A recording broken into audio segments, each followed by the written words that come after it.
Ladies and gentlemen, please join me in welcoming to the stage your MC for the AI Engineer Paris, Developer Experience Engineer, Rauf Chabri.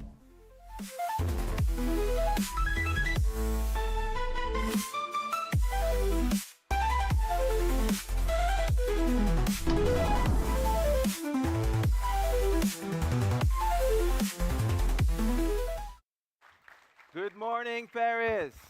Does this work? Can you hear me all right? Nice. How's it going, guys?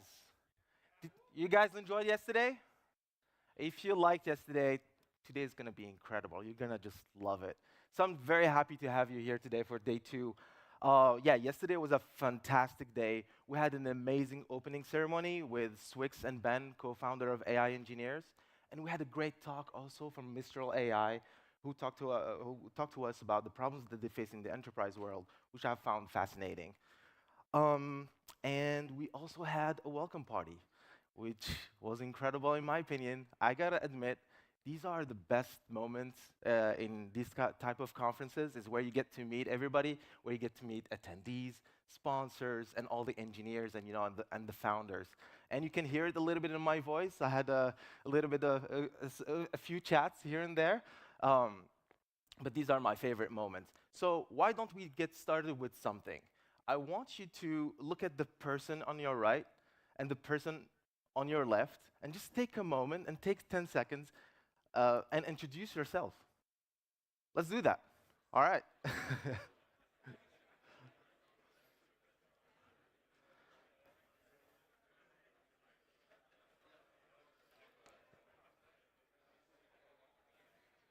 All right.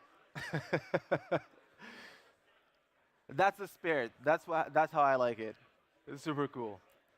All right, so we have an amazing lineup of speakers for you today, and we're going to cover topics from agents, MCP, open models, generative media, and more.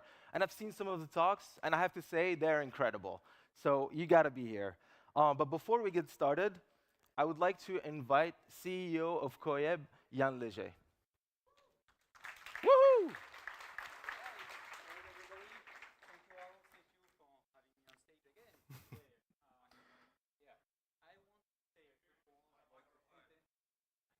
The mic is not working for Yann. Oops. So maybe I'll take Oh, yeah, now. And now I'm back. Yeah. All right. So false starts, but here we are for the second day of this amazing event, this conference that we assembled. I want to speak a bit about contents. So you might have noticed we went from 1 track to 5 tracks, which is quite incredible in terms of coordination. We have over 35 speakers coming today, coming from all parts of the world, some who flew over from the US, landed yesterday from Sweden, Emil coming with us just after. And I hope you'll enjoy it. One key thing, the discovery tracks are also amazing.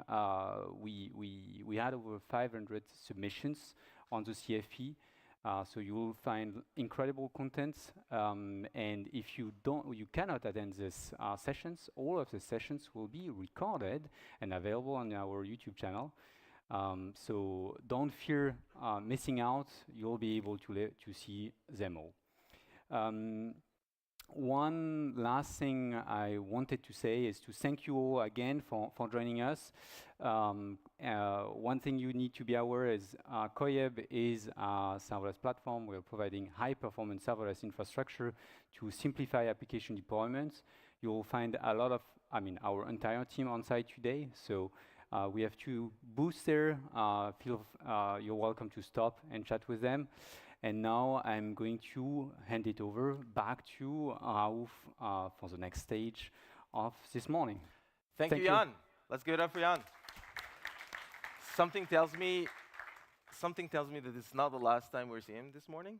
But yeah, so if you want to have a look at the full schedule, please download the app where you can find everything that you gotta know about all the tracks. So this is the main stage, but we have 3 other stages. We have Discovery 1, Discovery 2, and we have a lot of workshops. And we also have coffee. at the expo offered by our friends from Tinfoil, so please go and check it out. And speaking of the expo, I highly encourage you to also go and check it out and go and meet the engineers and founders that came here to meet you guys and make new connections and find your next partnership or job opportunity. All right, so without further ado, I would like to also thank the sponsors. I would like to thank the gold sponsors, so Sentry, Arize AI, DeepMind, and Algolia. And also would like to thank our platinum sponsors, Docker and Neo4j. And speaking of Neo4j, our next speaker is co-founder and CEO of Neo4j. His work helped investigative journalists crack the Panama Papers and enabled NASA to reach Mars 2 years ahead of schedule, and drove breakthroughs in cancer research and fraud detection and so many more areas. Please join me in welcoming to the stage CEO of Neo4j, Emil Eifrem.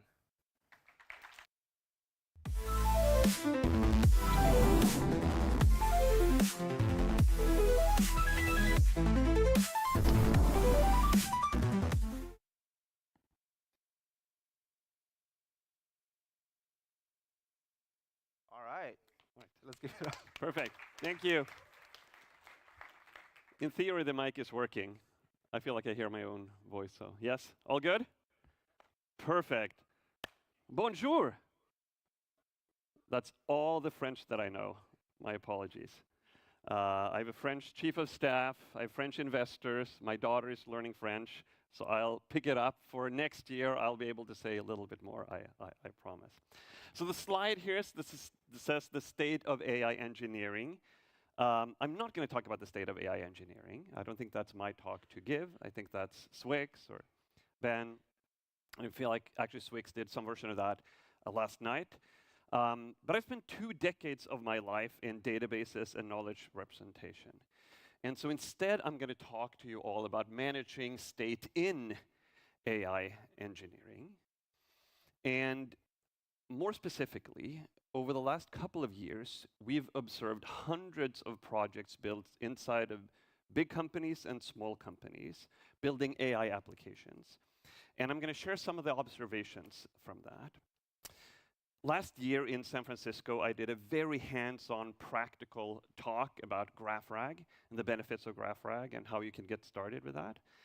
This talk is a little bit more high level. It's an opinionated view of where I believe the data layer for AI should go. Or in other words, we've identified 4 properties of a kick-ass data layer for AI applications. All right.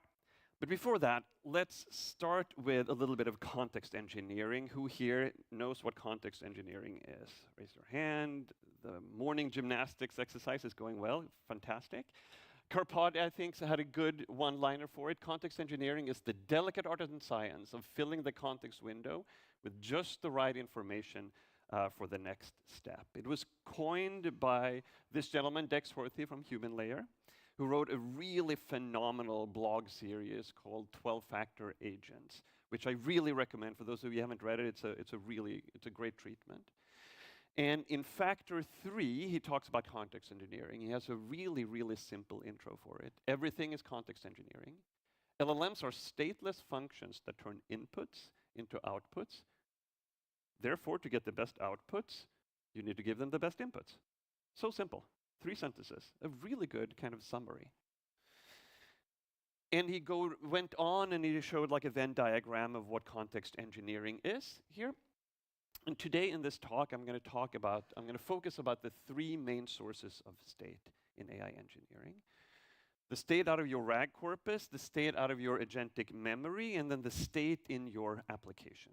I call this the state in AI engineering. Okay, but before that, we're going to talk a little bit about a brief history of application architecture. So I'm going to start by bringing you back to ancient times, many, many years ago, before 2022. And we were all building some version of simple CRUD apps. And lots of architectures around, but at some high level, this, I think, was the canonical architecture. We have some UI, we have a back end, We have a database, right? We store data in the database and in object storage. More specifically, we put our structured data in the database. We put our unstructured data into object storage, and then between kind of the UI and the back end, we speak JSON, which is semi-structured data. Very simple, but then something happened, right? ChatGPT was launched end of 2022. That's why we're all here. Swix coined the AI engineer term 9 months later, mid-summer 2023, right? And we all started building chatbots, right? We started building relatively simple chat applications, right, that sit on top of some kind of orchestration layer. We stuck a bunch of our data in unstructured form into what? Into vector databases, right? And so these very simple but pretty powerful applications ran on top of, honestly, a reduced version of our unstructured data, like the embeddings, right? So that's kind of what we did in 2023. And then in a very gross annual simplification, right? It's only been 2 years that we've been doing this, right? 2024 is when everyone started talking about agents, at least talking, right? Debate of how much was doing. Towards the end of 2024, Anthropic launched MCP, which really helped us think through what tools look like and simplify tool access in agents. And so as we sit here in 2025, we can see a stack is starting to form, right? At the top, it's not just simple chatbots anymore. It's a real application, right, with some AI embedded, AI features on the side or at the core of it. The former orchestration layer now consists of one or multiple agents, and of course there's a big debate between single agent versus multiple agents, that wrap prompts, they use tools, they use memory, right? They use one or multiple LLMs as part of that, right? And then we have the data layer, right? So what's going on then in the data layer? The stack is starting to form, but that really is the upper half of the stack. So let's double click and spend a little bit of time on the lower part of that stack. So we started out with vector databases, right? But after a while realized that, you know what? Just querying on unstructured data in a semantic ANN approximate sort of a way, right? It's powerful, but it's actually not enough. And so the vector databases realized that, you know what? We need support for structured data as well. And they tend to call it metadata. And you use it in metadata filtering, for example, right? But then at the same time, there's obviously a bunch of other databases around that we started using for retrieval. It's the relational databases, the document databases, and graph databases, for example. And we all said, you know, that whole semantic search thing, that's kind of cool. We're going to add vectors as a feature, right? So here what we have is we have unstructured, like a data store centered around unstructured data, which is adding structured data. And then we have, I don't know, let's call it Postgres, which is centered around structured data, that is adding support for unstructured data, and a database like Mongo, with JSON semi-structured data, that is adding support for unstructured data. So it's a real party down there, and there's a lot of different models. Everyone's kind of adding what the other folks are having, and honestly, it's a little bit of a mess. And the big question then is, where is this going? And we spent a lot of time thinking about this. What's really required in order to have a kick-ass data layer that makes it really easy to write AI applications? And we've identified 4 properties for a kick-ass data layer for AI applications. 4 properties, and I'm going to walk you through them one by one. Okay. So the first property, you can hear how kind of I talked about it in the state of the union of the data layer, right?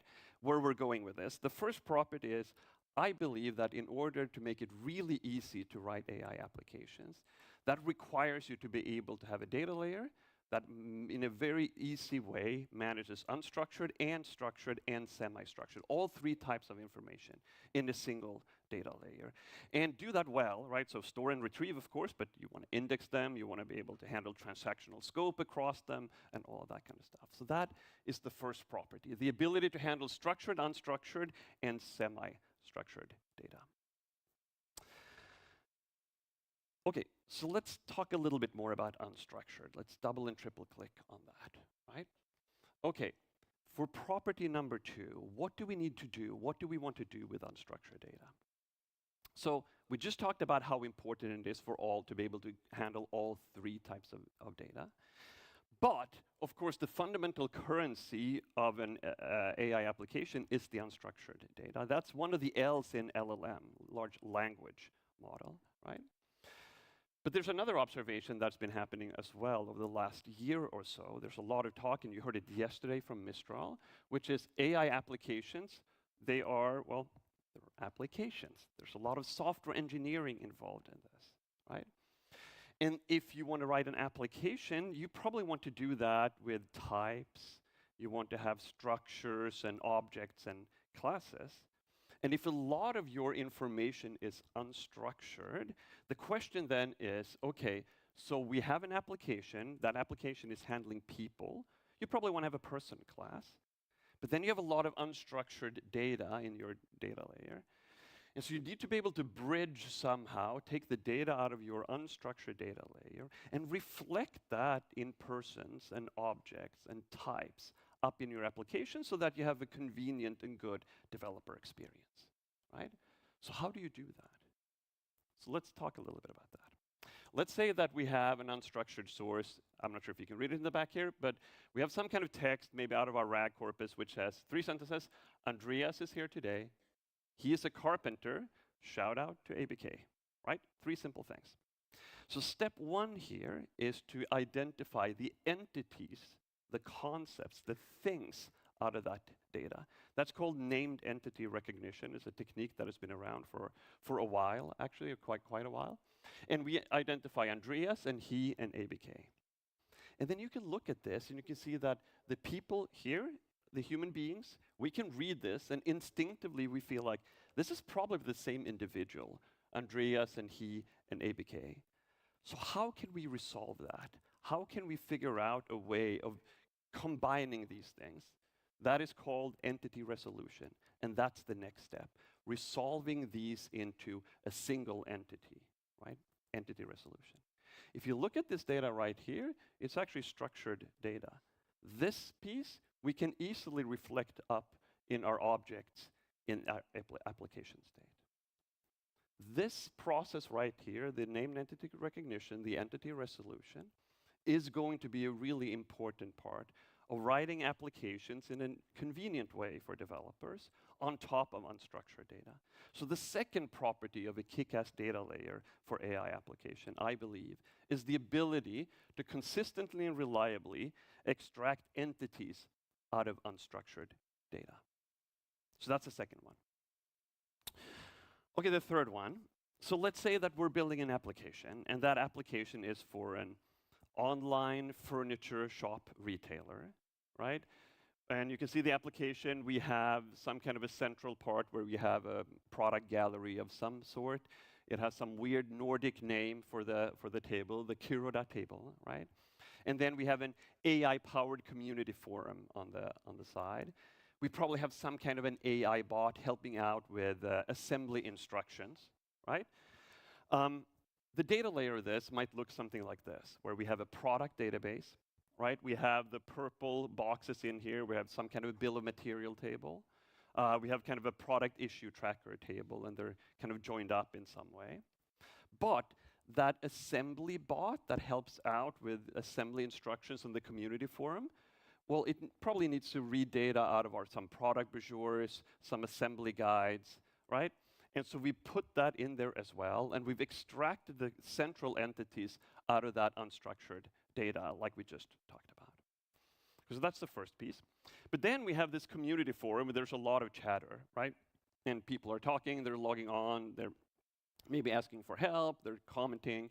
And there's individual chat history memory, but we've also extracted entities. And in particular, we're focused on the entities that are globally interesting. In this case, we have a user called ABK, who's a carpenter, and he wrote that, you know what, for the Kiruna table, the assembly instructions weren't really great, but when I applied 2 drops of wood glue to the table to the table legs before step 8, then all of a sudden, I could easily assemble it. So of course, when we look at this, we would like our AI assembly bot, right, to be able to answer questions, not just based on the data over here, but also out of some of the stuff out of our agentic memory, right? But of course, the problem we end up with here is that we have multiple Kiruna tables in here. So in order to really be able to answer, not just with the data out of the assembly guide, but out of these instructions, we need to be able to link them together. There are two ways you can link them together. One is linked during retrieval time, right? So you query across all your data sources. You want to find the Kiruna table, right? And you do that in retrieval, and there you go, right? That's one way. The second way is you do it in some kind of a unified layer where you link it together in the data layer of the stack. I think the second is going to be by far the most powerful for most applications out there for three reasons. The first one is performance. If you do multiple retrievals across multiple of tools, you will frequently end up with dependencies between those retrievals, which adds up the latency. You also have to manage intermediary results, which frequently ends up being relatively big, actually. You re-implement joins in that application layer, and it adds a lot of memory requirements. So that ends up being tricky. When you have real production type deployments, for trivial small stuff, it's always doable that way. The second reason is, we just talked about this, actually it's high complexity. We spent 15 years trying to implement joins well in the Neo4j database, and we're still working on it. It actually is pretty non-trivial to make that work well. And then the third, there's actually a reliability piece. Imagine that there was like a trademark dispute or something like that for the Kiruna table, right? And then we have to change it, right? So if we have to change it, then all of a sudden, in this world, right, we have to do some kind of a text search across all of our data sources, right, and update them, which is entirely doable. But we all know that that kind of start is a little bit messy, especially in production, especially at scale.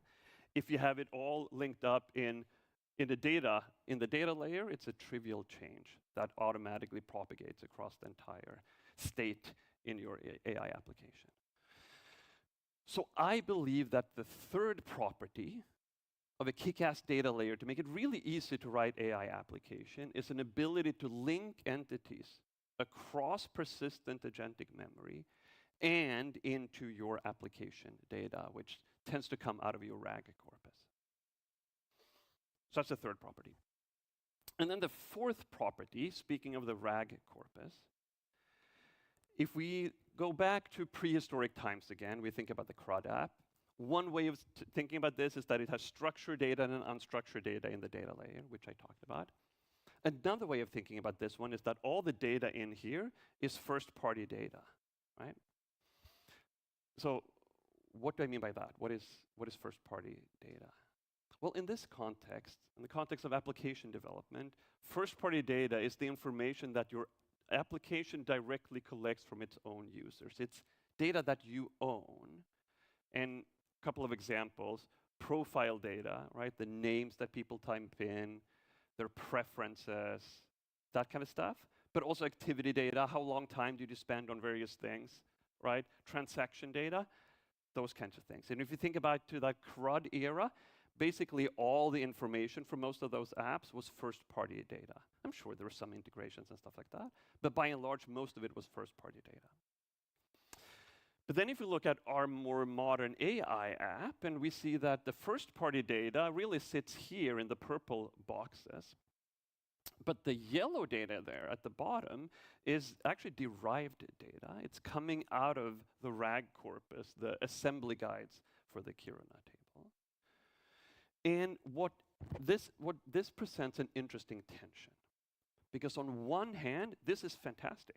We want to commingle first-party and derived data so that when we reflect that state up into your application, the Kiruna table has the Kiruna table object in your TypeScript application has all the relevant information for it. That's the best developer experience. It also leads to better queries and retrieval. So we want that. The flip side, though, is we have to treat them differently. And a great example, that's where we have to have the ability to treat them differently. A great example of this is, what if that trademark dispute thing happened and we wanted to change the name of the Kiruna table, or maybe we wanted to add to the instructions, right? People handle this differently in RAG, but a very common pattern, probably the best and simplest pattern today, is that you drop all the derived data and you recreate it when the RAG corpus changes, right? Some people try to apply change sets and stuff like that, but I think that's tricky in reality today. So then we would drop all the yellow stuff, right, and recreate this when the RAG corpus is updated, which is great. But if it's commingled with the purple stuff, you don't want to accidentally kind of cascade across that and delete some of that information. So the fourth property of a kick-ass data layer for AI applications is the ability to disambiguate between first-party data and derived data, so that we can handle it differently in the application. And it'll be different in different types of application because people have different strategies for it, but it's always based on this ability to know, is this first-party data or derived data? Okay, so we've gone through a little bit of history. We've talked about these 4 properties of a kick-ass data layer for AI application. Properties that are required, I believe, in order to make it really convenient to write great AI applications.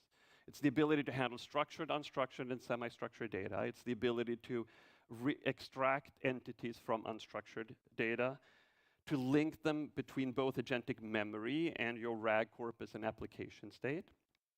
And then finally, the ability to disambiguate between first-party and derived data.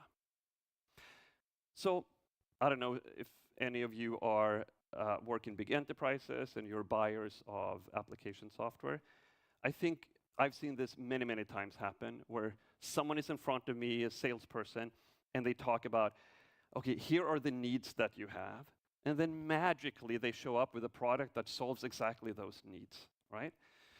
So that is not what we're trying to do here. These are our objective, intellectually honest observations. We don't have this at Neo4j today.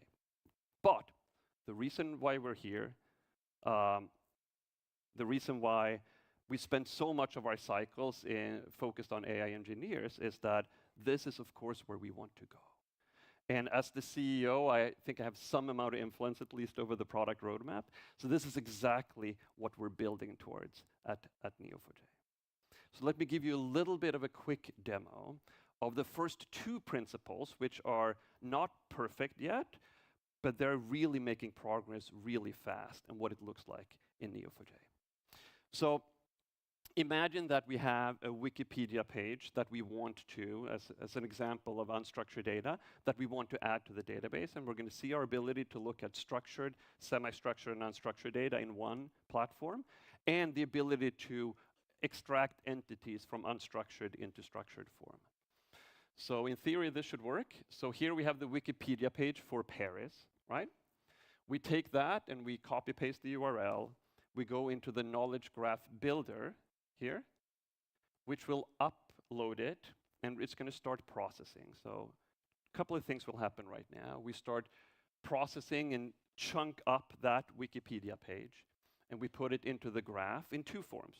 The raw data, the chunks, but then also the extracted entities. And what you can see here is both of those things at the same time. We're going to remove the entities for a moment, and here you have the raw unstructured data. These are the chunks of that Wikipedia thing. But much more interestingly, of course, are the entities. Those are the ones that mean something to us, to humans, to applications. So here you see that we've extracted like some demographic data. It's too hard for you to see, but it says British citizens and US citizens in the city of Paris. It's in the country of France.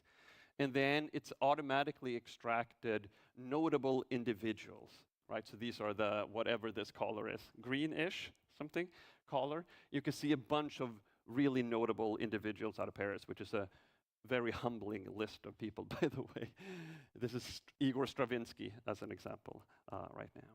So this is all automatically extracted from that unstructured source. And you can imagine that once you have these entities, it's really easy to reflect them out into your application state in terms of typed objects. It's also really easy to query across them in a semantically useful way.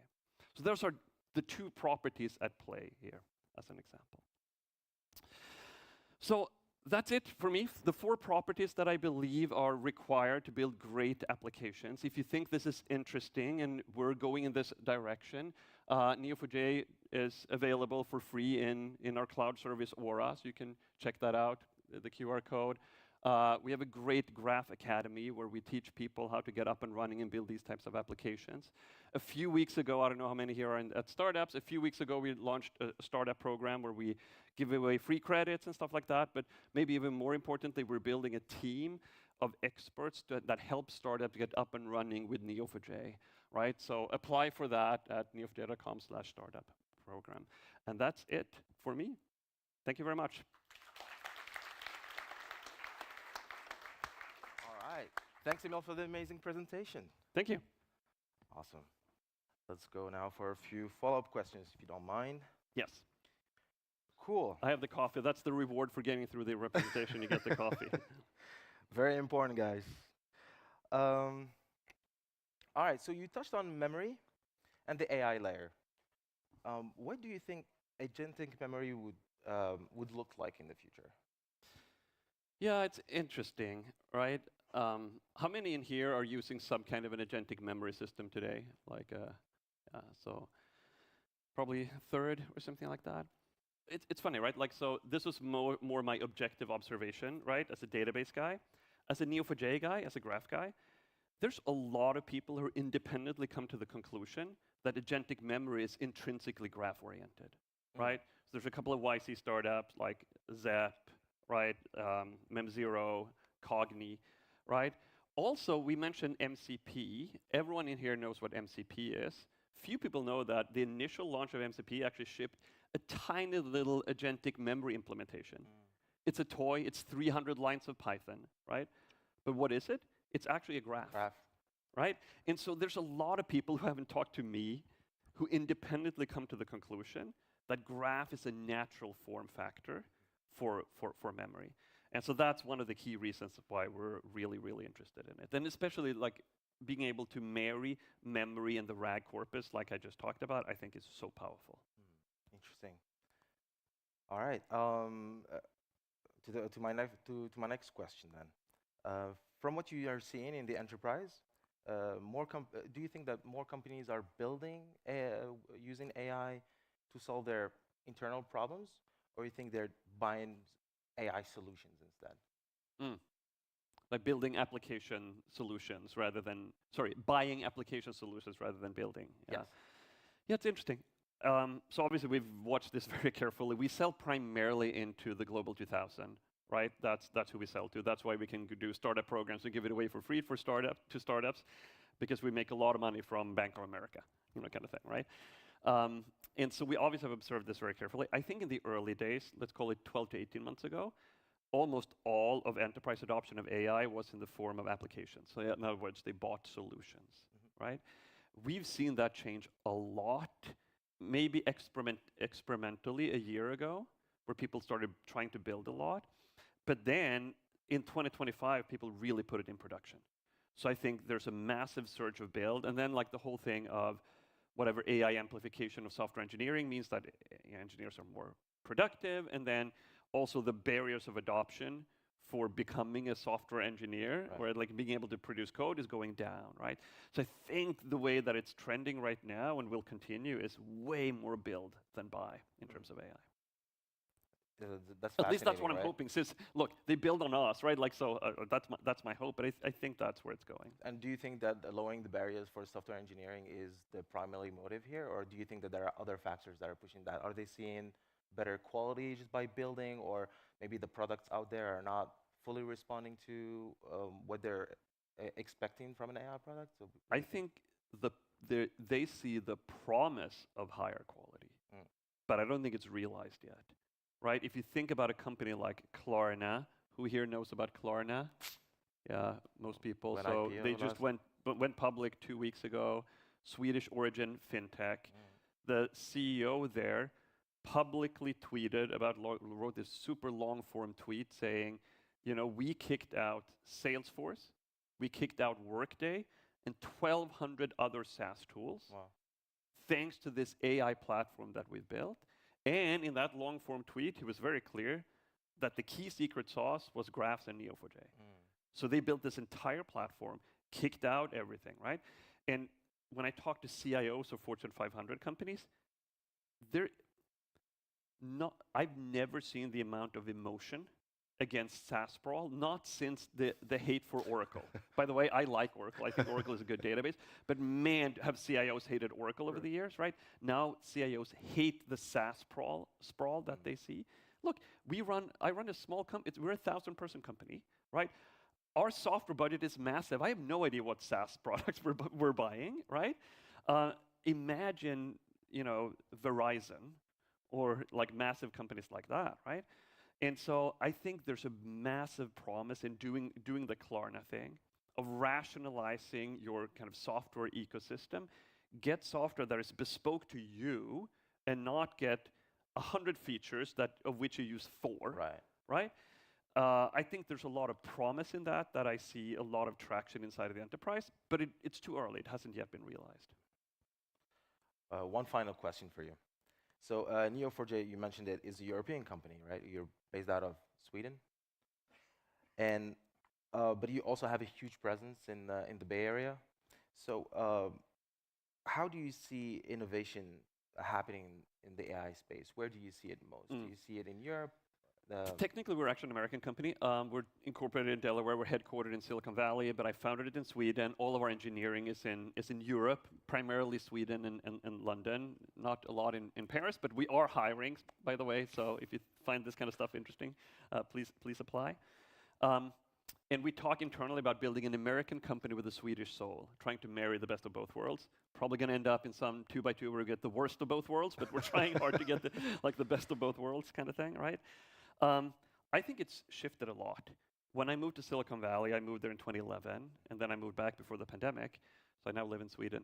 But when I moved there in 2011, really to build a company like us, you had to be in the Valley, right? Like developer, deep tech, infrastructure, there's just no other place. And you probably didn't have to, but I liken it to running uphill versus running downhill, right?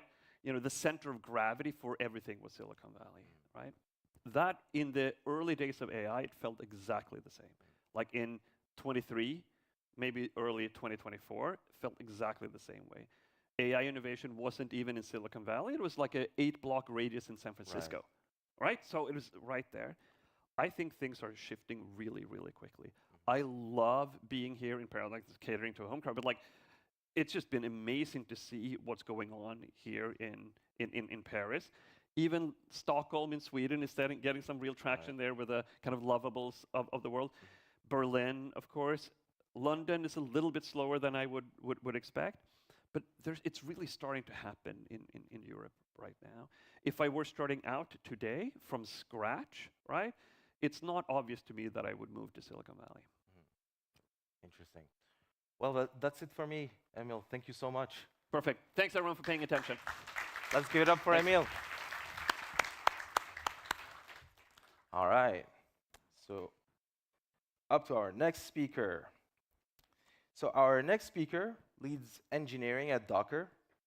Please join me in welcoming to the stage VP of Product Engineering at Docker, Tushar Jain.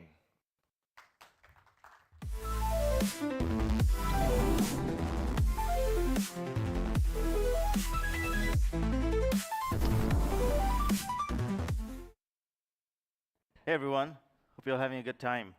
This is a great conference, by the way. Really glad to be here. All right, I hope everyone here will agree with me. I hope everyone here knows Docker. I'm going to assume you all do. And I hope you all agree that a key thing Docker's done over the last 10 years is make it easy for all of us and all developers to adopt microservices and containers, bringing standards, easy tooling, and trust in the ecosystem with things like official images and Hub. We now see a need to do the same for agents and tools. And so that's what I'm going to talk to you about today. A framing I like, and we like to think about this, is agents are the new microservices. The same way we moved from monoliths to microservices and needed containers, a similar shift is happening with agents. We're now going to move to agents calling each other. containers are still the right paradigm, but we need to build on top of them. We need to build standardized packaging for agents that understand what agents are, what the dependencies are. We need trusted catalogs, and we need to make it easy for everyone to share and use these. So today I want to briefly talk to you about two things we're doing in this space.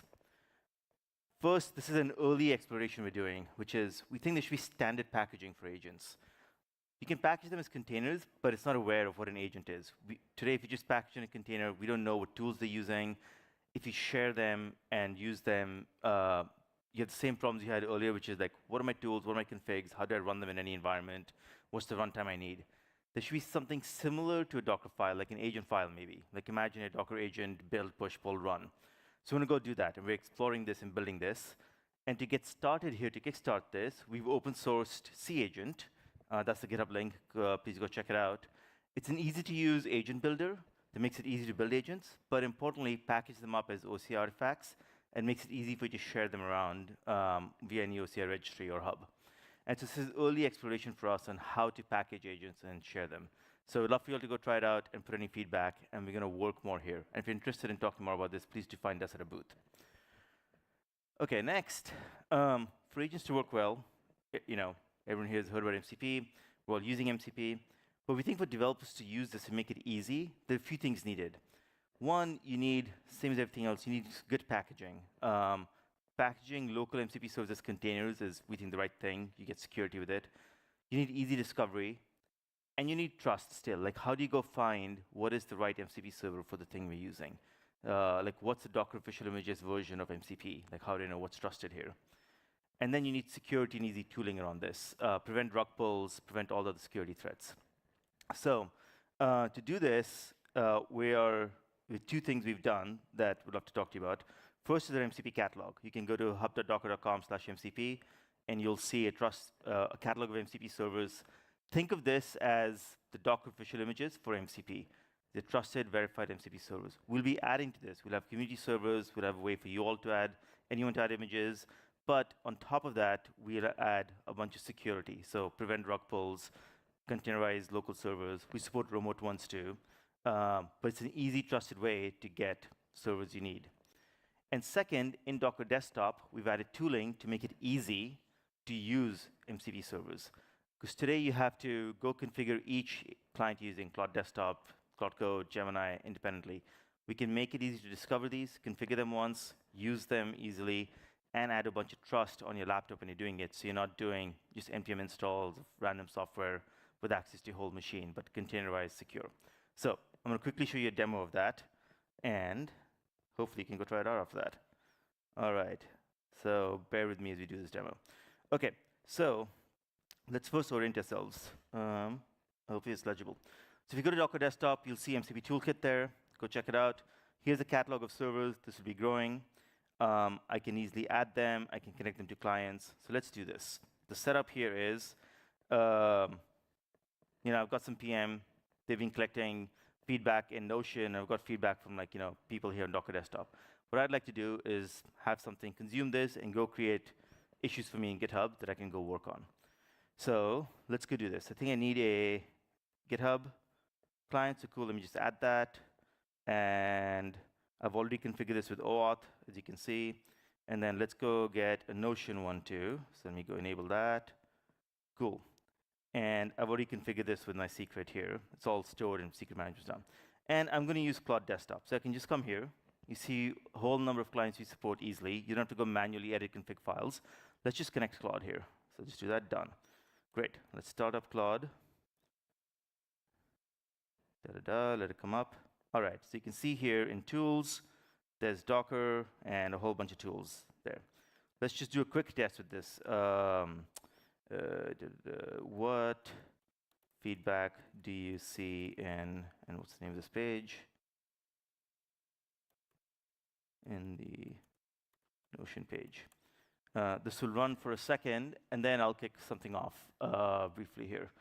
The problem with these demos is hopefully Claude is fast. So you can see here it's gone, easily connected. I don't have to go muck with any config. Easy configuration, it just worked. And while that's running, I can just go do a little workflow here that I can automate that says read from here and go create issues for me. And so what I've done Great, it's done stuff. It's getting more. I'm gonna start a new one so we can just try something new here. All right, so now I'm gonna say, go look at the feedback and categorize it and put it into GitHub. This will take a while to run, so I won't make you all wait for it. The key thing I want to show here is it was really easy for me. I don't have to go muck with any config files. I got official servers that I can trust. They're running containerized versions. They don't have access to everything they shouldn't. We have protection here for any rug pulls, etc. We'll be adding lots more security controls in here. And as a developer, I personally find this very easy to go use and run. And now I can start automating my workflows here. And now we want to take this further in the future to let you easily build agents using this tooling so you can automate all this stuff. And that's running. I won't wait for the whole thing to run. All right, I'm going to go back here. Cool. Here's some QR codes. Go try it out. Go try out MCP Toolkit. Hopefully you find it useful. Give us any feedback, please. And do go play with C Agent and start building agents and seeing the packaging. And we'd love to see any feedback you have there. And over time, you should see from us coming out standardized packaging, hopefully an agent file, and more stuff in MCP. That's it. Thank you. Do this. Cool. Let's give it up for Tushar. Thanks. All right. Up next is someone who's been at the heart of how developers build and collaborate for years. He's the Vice President of Developer Relations at GitHub, where he helped shape open source communities and has been involved with GitHub Copilot since the very beginning. Today, he's here to talk about the MCP protocol and share some hard-earned lessons from running one of the most widely used MCP servers at GitHub scale. Please give a warm welcome to Vice President of Developer Relations at GitHub, Martin Woodward.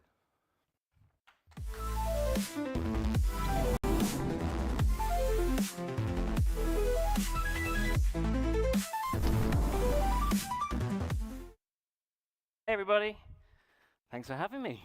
It's good. It's always exciting when you see the thing you're about to talk about being demoed live on stage just before you get on stage. So thankfully the MCP server still works, so that was good. My name is Martin Woodward. I work at GitHub, and we're going to talk about our MCP server at GitHub. But actually, what I'm going to be talking about mostly is the MCP protocol and how you can get involved in the MCP community. We'll not be touching that much on the GitHub MCP server at all. It's mostly about the MCP protocol. Hopefully that's good. So, as you know, you might have heard of GitHub. You know, it's the home for the world's developers. But we've created GitHub Copilot in June 2021. And that kind of changed how we think and how a lot of people work with developer tools. It was a very exciting project to be on. I was lucky to be involved in the first version and have been involved ever since. As we've been doing that project, we've been learning a lot along the way. We've got now over 50 million users. We started by just doing autocomplete. So just, you know, because LLMs weren't that good yet. So we did autocomplete because it was only a little bit of code that needed correcting. And then as LLMs got better, we went into chat. And now we're at where we are in 2025, where the LLMs have got so good and can run longer times unsupervised that we're able to move to the world of the software engineering agent, which is where the industry is this year and where we've seen explosive growth across LLM usage for development. But you need to get data, you need to do all that sort of thing, and that's kind of where MCP has come into place, to be able to do things with your agent and be able to get data into your agent, as we just saw. But what I thought would be useful, first of all, would be to kind of, you know, with all these agents together and interoperating, how did we get here? How did we get to where we are today? So it's amazing to me. I'm old, very old now, and it's interesting to be here at the beginning of yet another epoch, yet another change of the way that we build things. So as I say, Copilot introduced in June 2021. We only got function calling in GPT in like June 2023. So that's less than, just over 2 years ago as we sit here in the room. So this is very, very fast. We then rapidly followed that with Copilot extensions, and that was basically a way for end users to be able to plug in to that whole function calling thing, and developers to be able to provide tools to Copilot specifically to be able to then talk to the rest of your development system. We're GitHub. We know that, you know, while we're at the center of your developer universe, you need to be able to talk to everything, otherwise there's no point having it there. So that's why we introduced extensions. Then later that year, Anthropic announced MCP. And the cool thing about MCP was that the tool discovery is more dynamic. You know, you can tell the LLM what tools you have available, and you can give the LLM sufficient context for it to be able to do the tool calling, rather than the function calling, which was a lot more kind of API-based. We've got full support of MCP inside of Visual Studio Code, and then in April of this year, this year's been fat. It's been a long year already. So April, we did the local MCP server for GitHub, the official one. When Anthropic launched, they did a version of an MCP server that used our APIs, and then we worked with Anthropic, and we have our own, and made it open source, and everything's good. And then we also have now a remote MCP server. So if you don't want to install anything, as you saw in the demo from a colleague at Docker, you can just talk to a remote MCP server and everything works. So that's kind of the history, and it's moved very, very fast. But it's important to know that you're all here at the beginning of this new wave. And so things you might think, how does this work yet? It's because it's so early is why, a lot of times. As we've been building MCPs, we've learned a few lessons. The first lesson that we've learned, actually, is that you know, everybody knows MCPs for tools. It's what made MCPs successful, and why people start using MCPs. It allows you to do things like create issues, send email, execute scripts, perform actions, as well as allow you to get data to add to the context of your prompt for your LLM. So that's the key values. Tools is at the center. But it's much more than just tool calling. If you just call tools, then you miss out on some of the other parts of the MCP protocol that allow you to call tools better, more efficiently. I did an update on the MCP protocol. These are the basic constructs in MCP. So we obviously have tools at the center on the server, but what you can do as a client, you can ask for resources from the server. So, you know, if you're talking to GitHub, that's things like files, issues, you know, like data that you need to be able to be part of your context.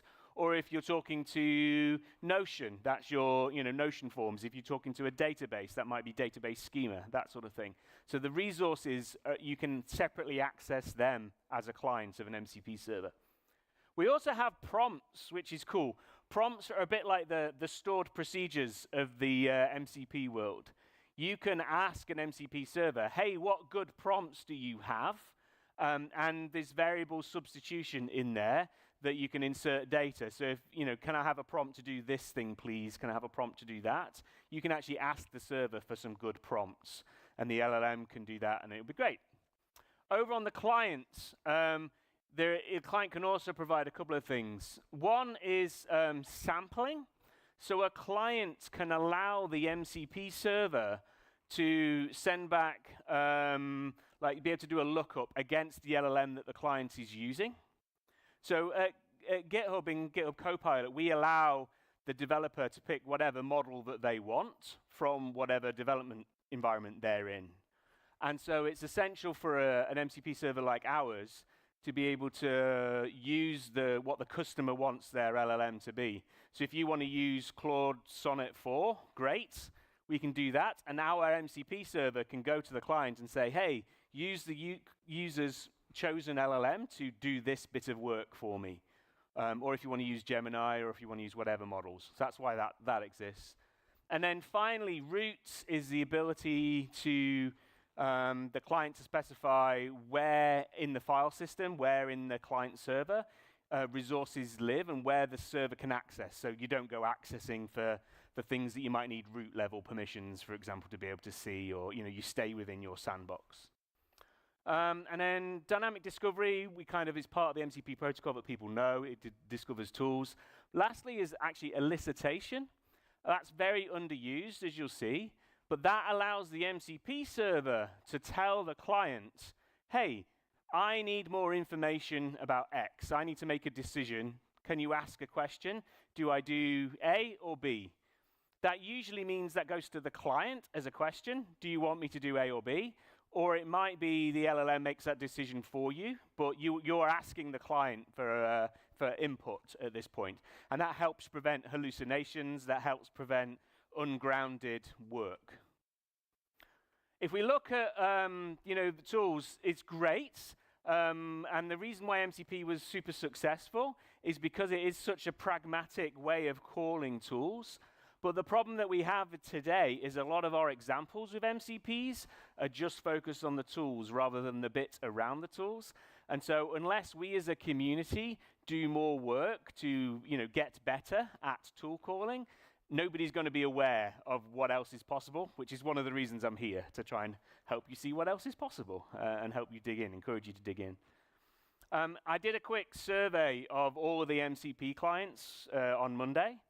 And of those clients, there's about 80 today, different client implementations of MCP. 79 of them know about tools, but if we look here, only 3 of them know about elicitation part of the protocol or have it implemented. So it's very, very early in terms of our implementation of the spec. The spec was only written in June, so it's nobody's fault, but it's still early days. If you are experimenting and want to, you're building an MCP server and you want to test out everything, actually I would encourage, I'm not on the VS Code team, so they're a sort of sister team to my team at GitHub, but I would encourage you to give VS Code a try. It's the only client, that's the end client that implements everything in the MCP protocol and all the authentication specs. So try it there and then that'll help you hopefully plug it in everywhere else. Right, so the first lesson that we learned once we started adding lots of tools is that actually tools are not the answer. Just like humans, the more choice you give to your LLM, the more likely it is to get confused. And the same is true with tools to LLMs. LangChain did some great research around the degradation in terms of performance of the LLM for coding, the more tools that it had access to. So you get overloaded, it can break down, and it can slow down the performance as well. Therefore, what we did initially, I have a very, very easy job because you are my end users, you're developers, you're technical. So it's easy for me to do things because I can ultimately just give you control. And you can decide which tools to switch on and off, and you like that as developers. Many people who are not building developer tools don't have that luxury, because if I went to a normal person when they were booking a flight or trying to do some insurance comparisons, for agent-to-agent protocols, and asked them to pick tools, they would, no, they're not going to, normal people don't want to do that. Developers like to do that. So we initially gave you all of the control in the client to be able to control which tools that you select. But what we obviously need to do is dynamic tool discovery. That's what's great about the MCP protocol, in that you can query the server to say which tools are available. But what's been added in the June version of the protocol is actually the ability for the server to say, okay, we've been having this conversation. I'm now going to add a new tool to you, LLM, that you can call, that it kind of unlocked at this point in the conversation, and it can broadcast the fact to the calling client that this tool is now available, and then it can broadcast this fact that this tool has gone away to the LLM as well. And by doing that, it reduces the amount of tools available to the calling model at any one time to, again, minimize the amount of tools to increase the accuracy, to prevent confusion. So that's what dynamic discovery is good for. The next lesson that we learned, unfortunately, is installing MCPs is a pain. Nobody wants to do it. What's trying to do cross-platform MCP installation is an absolute nightmare. Now, Docker we're just on. Docker is fantastic as a developer for getting a containerized MCP server, but that's fine for us as developers. That isn't going to work for end users, for normal people. So containerization is great, but only gets you so far. And if you look at the amount of commands you can use when you're defining your MCP server, there's everything here. Trying to get it to run on Linux, on Mac, on Windows, basically impossible to do reliably as a local MCP. Now, the other lesson that we learned, I did a quick grep of the logs for people calling our endpoints from MCP servers. Nobody upgrades a working local MCP installation ever. Once it works, I am not touching it until it stops working. Now, this protocol is changing so fast, our world is changing so fast, that's not sustainable for us, you know what I mean? If people are never going to upgrade. And because of the way that we do installation, like trying to do auto upgrade is basically impossible. So local, again, is great for development, is not going to work at scale once we start rolling these out to normal people. So remote MCP servers have been introduced, and this was kind of in the protocol from the very early days. MCP has always been a network protocol. And a remote MCP server is obviously installed remotely. It doesn't have any access to the client, like file system and things, without asking the client. And it's very easy to upgrade to scale. So as a service provider, remote MCP is great. And as an end user, it's fantastic too. But as a developer, there are some downsides, If I'm building an MCP server and I have to stand up a remote server first, it's hard. So local MCP has some great advantages to you as a developer when you're building MCP servers. For speed of iteration and for experimentation. The critical thing that you need with remote MCP servers, we mentioned there, is good authentication, but we're going to touch on that in a second. Locally, you can rely on local secrets and the permissions of the local user. The trick that we did is we built both a local MCP server, and then we used that exact same logic hosted to be our remote MCP server. So our local server, fully open source, everybody can develop on it, anybody can add features, it's all good. We can, as an internal team, iterate very quickly, and then we can take that logic, host it remotely, and then we upgrade our remote server as well. And that then enables server-to-server scenarios. So you can go to github.com, talk to the GitHub MCP server, and manage that whole thing because there's a remote instance rather than having to rely on your local instance. The next lesson that we then had, once we did remote MCP servers, is password or PAT-based authentication is bad. It's an anti-pattern. You can very easily, managing those secrets is hard. They always become long-lived secrets, which is bad for security. Preventing them from being accessed by other MCP servers that have access to the file system is very, very complicated. There are lots of reasons why password-based PAT authentication is bad, which is why in June we actually added OAuth support to the MCP protocol. So now MCP supports proper tokenized security with short-lived tokens. It supports OICD Connect as well. So OAuth support is key, but not every client SDK has OAuth support yet. And we all have, if people here have built OAuth integrations, it can be, there's more pain there, there's more friction to go through, but it's necessary friction before you productionize something that's talking to MCPs. Local, you can get away with it fine, but once you go into production, you really need to be supporting OAuth. Okay, and then the final kind of lesson that we learned is your MCP is completely pointless until people can find it. You saw in the Docker example just now, going into a marketplace, finding MCPs that did what they needed and plugging them in. Without that discoverability, nobody can use your MCP server. So we need to make it easier for people to be able to find MCPs. So what we've done there is as a community, we've created an open source MCP registry. This just shipped like 2 weeks ago. There's a link there. Go and have a look. You basically have now the ability to use an API to publish details about your MCP server to the world as part of an open source, everybody shares a base repository of the MCP servers that are available. Now, I've been around, like I said, I'm old. I've been around through lots of different programming languages with package managers. I've been around with lots of different, like NPM and .NET and things like this. I've been around in different ecosystems.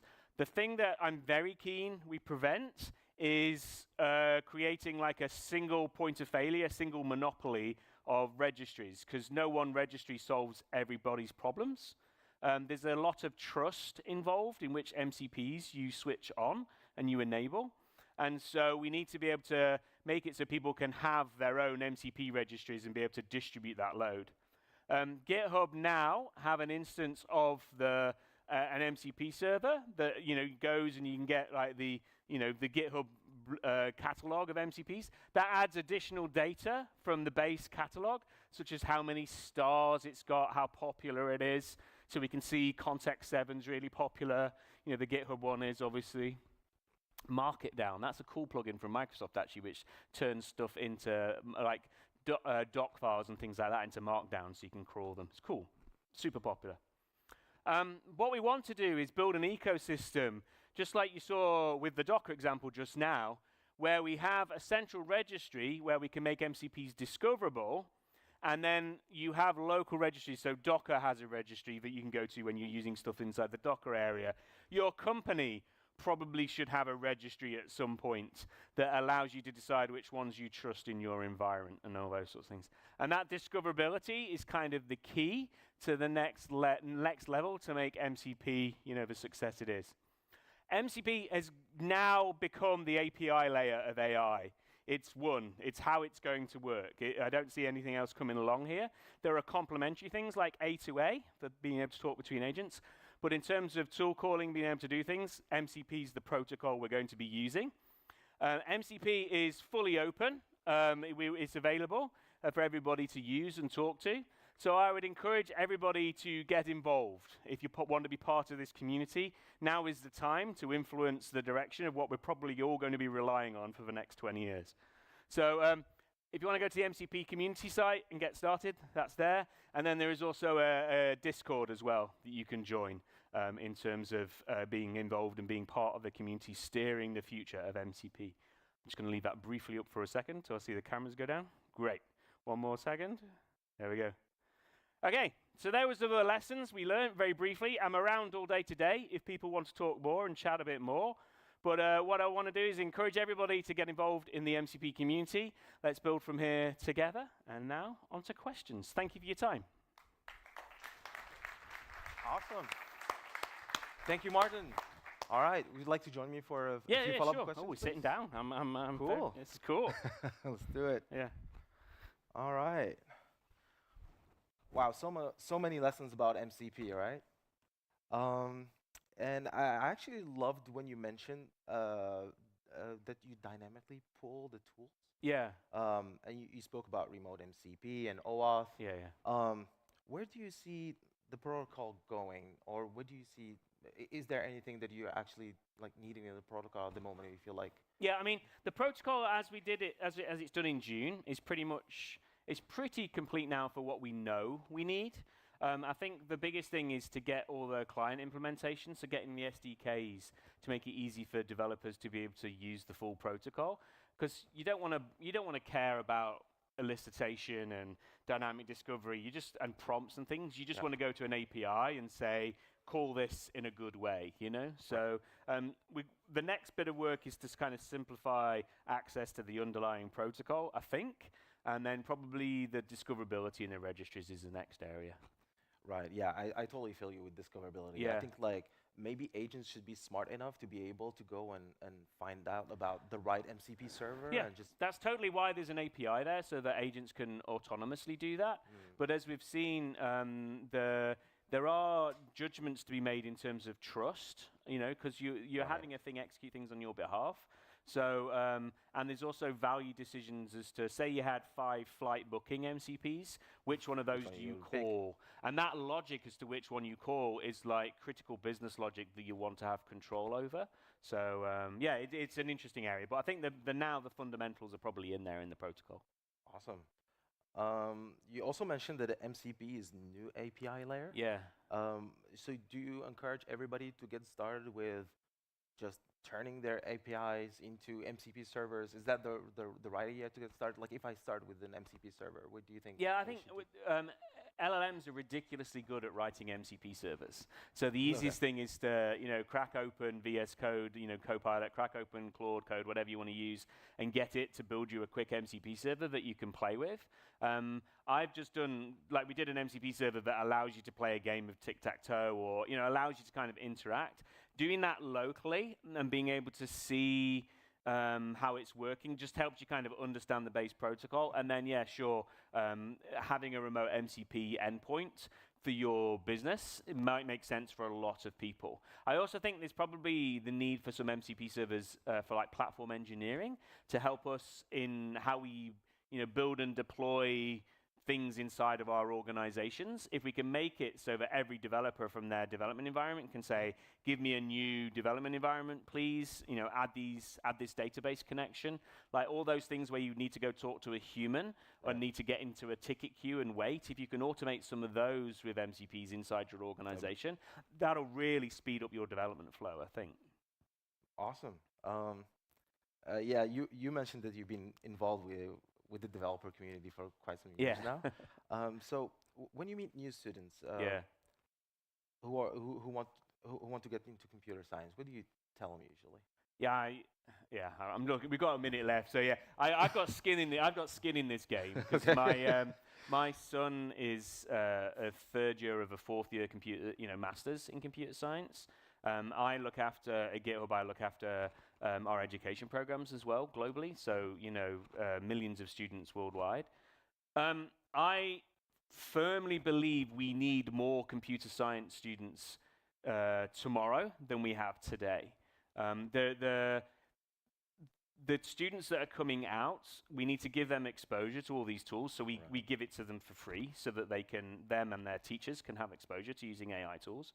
But it's really interesting seeing that the teams, it gives them much more exposure into working with somebody else, i.e. the AI agents, than they would have typically coming out of an education program, which is encouraging to me.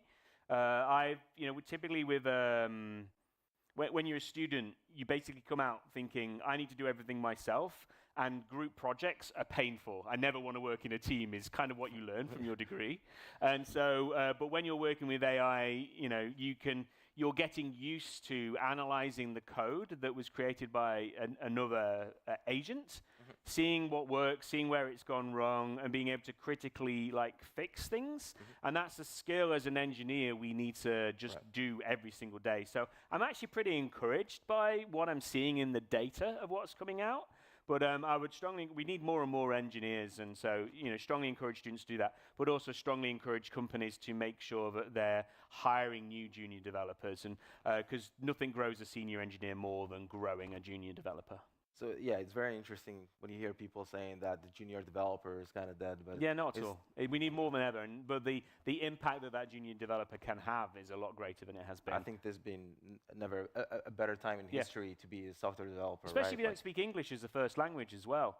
Because now the LLMs can explain code to you in your native language and things. That's huge. I take it for granted because I speak okay English, but but if you're learning computer programming, to have to learn English as well is horrible. So it's great we're improving that too. Awesome. Thank you so much, Martin. Good to meet you. Thanks for your time, everybody. Thanks. Let's give it up for Martin. Thank you so much. All right. How are you guys feeling? Good? Ready for a break? Okay, so 11:30 is when you need to be back to this stage. So please, let's go for a quick break and back at 11:30. See you in a bit. Thank you.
Ladies and gentlemen, please join me in welcoming to the stage your MC for the AI Engineer Paris, Developer Experience Engineer, Ralph Chabry.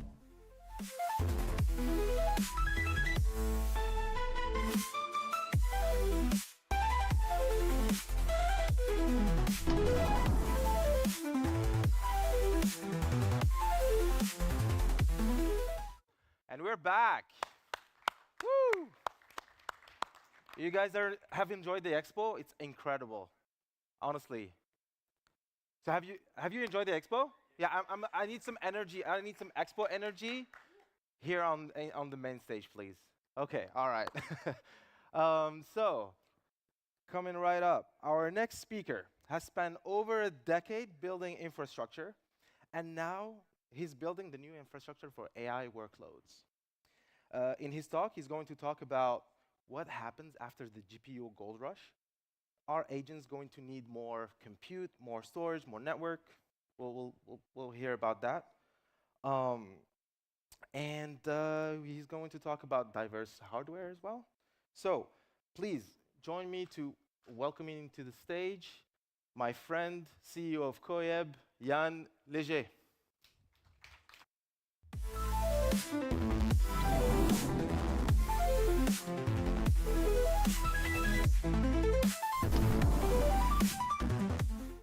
All right, and we're back on stage.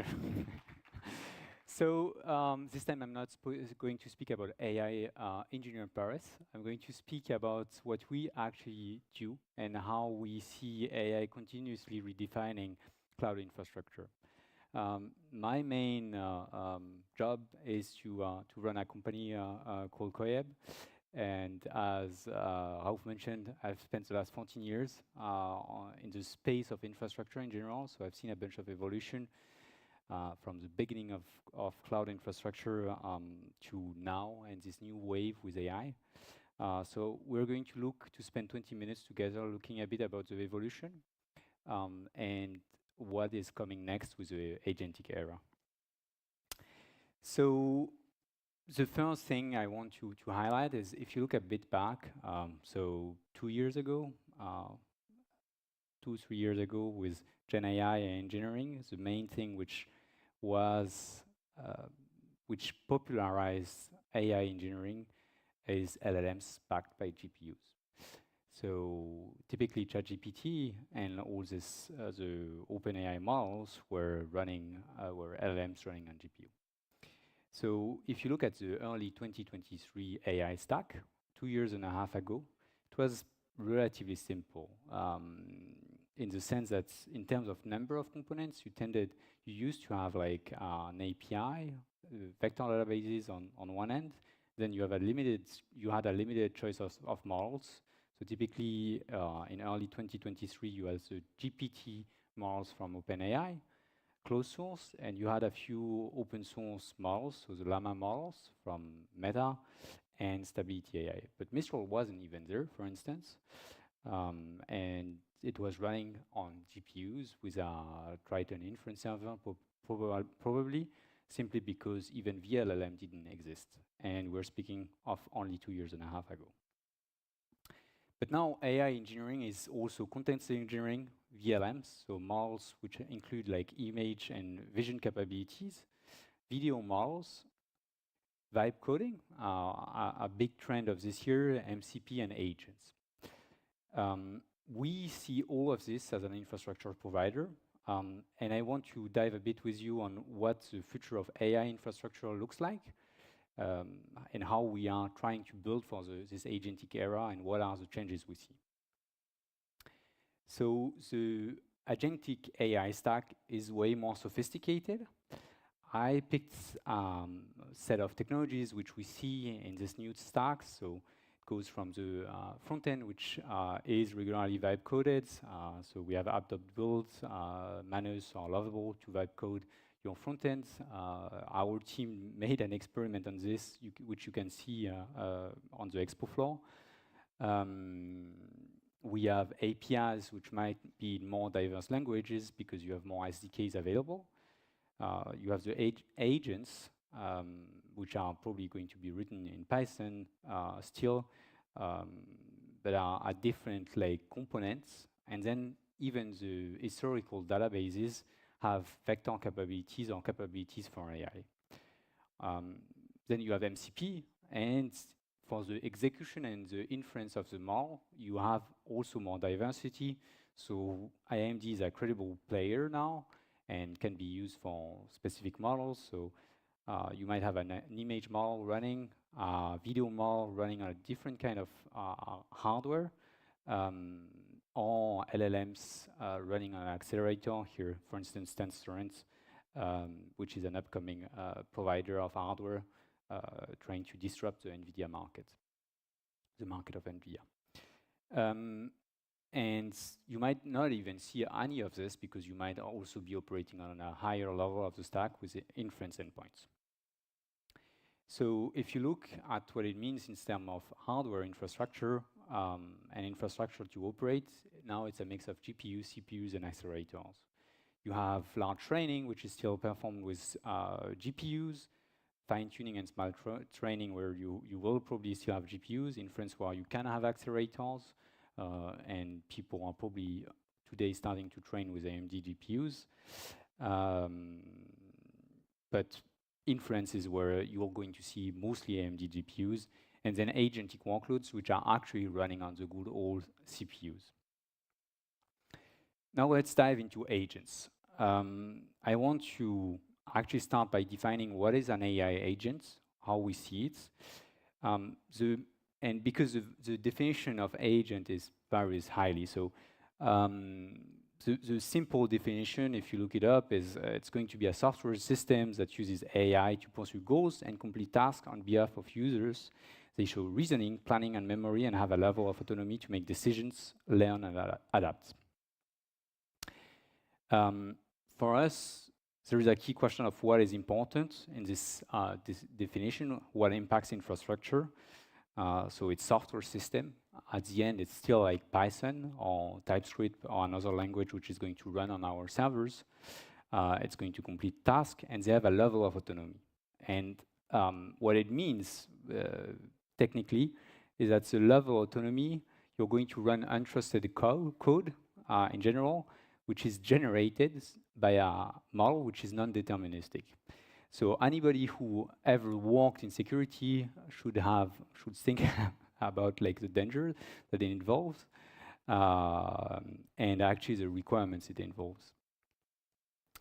And the first requirement we see with agentic workloads is secure sandbox environments. So to make sure that this untrusted code is not dangerous to your production platform or environment. We see requirements in terms of performance because they still need to run fast. The agents are mostly ephemeral, so they run for a short period of time. Because there is a high volume, efficiency is a key topic, and the deployment speed is also a key topic that we see.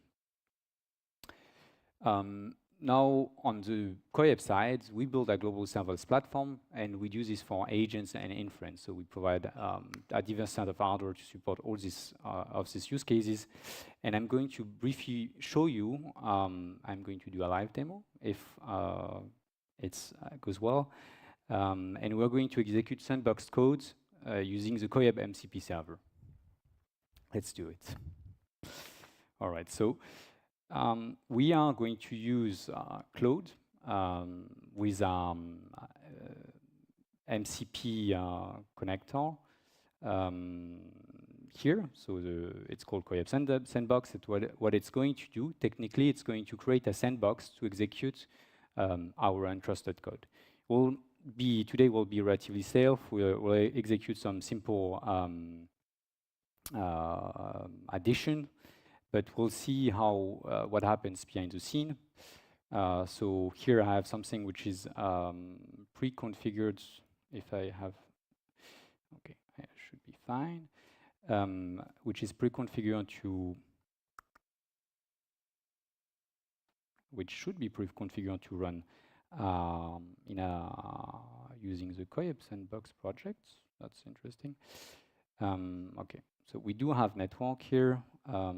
And basically, Okay, here we go. So I'm going to, it basically instructs the agent to create to use a Koyeb sandbox to execute untrusted code. So what we're going to do now is we're basically going to ask him to execute untrusted code. Can you please execute this untrusted code? And it's going to use our MCP server to create a sandbox.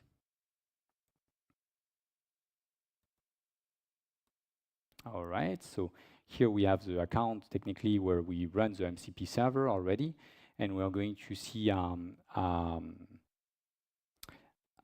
sandbox being created behind the scene. So typically, we've done this demo with Claude. It could be done with anything else. So we also have a demo running with like Mistral to create the sandbox. Here we see that it's creating a sandbox called calculation sandbox, and that it's getting created behind the scene by the prompt. And so eventually, like, so this sandbox is healthy, and we are going to get the result here. Now, let's look at what's happening behind the scene and what it means. Right now, I just did this quickly. I went to Claude, I executed code, but coding agents are doing this automatically for you without you specifically asking to do it. So behind the scene, as a service provider, what we see is that agentic workload need to create thousands of secure sandboxes daily with sub-second starts. Like in this case, you want the result to be immediate. And this year is a year where we started seeing people coming to us telling us, hey, we need to deploy 10,000 containers a day because we have this agentic workloads which do this automatically. So if you use Lovable behind the scene, they are going to automatically do this for you, and they are going to create a container on an infrastructure provider like us. Build, for instance, is doing this on Koyeb. One of the key questions for us from a technical standpoint is how fast can we boot an agent, and how many agents can we boot so that the experience for end users is seamless. The technical problem behind it is we deploy Docker containers, so they are stored in our registry, and we need to transform them in an agent executing your code. Behind the scene, our stack is actually leveraging virtualization to isolate the containers. So we use Cloud Hypervisor to run the container. We have, and on top of this, we have the container, the agents, and we might have, if it's an inference workload, we might have an inference engine like VLLM. And below, we're operating on bare metal machine. So when someone types a prompt like this, we need to get this all ready. So bottlenecks are multiples. So you have multiple bottlenecks, knowing that we're aiming to get sub-second like start. So if you were to create a bare metal server from scratch, it would take minutes. If you want to pull an image from a registry, it can take several seconds for small images. If it's a large model, it's going to be way longer. Your networking is going to be a problem because you have to converge between all your servers, so networking configuration. And then you also still have to execute the runtime of your agent. So typically, the Python runtime is going to take some time to start. In our case, one of the main bottleneck when we started seeing this increase of volumes was networking. Some people might think it's actually the virtualization engine. Firecracker has been quite popular lately, even so it's not totally new. But in practice, for us, the virtualization engine is not the bottleneck. In most cases, it's really the networking part, and it might even be something completely different in your system. So if you have a vault system, it might starting to take a lot of requests and just like be the bottleneck. We were able to mitigate most of this problem, so we preemptively start the machines, we cache the images on the hypervisors, and on the networking side, we made a lot of optimization to reduce the time. And we were, the last part which we don't control is actually the agentic runtime, which we don't optimize the Python runtime ourselves. So this part is still like one of the components which might take time to start.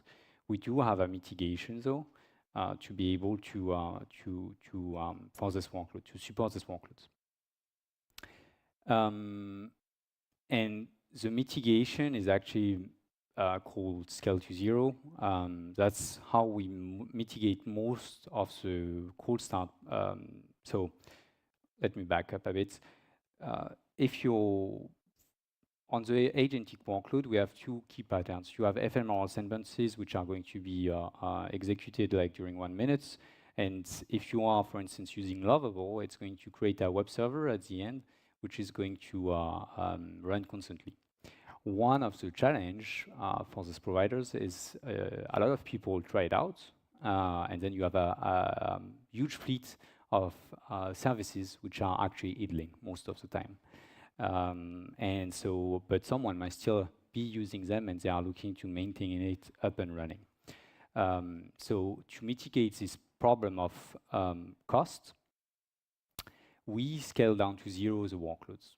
If you've been in infrastructure in the past, one of the challenges when you scale to zero is how fast you can restart the server, because we completely shut down the VM, and so you will hit this time of startup. So we have two techniques like scale to zero and auto-scaling to increase efficiency, and we're able to reduce cold starts with snapshots. So what we do technically behind the scene is we do memory snapshots. So your agents, we're going to save the memory. We call this mechanism light sleep, and basically it reduces the cold start time from several seconds to 100, 200 milliseconds, which is not visible at all for end users. And so we end up being able to manage large fleets of machines without increasing your cost as an operator of such a technology. This is available now on CPU. This technology, we also have scale to zero on GPU. We're bringing the same principle of memory snapshotting to GPU too for this kind of workloads.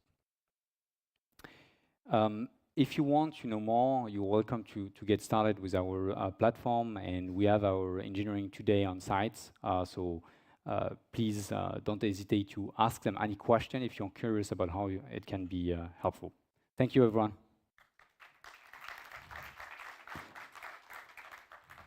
All right. Thanks, Yann. Thanks, Yann. Would like Thank to you, join me Rolf. for a couple of questions? Yeah, let's do right, it. Let's do this.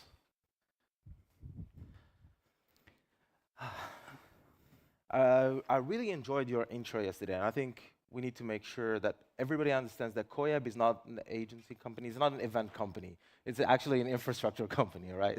So, yeah. And you said that you were in the space for over 14 years, which is super impressive. So can you touch on a little bit on what changed, in these 14 years building infrastructure, for cloud and now for AI? Yeah, I mean that's I do love this question, but because we saw a bunch of changes while some stuff are consistent. For instance, what is funny is like if you look at our engineering technologies and our stack, our technical stack. We started 4 years ago with Firecracker as a virtualization technology. And then at some point when we added support for GPUs, we went back to QEMU KVM because it was not supported with Firecracker, and QEMU KVM is a technology we were using 14 years ago Yeah, already. it's been around for a Yeah. while. Yeah. So there are some things which are kind of consistent in terms of challenges. Then it moves like the scale at which we have to operate in terms of number of containers.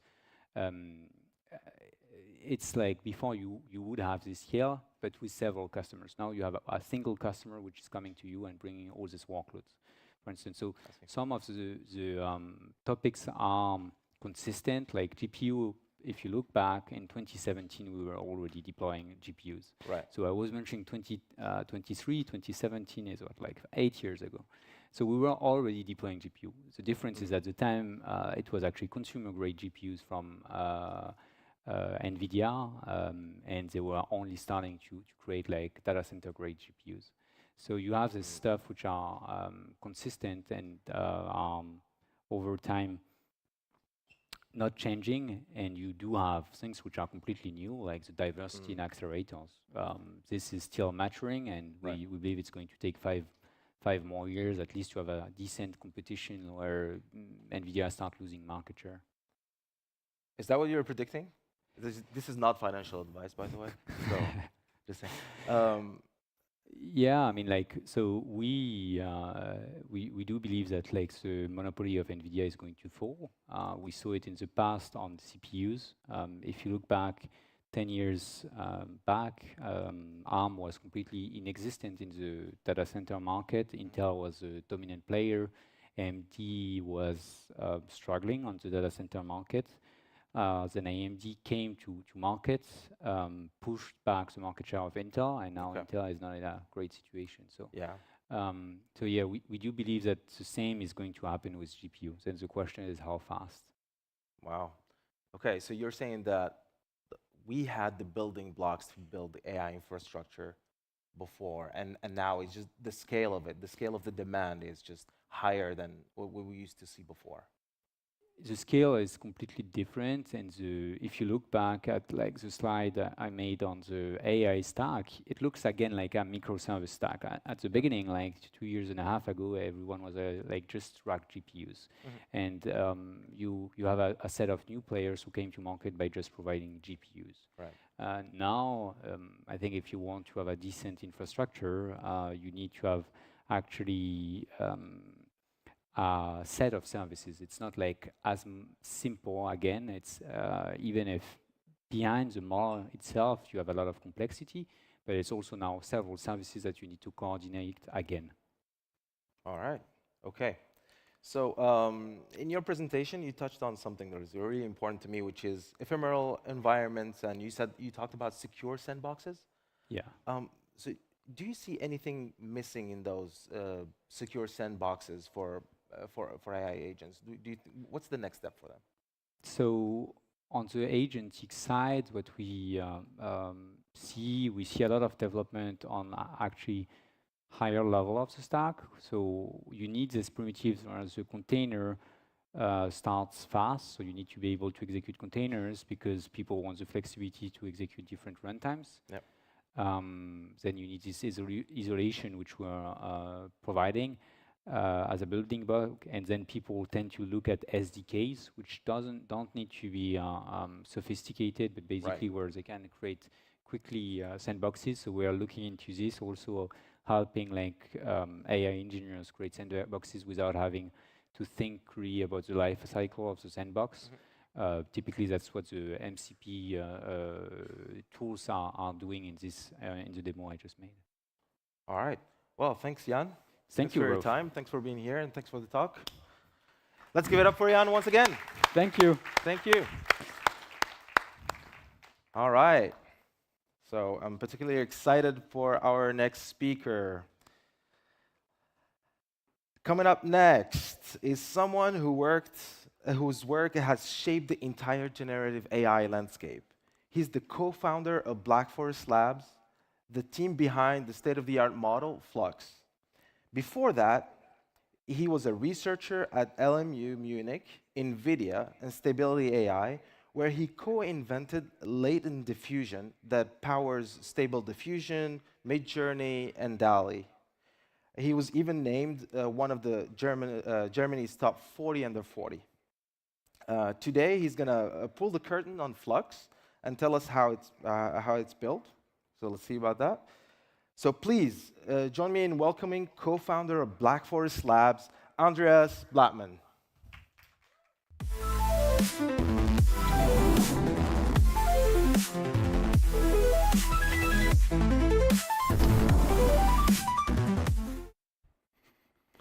So, hey everyone, thanks for having me today. Thanks, Ralph, for the nice intro. I want to talk about today about our most advanced image model family, FLUX, and I want to explain you the concepts you really need to understand how it works. I think Raul already has said a lot about me, so I'm Andy, I'm a co-founder of Black Forest Labs. We are the company behind the well-known FLUX model family.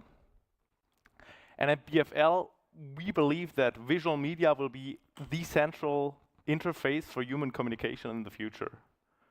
And our mission or our vision is to become the central infrastructure provider to power all the human communication through that visual media in the future, not only what cameras can do, but way beyond that.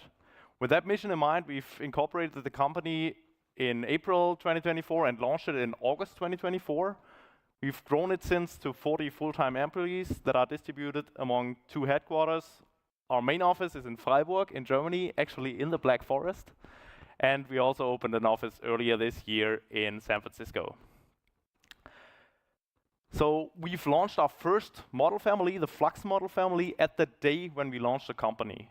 And since then, we've mainly structured our releases in 3 tiers. I just want to share a bit light on those. So we have the FLUX Pro models. Those are our best, most advanced, highest quality, and fastest models, and they are only available via the BFL API. They are just enterprise grade, and you can scale from 0 to massive volumes in, nearly instantly and without any infra hassle. As some of you might know, my co-founders and me, we've been the original developers behind latent diffusion and stable diffusion. So we've still very strong roots in the open source community. And that's why we also still are publishing openly available models. Also here in 2 tiers, we have the FLUX Dev models that are open weights. These are available for everyone, downloadable on Hugging Face basically. They are self-hostable, so perfect for someone who wants to host a text-to-image model in their own infrastructure, and they are fully customizable, so you can fine-tune them to any extent, and in fact, they actually have by now a huge ecosystem attached to them of LoRa's, of fine-tunes, like a lot of stuff going on in the open source community. Super nice to see this. And finally, we have the fully open source FLUX Schnell model. This is super fast and ultra lightweight, and it's basically the perfect entry point into the FLUX ecosystem.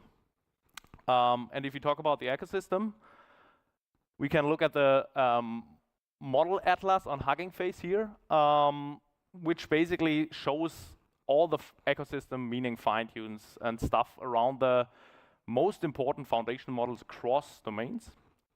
And guess which single model has the largest ecosystem attached to it? It's actually our FLUX Dev model. So you see that we already shape, I think, the image generation space in the open source community very heavily. And as said, our vision is really to advance this further to become the central provider of images and videos that humans will communicate with in the future. All right, that much to the company. Let's now come to the core part of the talk. How to unify text to image generation and image editing. Why is that important? I think, first of all, image generation has made huge leaps in the past 5 years. We've been really at the forefront of this, I think. But image editing has, since very recently, not really kept up with this speed of advancement in image generation. I would argue that image editing is at least equally, if not more important than text-to-image generation, because it allows us to iterate over content multiple times and gradually refine it. I'll show you what that means in a second. And by that, it just gives us much more control over the output. Whoever has professionally worked with images, I think, will totally understand what I mean here. So I think that's why it's a very interesting and important problem to solve. And with FLUX Context that we released in June 2025, so earlier this year, we published the first diffusion model or flow matching model that combined text-to-image generation and editing. And that really unlocked new properties that we have not seen before, things like character consistency, style reference, local and global editing, everything within one model, available within seconds once you prompt it, so at really high speeds. And I think the top row of images here that I brought to you pretty much visualizes this. So we start here at the right part here with this image. We remove the object from her face. We keep the character then and transform it into a completely new scene. So in this case, this inner city. And in the rightmost example, we just change it to a winter scene. This is all possible within single seconds, and arguably whoever has used Photoshop before, this took just very long in Photoshop before we released this model, right? So here are a couple of more examples. Style transfer is really nice. So here at the left example, we just take the input image and transform transfer the style of it to a new prompt, basically, to new content, or we can do fun things like text editing. Here we changed in the right example, Montreal to Freiburg, while keeping the font exactly the same. Importantly, Flux context also solves a lot of interesting business problems. So we can actually get from an in the wild image of this skirt to a full-blown product shot within a couple of seconds, or on the right side, we see that we can transform a simple sketch into a full-blown render also in a matter of seconds. So let's look a bit more at the pipeline and how image generation is different from image editing. Let's start with a classic image generation or text-to-image generation pipeline. We just use a prompt that describes a scene. We push it through the network, and we arrive at an image that hopefully follows that prompt. In this case, it does, I think. For image editing, it's quite a bit different. Here we start with an image, and instead of describing a whole scene that we want to generate, we only describe what I now call an instruction text prompt that actually tells the model how it should change the initial image. So here I say, convert this to a Lego scene, and we get the image of this church as a Lego scene. This all, again, in a matter of seconds. Combining these two aspects in a single model is super important because it just gets rid of very manual fine-tunes that we had to do before or complex workflows. So this is, again, text-to-image generation and text-based generative image editing combined in one model, and we don't need to fine-tune anymore or add workflows, which was the primary means to get to these editing capabilities before we released the model. All right, I think this gives a bit of a glimpse of the impact. I'll also show you a live demo of the model later. Now I really want to dive into how this model actually works. And in order to understand this, we have to look at an algorithm that's called latent flow matching, which is defined based on two concepts. It's latent and flow matching, and I want to share light on these two concepts because these are really important to understand how the model works. So let's start with latent. This comes from the algorithm latent generative modeling that me and my co-founders invented 5 years ago while we still were students at the university. And to start with, I just want to show you these two images. The left one is a JPEG image, which is an approximation of the right one, which is a PNG image. I would say these images look exactly the same, but if you look at the file size, we see something remarkable, I think. The JPEG image is actually 10 times, or like close to 10 times, or close to an order of magnitude smaller than the PNG. So apparently, we can remove a lot of information without actually noticing it. And this is very interesting. And we can even visualize it a bit more differently if we plot the perceptual similarity of an approximation of an image, in the last example, the JPEG, and the original image, in the last example, the PNG. Against the file size, we get a plot that looks conceptually quite like this. So we have here on the left side that the perceptual similarity quickly increases with file size, but then stays very, very constant. You might ask, okay, what does this now have to do with generative modeling? This actually has to do a lot with generative modeling because it shows us that when we train the model on a perceptual signal, like an image, for that image to look real, you don't need to model all the high frequency, imperceptible details. So this part, this flat part of the curve, because here we don't increase the perceptual similarity anymore. This doesn't actually matter to our eye, and training on this would just be a great waste of compute and time. So we should not do this. And this is at the core of latent generative modeling. We really want to find a representation of an image that only contains those details in an image that actually matter to us. And this is how we do it. We train, well, we call this representation latent space. This is why the term latent generative modeling comes from, so generative modeling in the latent space. And this is how we train the pipeline. We train a so-called autoencoder to extract that latent space before we train the actual generative model.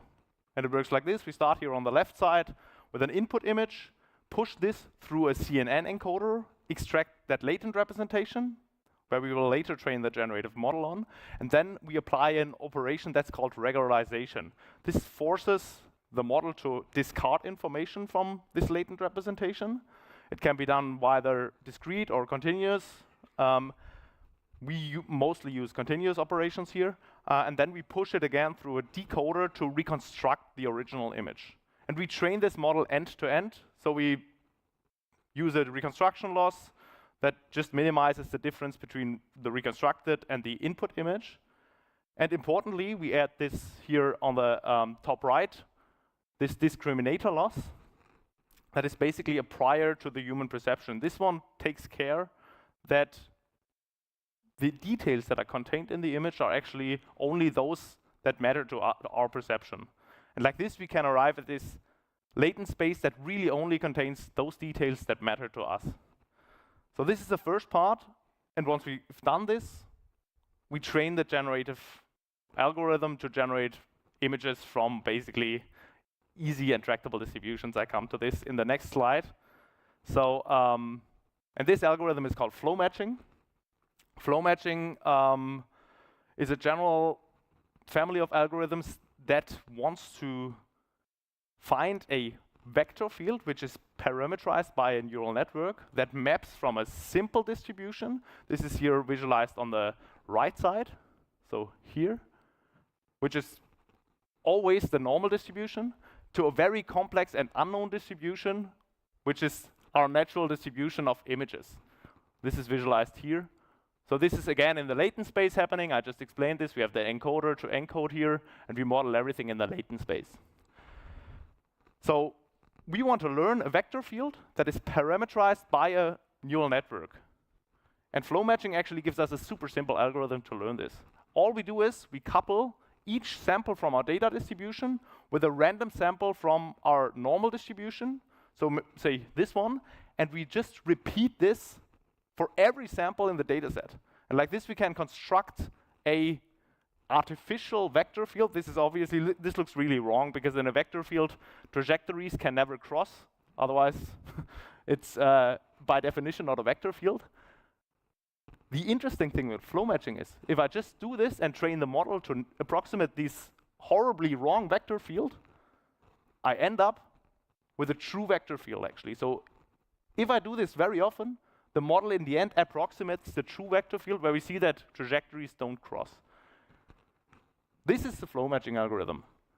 And obviously, since we want to control the output based on text prompts, we condition our deep neural network always on those text prompts to be able to control it later. And once we sample the model, so say now we've learned this vector field, the network represents it. Once we sample from it, we just apply the vector field step by step in a numerical integration scheme. So we start with a sample from the easy and tractable distribution, from the normal distribution, and just apply a numerical integration scheme where each integration step is actually a forward pass of the neural network. And like this, in 50 steps, in more or less, we arrive then from a sample from this easy distribution at a sample from the data distribution that we then again push through the decoder, and we arrive at a generated image in the end. So this is the flow matching algorithm combined with this latent generative modeling. All right. So this is how you can generate images based on text. But now how does this apply to Flux context? Because that also can do image editing, right? We do this with a very simple trick, I would say. I want to share a bit about the architecture of the model. So we train a general transformer model, which is the backbone of what we're doing for the Flux models. And we condition that. This is the same for image editing and text-to-image generation on a text prompt. This is here on the top left part here. But instead of only conditioning on one image that we want to generate, we condition on an additional image that is now the context image for the model. So we here have two images. We push them through the latent space, and in the latent space, we form a sequence of tokens. We have text tokens and we have image tokens for the two images, the one we want to generate and the one that is our context image. And we handle this token stream with a transformer architecture, which is composed of double stream blocks, where we have domain experts for the visual and the text tokens, and then classic transformer blocks that are just handling all the tokens similarly. And this is how we parameterize our network. And we can just change from text to image generation to image editing by using or removing this context image. So if we do a text to image generation, we just remove that image. So this is how it works, just a conditioning trick in the end. Last question I want to answer, how is it so fast? I think whoever knows the Flux models knows that they are pretty fast. What do I mean when I say fast? They are up to an order of magnitude faster than the competition. So we see the Flux models here on the left side of each plot, and this is both for image editing and image generation. So they are always on the left side, and say for image generation, we are 25 times faster than GPT-1 image, for instance. We are still for image editing up to 10 times faster than the slowest competitive model. So how is that possible? And the algorithm that powers this is called adversarial diffusion distillation. Here, the goal is to bring down the number of numerical integration steps. If you remember, I said these were 50 for trained models, or more or less 50 as a rule of thumb, down to as little as 4. And in order to do this, we do two things. We take a pre-trained flow matching model and initialize two neural networks from it. First, the teacher, you see it here on the bottom part of the plot, which is just this model itself. And then we initialize another new model, the student. The student should learn to generate images that are as good as the teacher images, but only in 4 steps. This is the goal, and here's how we do it. We start with an image again, encode it into the latent space, and then we use the student. This is visualized here on the top part. We use the student to basically generate this image or generate a generated image from it in 4 steps. Then we arrive here at the top right side at an image that in the beginning, when I start training this, is very blurry and looks very unrealistic. And I want to improve these images as much as possible. How do I do this? We use this generated image from the student, push it again through the encoder, and do the same generation procedure with a teacher. But here I use 50 steps, and I arrive at a very faithful and nicely looking image. And we just train a distillation loss that compares the images of the student with the images of the teacher and pushes the student to follow the teacher distribution. This alone is not enough, which is why we add another loss on top of it, which is visualized in the bottom left part and initialized with a feature extractor called DynoV2. This is a discriminator loss, which is again prior to human perception. This takes care that the images that the student creates are actually following or perceptually pleasantly looking for us humans. So again, they make really sharp edges for the student images and make them realistically looking in the end. So this is super nice, and we can, with this algorithm, we can get down the number of numerical integration steps from 50 to 4, which is great, but it's very complicated. It's like 2 times encoding. So we see here in the top row, we see an encoding operation. Also in the bottom row, we see an encoding operation, and same 2 times decoding. So it's super tedious to train this and very computationally heavy. And this makes us arrive at the final algorithm that we actually use to train the FLUX model. It's the latent adversarial diffusion distillation. You know now what latent generative modeling is. So I guess you know the motivation behind this. We just want to get rid of all the encoding and decoding, and we want to put the entire algorithm in the latent space. And this is what the latent adversarial diffusion distillation algorithm does. It just does exactly the same thing than the last algorithm, but it applies it completely in latent space. And for that, we change 2 things. We replace this dino, I go back once to see it, this kind of discriminator loss, this feature extractor, with the teacher itself. So we use the pre-trained model as the prior to calculate this adversarial loss, and we throw away the distillation loss completely. By that, we can actually achieve much less compute efforts. Does this work? Yes. Much less compute efforts, and can speed up the algorithm a lot. So in a nutshell, latent adversarial diffusion distillation is just the adversarial diffusion distillation applied to the latent space. And by that, we can actually bring down the number of integration steps from 50 to 4, which is again this order of magnitude speed up that we've seen in the plots. So here we get a 12.5 times speed up. All right, now you know why it's so fast. And as a final, I think, thing that I want to show you, I have brought a short demo to you to actually see how the model works. So let's maybe use this image. Here we have an image of my favorite football club, the SC Freiburg, which is the local football club in Freiburg. And we can now just play around with this motif. So we say, put this logo onto a t-shirt. Oops. All right. Here we go. Hope internet is okay. Yes. Cool. Then we wait for a couple of seconds. And what we get is live demo. Nice, okay. Now we're hot. I think now it should be faster. This was too slow for FLUX normally. So now we get this nice picture of the logo onto an image. The nice thing now is I can use this image and iterate over it. This is why I think editing is super exciting. So now I can say, okay, this logo is too large.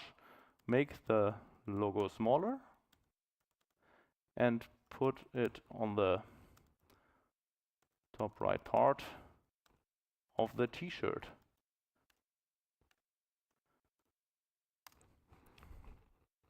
Again, we submit here.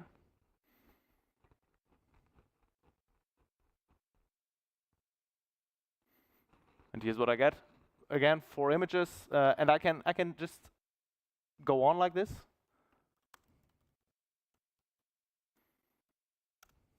Let's make the t-shirt red.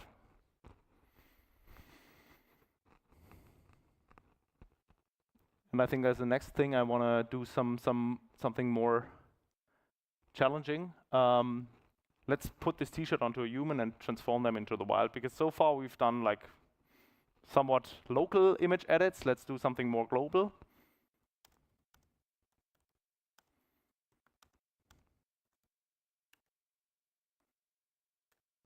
Oops.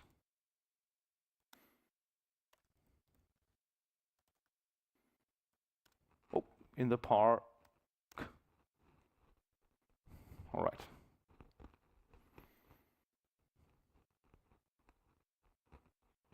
I'm now generating 2 examples. I don't know what's happening here. Okay, PAR also. Model could infer what I wanted to do. That's great. So nice. Here also good. Let's use her, and one final edit maybe. So this was a global transformation, which is nice. And now let's, as an example of style transfer, make this a watercolor painting. As the final one.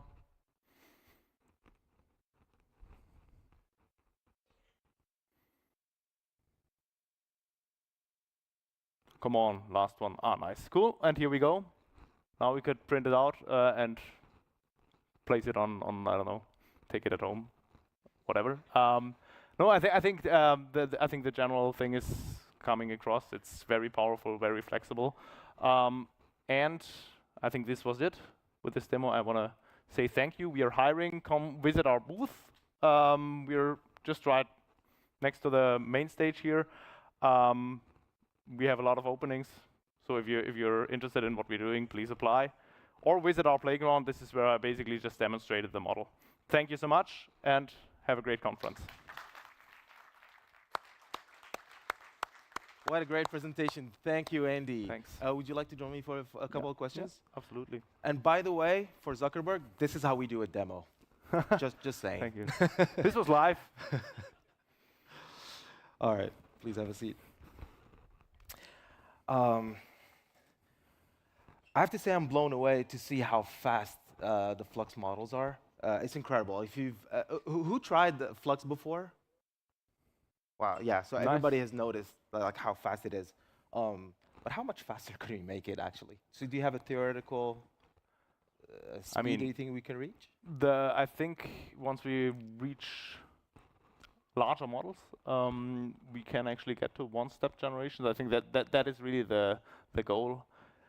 Flow matching models, diffusion models, they came from this kind of, what I said, numerical integration scheme or sampling process that just takes a lot of steps. And I think our goal is to really get down to one step, like our FLUX Schnell model, for instance, does 4 steps. And I think once we get to larger models, we can actually go down to one step. And sure, I think the challenge or the goal is, in the end, real-time generation. And I think that is very feasible, getting better hardware, getting better algorithms, getting better optimization procedures. Like on Blackwell chips, we can do less precision, so we can do FP4 quantizations for the models.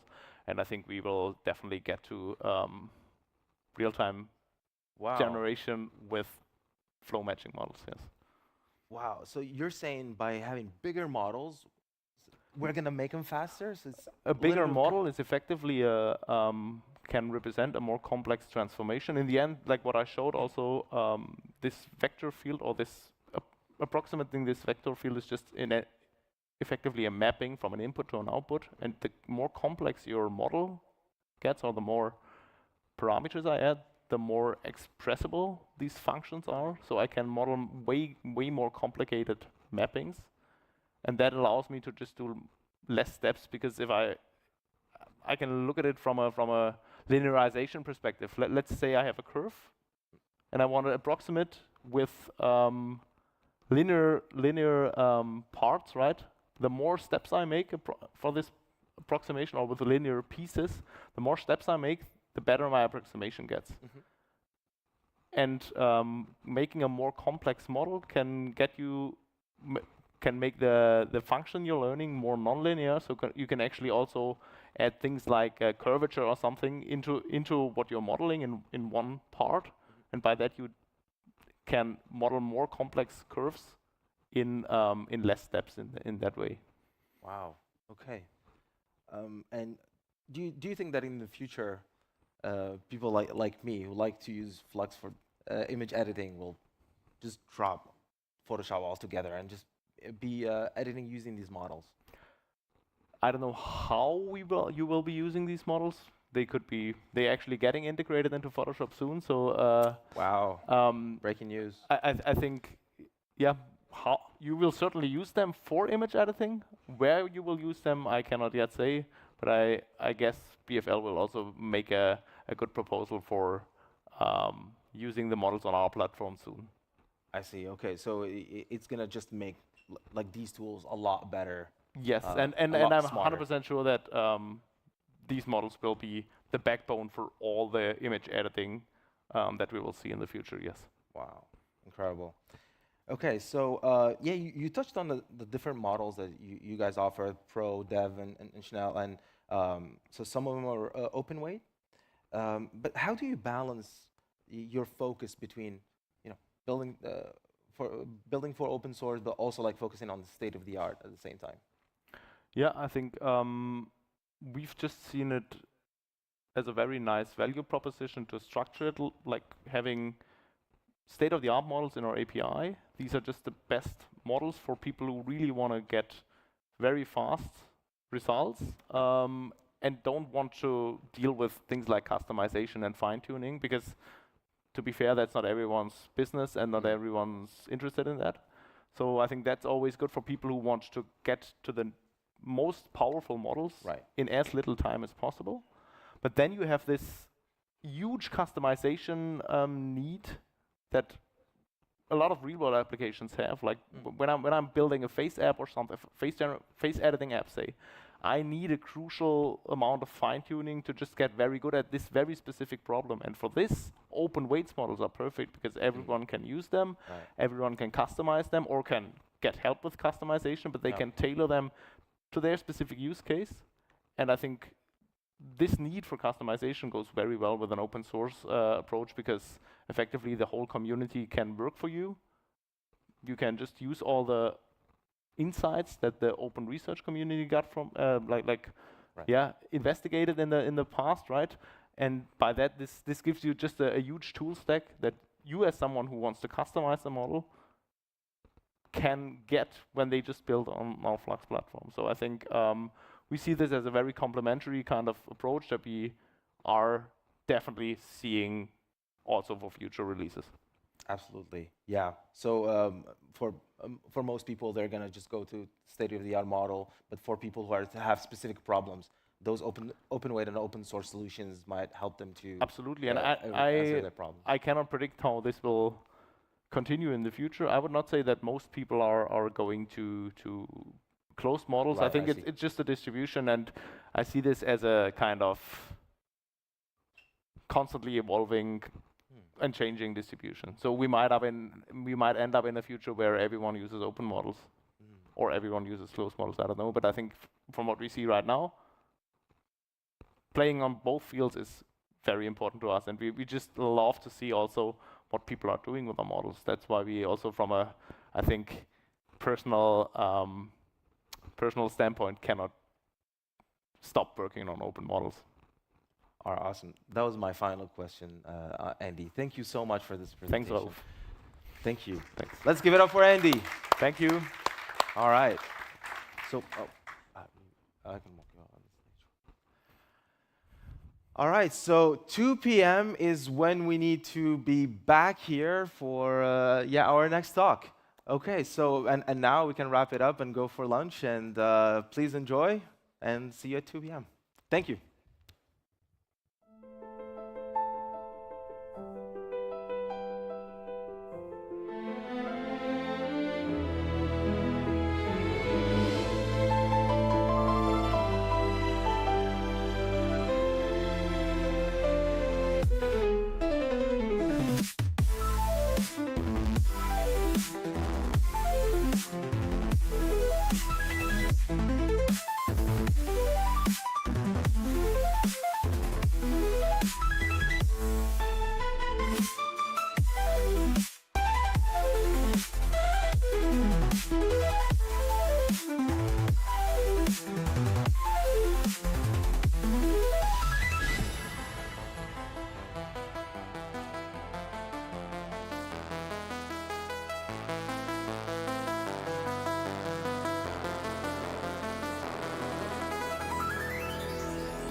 Ladies and gentlemen, please join me in welcoming to the stage your MC for the AI Engineer Paris, Developer Experience Engineer, Ralph Chabry.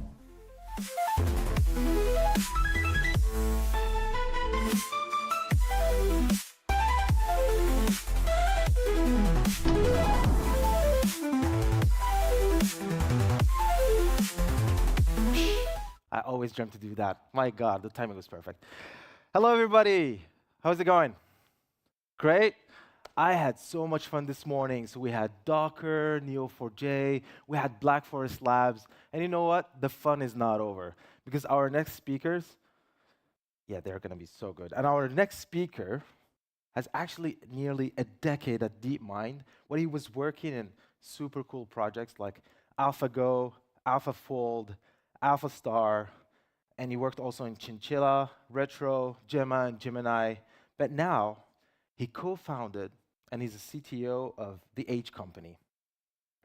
So please, without further ado, join me in welcoming into the stage Laurent, co-founder and CTO at the H company.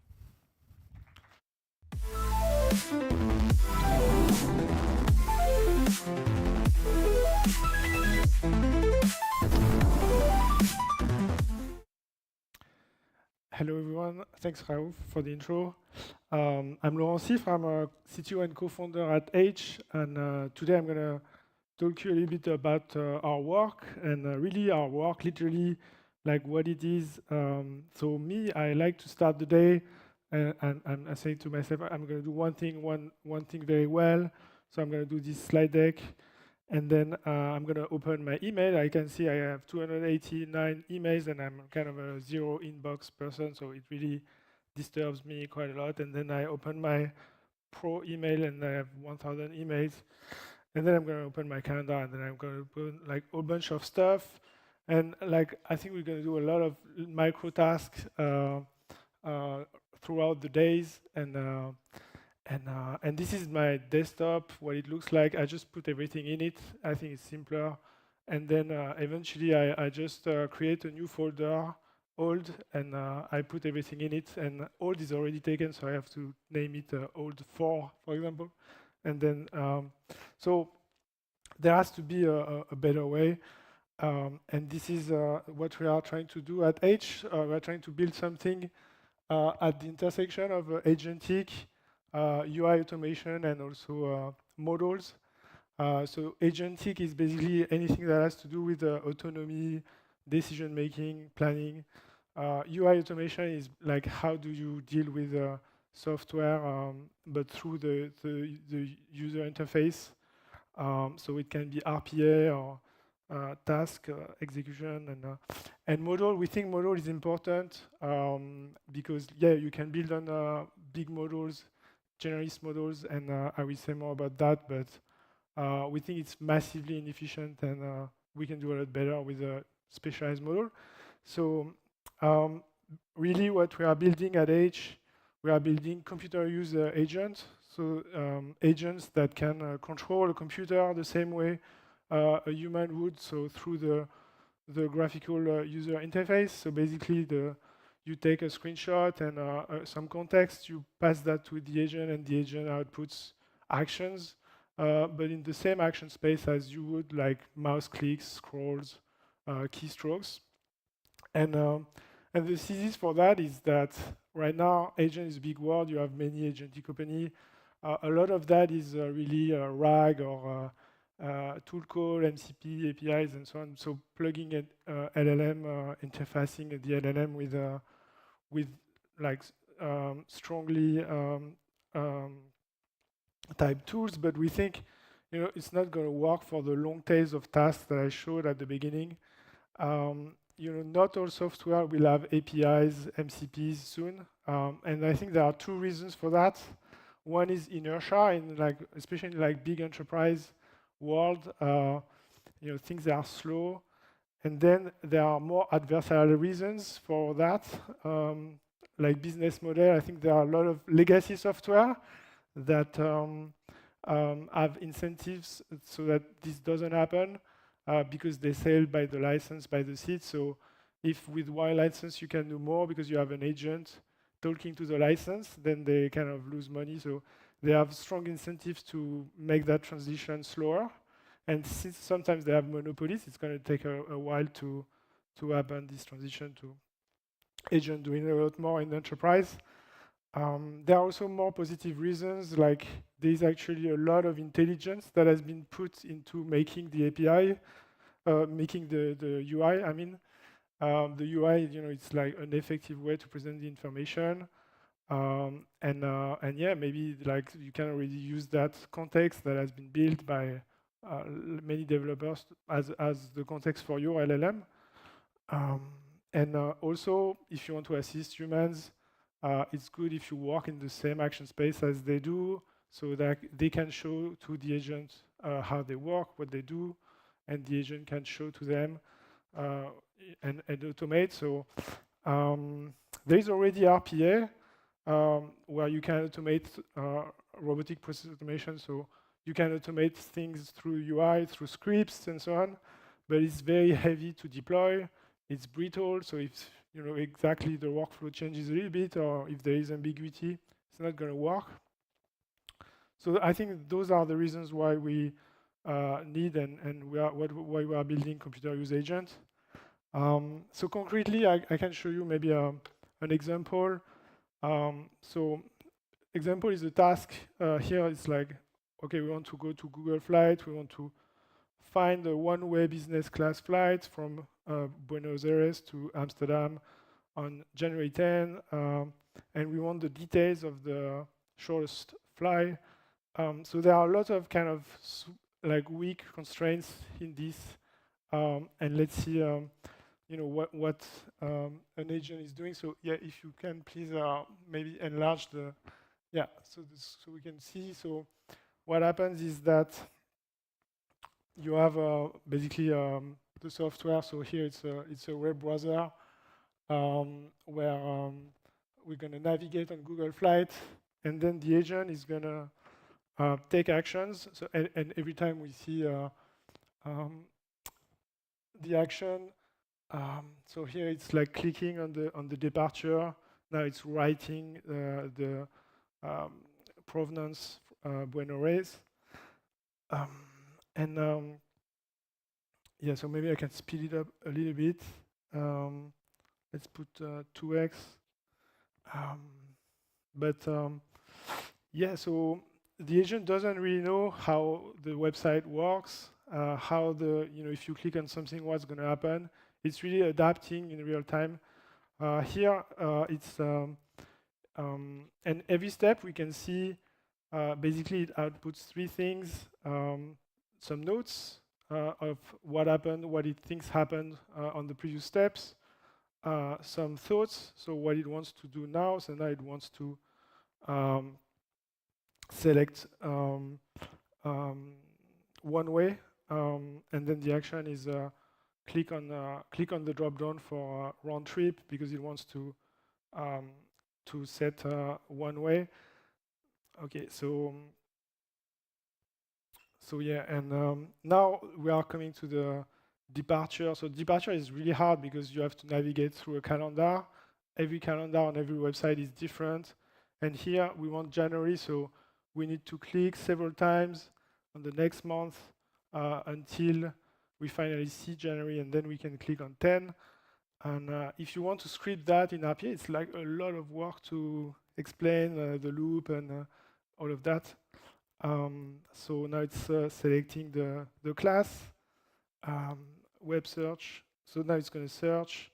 It's going to see the flights. It's going to expand. So it found the shortest one. It's expanding and yeah. So you can do that with RPA, but it would be a lot of work. And here is just one prompt basically.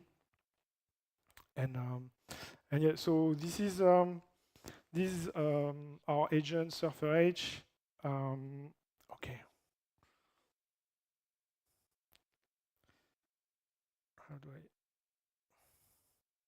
Okay. Maybe you can lower the screen, please. And the agent, the way it works, so you have the task. That's the prompt I showed at the beginning. And then you have the memory of the agent. And the memory, there are a few things in it. There's the tasks, the thoughts, the actions, the notes, and the previous screenshots. All of that goes through a policy model. So it's a VLM, a visual language model. So like it can be GPT-5 or Sonnet or model. And then it outputs actions, and we have a few actions. We have like refresh, go to, we have scroll, wait, and write and click. So the agent can write some text onto some element, or it can click on some element. And then we have a localizer model. So when you use an action that has a element target, there is a second call to a model to output the coordinates of that element, and that's the localizer. And finally, when we produce the final answer, we have another call to a validator model, and which validates if the task has been correctly executed or not. And if it has been, we just return the answer, or we incorporate the feedback into the memory and we continue. And every time the action is executed in the browser. And for that, as I said, we can use any model, but we can also use our own model that we developed that comes in. So those are our Holo models that we open sourced. They are really state of the art on this task of localization that is given. I'm going to talk more about this later, but yeah, I think one question is why would you use a specialized model? This is 2025, so everyone is just prompting a big model and put your API key and just ship the product. That's what everyone does nowadays. So why bother and why try to do another model that does something? And the reason is really efficiency. And if you look at efficiency, let's take an example. Let's take chess, for example. And chess, you have GPT-5 or Grok that can play chess very well, like 1,600 ELO. It's probably like stronger than most people in this room, stronger than me. So it's quite remarkable that such a big model can play at this level without having be specialized to do it. But if you compare this to a specialized agent and model, like for example AlphaZero, it plays at 3,600 ELO, so 2,000 ELO more. So that means GPT-5 is going to win one game out of every 100,000. And it's also a lot bigger. It's like 1 trillion parameter compared to 20 million parameters. This runs on like maybe a big pod of GB200, $1 million supercomputer.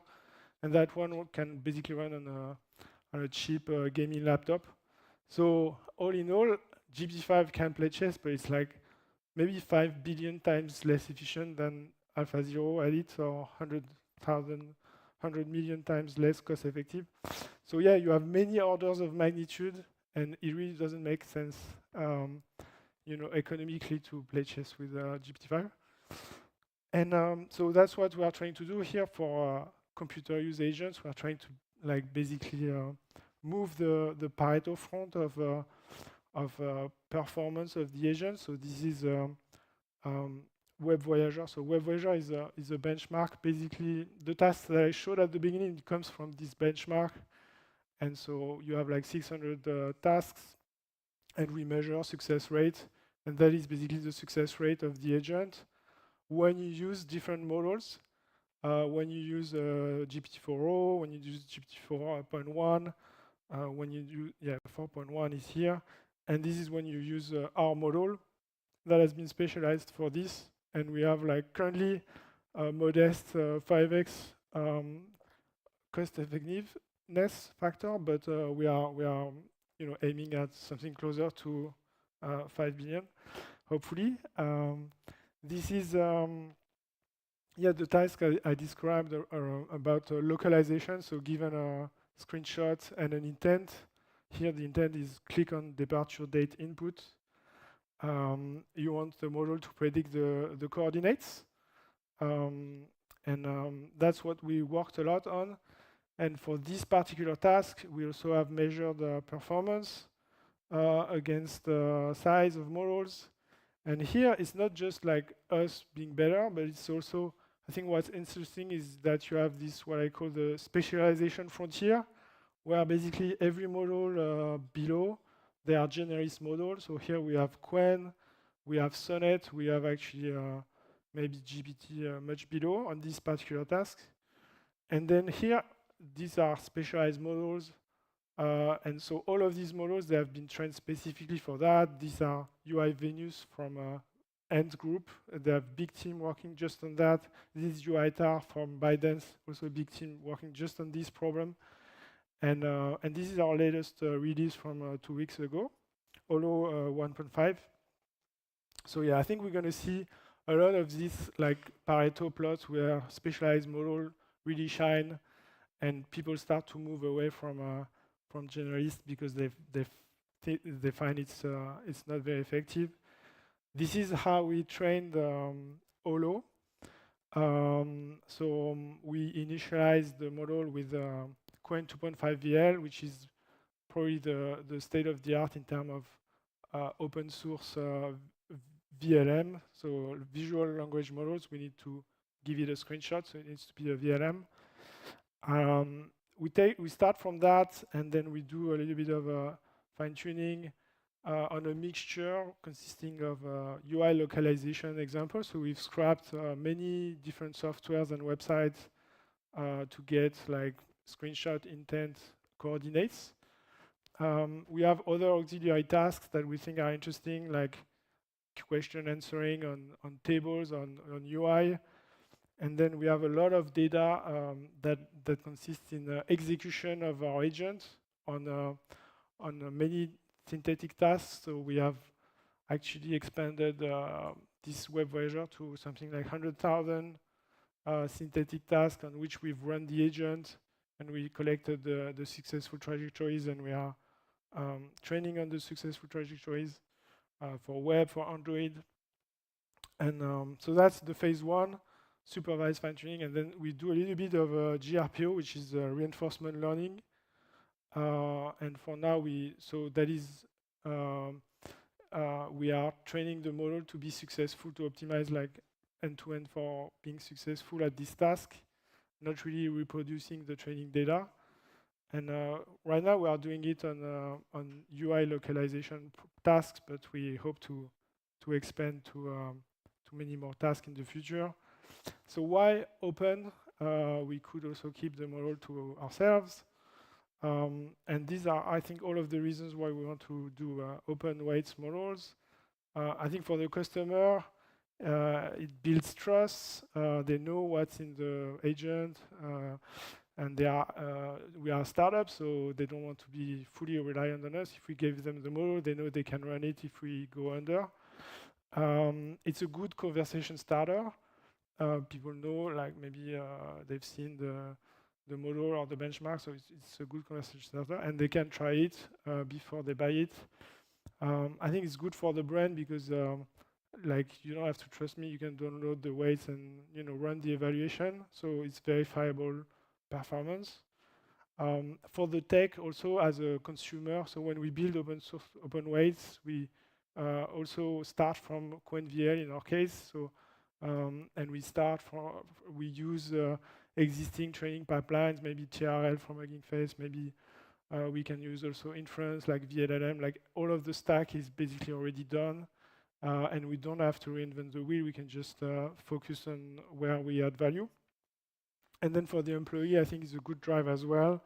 They get visibility along the way. It can be a long web for a startup to be successful, but this gives them intermediate milestone and visibility, and it helps with retention and attractivity. So I think all in all, it's a good deal for everyone. What is next for us in terms of research? We want to extend to. We've done the web. We want to extend to desktop and mobile. We want to generalize. So before we trained on Web Voyager, we evaluated on Web Voyager, and because it's reinforcement learning, it's kind of okay to train on the test set, but really it's not. So now we are moving away from that, and we are training on this big, only on this big synthetic task mixture that I described. We want to annotate, use like more humans in the loop. Sometimes the agent is really stuck, and you need to just show it what to do. So we are building tools for that.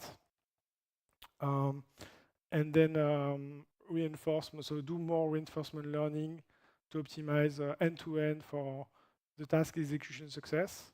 So multi-turn and so on. And then in terms of platform, we are the stuff I showed at the beginning, the demo, we're gonna make it public soon. So that's the Surfer showcase. We're gonna have a portal where you can go and create, an account. You have your API key. You can launch the agent. You can do inference of the model. So that's coming very soon. And so with this, I thank you for your attention. I'll leave you with this quote, which is why we think it's important to assist more some kind of low-level tasks. And thank you.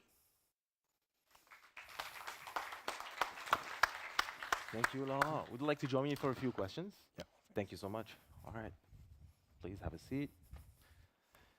Okay. Wow. What a great presentation. I really enjoyed it. Actually, I wrote so many questions, but I'm gonna try to keep it short. So I really like when you highlighted the limitations of API and MCP, and you spoke about the contrast with computer using agents. I was just wondering, what's the biggest challenge, in your opinion, in building computer using agents? So I think there are many challenges in terms of deployment. There are many questions like, do you run it locally? Do you run it on a virtual machine? What are the credentials? It's a big question. Here we book a flight, but then what's next? Like, are we logged in? Are we gonna just have the, credit card number in the prompt? Probably not a great idea. So I think many questions around roles and permissions, and I think it's a great opportunity because it's already done in humans interface, and we can reuse some of that. Yeah. So if an agent needs to act on the behalf of a human, like what kind of data they can have access to, etc. What kind of permissions are we allowing them to have, pretty much?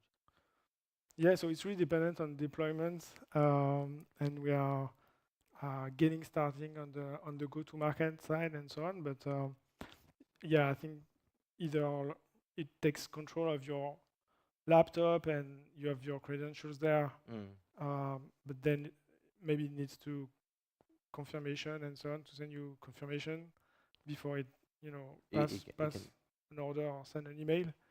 But yeah. Yeah, I would like that too, if I'm informed. You spoke of go-to-market strategy. So, can you tell us a little bit more about the business model that the Age company is actually having for this? Yeah, so I think we're gonna have the surfer showcase, but I don't think it's gonna be something you can pay for. You can try it, but if you want to, we don't want to basically build a per token business model. We think it's a kind of a race to the bottom. So we try to do this forward deployed engineer model, and we have Gauthier, our CEO, who comes from Palantir and has been very successful at doing this in his previous role. And we'll try to charge by the value and like how much more can you do, and we take a fraction of that compared to you know, how many tokens. Like OpenAI is like $2 per million tokens. How much, you know, we're not gonna make money like that, I think. So yeah. Yeah, it's quite hard to actually understand how much tokens or how many tokens does a computer as an agent needs, right? So that makes sense to me. Well, this is it for me. Thank you so much, Laurent. Thank you. Let's give it up for Laurent. Thank you so much. All right. So we're ready for our next speaker. This is going to be a speed run, but I think it's going to be exciting. So our next speaker calls himself a technological humanist. He's built systems for NASA, brought medical informatics to Zambia, and today at Neo4j, he's helping democratizing graph databases. His motto, everything is connected. So he's here to show us how to generate data and how generating data can be fun.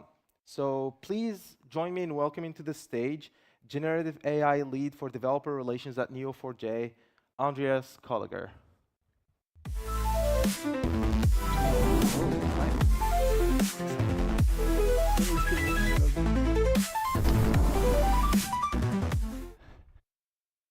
Thank you for that introduction. Hello, everybody. Hello, Paris. So we've all probably done a little bit of vibe coding over the last year or so. I work at a database company, so I think a lot about, well, can you do vibe coding with data? Can you vibe with data? So this is my talk. This is the snack version of a fuller version of what I've got that I'll share later. But it's all about, and actually I love the previous talk, the idea that as soon as you go down the route of making any kind of agents, you run into all kinds of challenges that lead you down to making a multi-agent system. And you do multi-agent system for a couple of reasons. You do that because the agents have got too many responsibilities, they get confused, they have context rot that happens, semantic drift that happens. So you break down the problem to make it simpler and have more agents that are focused on different parts of the problem. Along the way, because you've got multiple agents, you have the opportunity to use specialized models. The way that we saw in the previous talk, specialized models outperform general models in all tasks. So you have the opportunity, as soon as you break things up, to have models that do just one part of a puzzle. Okay, that's the quick setup. So I've been building a multi-agent system to actually vibe with data to help you build a knowledge graph, because I work for a graph database company. And this starts with a top-level agent that interacts with the user and like helps figure out what the user wants to get done. But then there's 3 specialized channels here for either taking in structured data, unstructured data, and then once you've built a graph, retrieving information out of that, what's called graph RAG from the graph perspective. So I'm going to take you through a speed run of what this looks like in action. I have a longer talk about like, the details of how you implement this. All the code is open source. I'm happy to share that with you guys as well. Okay, so here's the speed run in video form. Imagine you want to build a bill of materials graph. You don't know how to do that. So you turn to this agent and you say, hey, I would like to create a bill of materials graph. Send that off. The first job of the agent is to figure out, what do you really mean? What are you trying to get done? It goes through a bit of bouncing around here, like figuring out which agent should pick up this whole thread, and realizes, okay, I don't quite understand what you're trying to get done here. Let me ask some clarifying questions. So to ask, tell me more about what you're trying to do with the knowledge graph. And I tell it, okay, great. I want to trace from the products all the way through the bill of materials, all the way down to the suppliers, so I can do root cause analysis for like product issues that are reported, like on a website review or something. Okay, human in the loop is important to me, so after the agent decides it thinks it understands what I just said, it says, this is what I heard you say, was that correct? I approve it, and then it moves on to the next stage. And the next step, having understood what I'm trying to get done, it goes off to find what data is available that might satisfy creating that kind of a graph. It has tools available to it to look through the file system. For all the files that are available, it can kind of grep through those and find the content of the files. And then here it makes a recommendation about, here's the files that I just found, some product files, some assembly files, and also some suppliers. It presents that to me again for approval. I said, sure, that looks great. It goes on to the next agent. Now we know the user's intent. We know the data available. The third agent's job is just to focus on, given the data and the user's goal, what would the data model look like? So it goes off and does some analysis on that. And the outcome of the analysis is that it comes up with a proposal for what the graph could look like. And again, it's just a proposal. It doesn't actually do anything yet. Shows that to me. I can go ahead and look through it and see that looks correct. It looks like it covers all the kind of data that I'd like to have inside of the graph. And here I'm carefully scrolling through, making sure all the nodes are there, that the nodes are connected to each other in a good way. I've got a good connected graph. And here again, I'm just going to go ahead and approve that part of the workflow. With that approved, we can finally transfer over to the agents that's going to go ahead and build the graph. And the building part of it, and this is where the specialized agents really would shine, specialized both agents and models, is that if you go from just ideation with the user, you kind of maybe want OpenAI or generalist model for that. As soon as you go down to a specialized task, having specialized models would be amazing. And here we've gone through all the way, pulling in those data files, creating the graph, and it's even recommended some queries that I might be able to run there inside of the interface. Now, instead of dealing with interface, I'm going to pop over to the database side to see what the data actually looks like. And here I've done a match looking for the products that are inside of the graph that was just created. This particular product is the Stockholm, I forget if it's a table or a chair, but that chair is made out of some assembly, some different pieces, and those pieces have some parts, and those parts come from suppliers. All of that was created on the fly by this multi-agent system. That is my speed run. If you'd love to hear the long view, come talk to me afterwards. I've got about 10 seconds left, so I can't take any questions. Thank you. Thank you. Thank you, Andreas. Awesome. So, our next speaker leads a developer experience at community at Hugging Face, where he's been championing open source, audio, and on-device machine learning. He's here to walk us through the state of open source LLMs in 2025. Please join me in welcoming to the stage Head of Developer Experience and Community at Hugging Face, VB.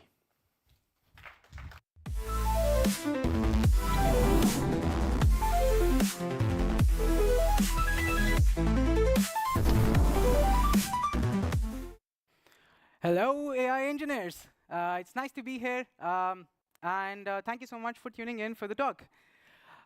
In the next 20 to 25 minutes or so, I'll present a report on the current state of open LLMs in 2025. And hopefully you'll be inspired to try them out by the end of the day or by the end of the talk. Let's see. So when we talk about open LLMs, like one of the first questions that pops to the mind is like, how do they stack up against the likes of GPT-5, the likes of Claude Sonnet, and so on and so forth?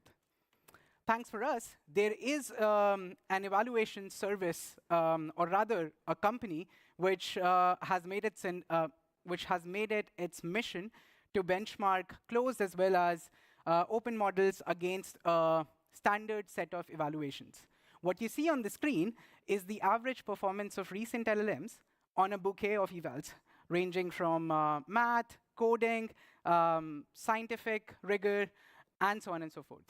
The black bars that you see are proprietary models, and the blue bars that you see are open models. And what you can see right now on the screen is that in the top 10, there are pretty sizable amount of open models. So I can see 3 or 4 here. And if you look at it in absolute scores, the open models are actually quite close to the closed models as well. You can see that GPT-5 high currently, with like reasoning effort high, is at 67 absolute score, whilst GPT-OSS, another open model from OpenAI, is at 58.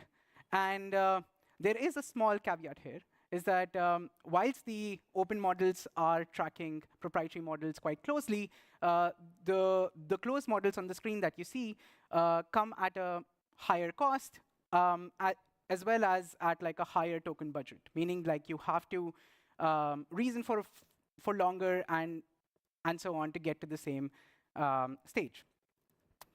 Whilst now we've established that open models are sort of okay, the next question comes is like, are these easy to use? Surely, like, you have to deal with like model weights, you have to deal with different runners, you have to deal with setting up your virtual machine, and so on and so forth. So surely this must be like difficult to deal with. Well, let's look at it. There are typically 3 ways of like working with open LLMs. Number 1 is a serverless API. This is similar to how you would interact with OpenAI, with Anthropic, with Gemini, and so on and so forth, which is essentially that you take like a 5-line snippet, you give the model ID, and you pass a prompt in, and you get some sort of generation out. Second is a managed deployment, wherein you select the model weight, you click on a few buttons, and automatically this a provider, this could be similar to Modal Labs, could be similar to Koyeb, Hugging Face, and so on and so forth, would package these model weights up, and you get an endpoint out. Or last but not the least, since you have the model weights themselves, you can deploy it yourself. Which means that you set up your own virtual machine. This could be a VM right in your basement, or could be a GPU cluster on AWS, Google Cloud. Pick your favorite cloud provider, or at your company, and so on and so forth, and you set it up. Now let's look at these in a bit more detail, right? Let's talk about the serverless API. I'm pretty sure everyone in this room would have dabbled around with a code snippet similar to this. This is like a boilerplate OpenAI chat completions code snippet that you would use to interact with GPT-4, GPT-4o, GPT-5, and the likes of it. In the year of 2025, we've adopted this as the standard. Be it chat completions API, be it responses API, you can access pretty much any open LLM with pretty much the same standard. Which means you have a familiar SDK. So in this case, you can swap GPT-5 with, for example, GPT-OSS, or could be like one of the latest Quen models, and so on and so forth. You can choose by a bouquet of routers. So you could use Hugging Face inference providers, Open Router, and there are many other providers like this. So there is quite a lot of optionality for you. That's it. And then just like plug in your prompt and just go about and build your application. So it's pretty much the same experience as the frontier models, which are proprietary, and so on. You can go one level down the stack as well, which is what we were talking about in managed deployment. In this case, you typically go to a LLM market space. This could be, Hugging Face inference endpoints, Lambda Labs, Prime Intellect, Modal. There's a lot of competition. There's a lot of healthy competition out there, healthy providers out there, each trying to give the best sort of service to you. Pick your own GPU. This could be an H100, A100, T4, L4, whatever works with your budget size, whatever works for your specific use case. And that's it. And then just deploy. In most cases, it is as the image on the slide is. You pretty much just select a model. In this case, we select Quen next, and you just hit deploy, right? And that's it. And within like 2 or 3 minutes, you have a deployed endpoint that you can then use.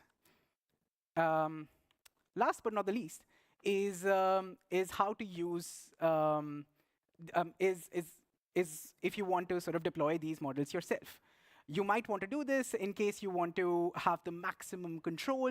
You want to sort of make sure that wherever your prompts go is something that you want to have full control on. You want to make sure that the model abides by your specific rule cases and so on. In this case, you would typically start by choosing your own inference engine. there is a huge variety of inference engines, namely VLLM, SGLang, TGI. There's a lot of other like niche inference engines which you can choose from. Once you've choose these inference engines, you provision your own sort of cloud GPU cluster. This could also be just like a GPU lying in your basement, and you set it up, and that's it. And you have like a private and secure deployment. Each of the three sort of ways that I spoke about have their own utility, right? So if you want to like run fast, you would probably want to start with something which is serverless. If you want to have a bit more control and you want to make sure that the net intelligence that you supply to your app without having like a dedicated DevOps or MLOps team, then you might want to look at managed deployments. If you want to have like really a lot of control on like what is going through, you want to have full provenance of your prompts, you want to have full provenance of your outputs, then you want to sort of have something that you want to deploy yourself. The best part about this all is that given you have the model weights, you have the optionality to choose, essentially. And you can go through the stack, you can work through the competition, you can work through all the platforms and so on. But now you might be asking, like, why do I even need so many deployment options, right? This is a classic sort of buy versus build sort of argument. No matter where you are in your sort of like life cycle of a startup, of a business, and so on, you want to always increase the optionality that you have with respect to what you're providing, right? So in case like your startup or your application depends on LLMs, you want to have it. You want to always have like one failover over the other. You don't want to always depend on just one provider. Case in point is the recent issues faced by Anthropic. No shade to Anthropic. I use Claude every day. If there's someone here from Anthropic, I love you guys. But this is a recent blog post from them, which was about the timelines of issues that they faced while serving Claude Sonnet, as well as, if I'm not mistaken, Opus models. And the issues here specifically was that they had like an issue with like context window. They had an issue with the way they were routing the prompts. And what all of this led to is that you were calling the Anthropic models the same way as you were, but a small percentage of these requests were not being fulfilled the way they were supposed to, meaning you were getting like slightly lower quality outputs at the end. Given you have no sort of visibility into what's going wrong, this can cause like quite a bit of issues, because without having any visibility on what's going wrong up the stack, you just get degraded outputs. And this is something that, based on whatever use case you're working on, you would want to optimize, right? And of course, like we've all heard the lore, right? Like Sonnet is dumber during the day, but it becomes much smarter during the evening. Like when you're coding in the night, like Claude Sonnet is much nicer, and so on. And of course, a lot of this is placebo. But the fact that we don't really have access to the model weights makes it much difficult to be able to narrow it down to one thing. And as one of my favorite researchers that I look up to quite a bit, Andreas says, not your weights, not your brain. And again, like you want to have as much optionality as possible, and so on. So now that we've established that open LLMs are good enough, open LLMs are there are quite a lot of options for you to use these LLMs. Let's look at some of the recent trends in the open LLM landscape. So we'll go through 3 trends. The first one is up until like last year, up until December of 2024, OpenAI o1 was the state-of-the-art reasoning model. And when they released the model, it was one of the first sort of thinking model, in the sense that before you get to the final response, the model sort of contemplates about the response itself, and because it contemplates, you get a higher quality of output. When they released the model, they they decided to hide these chain of thoughts or like this contemplation from the model itself. Fast forward to January of 2025, DeepSeek, one of the key LLM players from China, released DeepSeek R1. This was a very huge 685 billion parameter model, MIT license, meaning you can use it for commercial use cases. You can use it for any of your own bespoke use cases.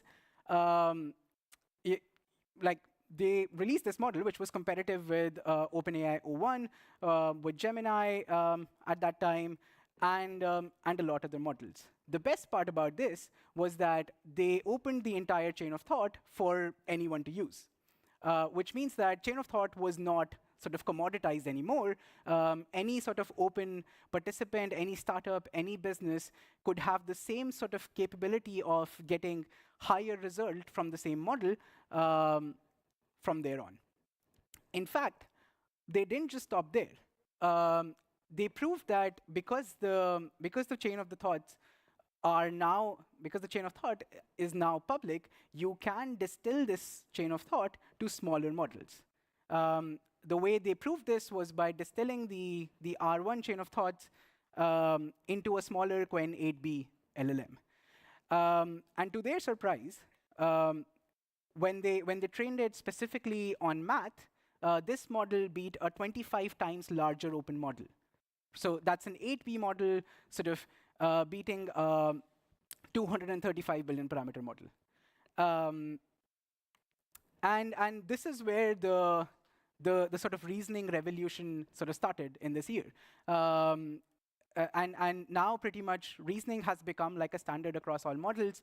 In fact, the recent GPT-5 series models, all of the models have reasoning, except they have like a reasoning effort, so the models can have, low reasoning effort, medium reasoning effort, high reasoning effort, and so on and so forth.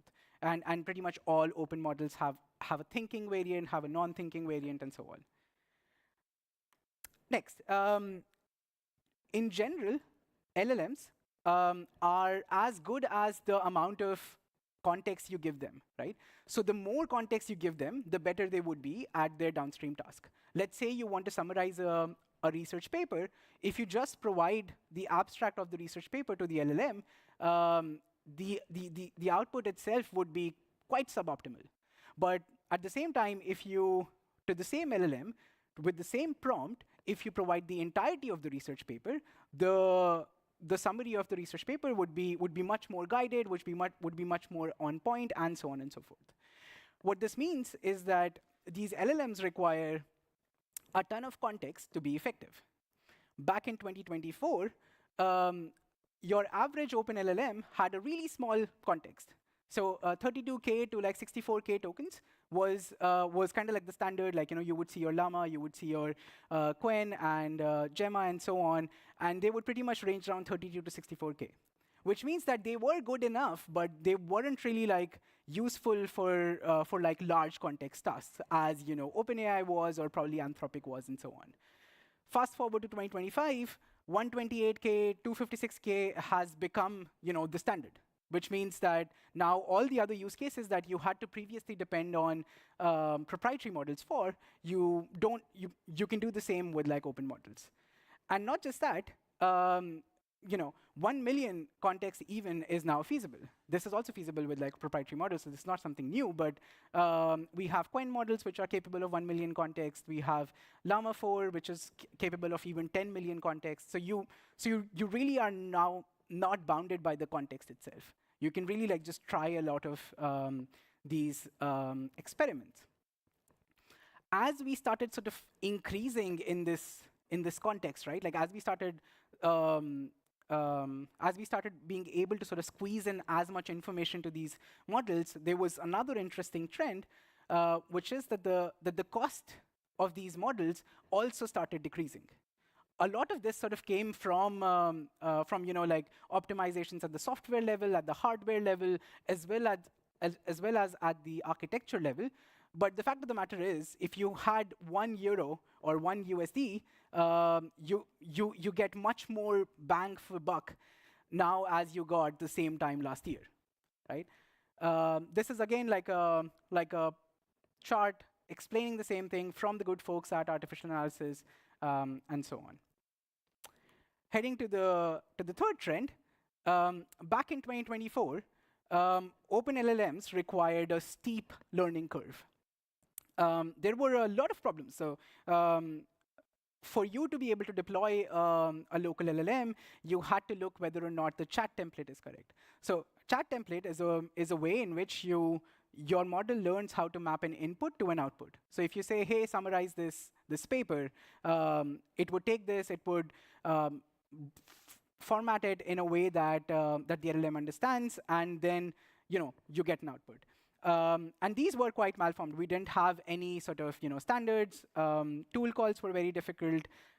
We had model precision issues. So essentially, we didn't know what was the model trained, whatever precision the model was trained on versus whatever precision the model was deployed on. So there were quite a lot of issues like this, and of course there was latency issues and memory requirements for those. Fast forward to 2025, we now have standards for chat templates. So everyone has defaulted to chat-ML format. 4-bit and 8-bit quantization has become first-class citizen. In fact, all the new LLMs that you see are pretty much FP8 first, which means that you do not require as much VRAM on your GPU to use these, and these are native, which means that you don't really lose out on any of the performance. And in fact, now with the recent OpenAI GPT OSS, we've seen that 4-bit is also becoming kind of like a standard. But surely there has to be a catch, right? All of this is too good to be true, right? And in some cases, maybe it is. Let's look at where do proprietary models still win today. First of all, for general reasoning. So what we've seen is that open models are very good at certain specific tasks. So you would see open models being really good at, for example, tool calling, really good at math, really good at science, really good at coding, and so on. But there's no one model which is good at everything, much like what your proprietary models offer, similar to Anthropic, similar to OpenAI, and so on and so forth. So there is still a hill to climb for general purpose reasoning when it comes to it. End-to-end multimodal is quite superior for proprietary models, and more specifically for, in this case, OpenAI. OpenAI has a huge sort of margin when it comes to GPT real-time, GPT-4o, advanced voice mode. Just the fact that you can have an actual 5-minute chat with the advanced voice mode, tell it whether you want to go whether you want to ask it to go fast, slow, or ask you to teach sort of French, ask you to teach German, whatever it may be. You can just ask things when it comes to advanced voice mode and also GPT real-time. This is something which we haven't really gotten to when it comes to open ecosystem yet. Last but not the least, proprietary models have a sort of very nice, well-defined safety and jailbreak scaffolding. Open models, when it comes to open models, you often have to define this yourself. You have to make sure that they are, covered from all sorts of issues or all sorts of potential jailbreaks and so on. And this is something which proprietary models have kind of mastered at this point. So if we were to sort of summarize this in one slide, what would be a playbook for you to simply just try open models is pick your simple project, any project that there may be, swap the proprietary with the open model, evaluate on the same tests that you have been evaluating on, iterate, swap with another model, tune your prompt, and let it rip, pretty much. Last but not the least, what's next, and what is some stuff that I'm quite excited about from these trends? First of all, I'm quite excited about smaller and domain-specific models. In the recent times, the Gemma team at Google DeepMind released a Gemma 290 million parameter LLM. It's a small multilingual LLM which can run on your browser, can run on your devices, and so on. And these sort of small domain models are, in my opinion, the way to go. You lower the cost, you increase the access to a lot more people, and so on. Second is effort-based reasoning. So this has started to become like a thing which OpenAI is doing, which is essentially from the same model, you can just define what kind of effort do you want from the model. So do you want like a low reasoning effort, a medium reasoning effort, or a high reasoning effort?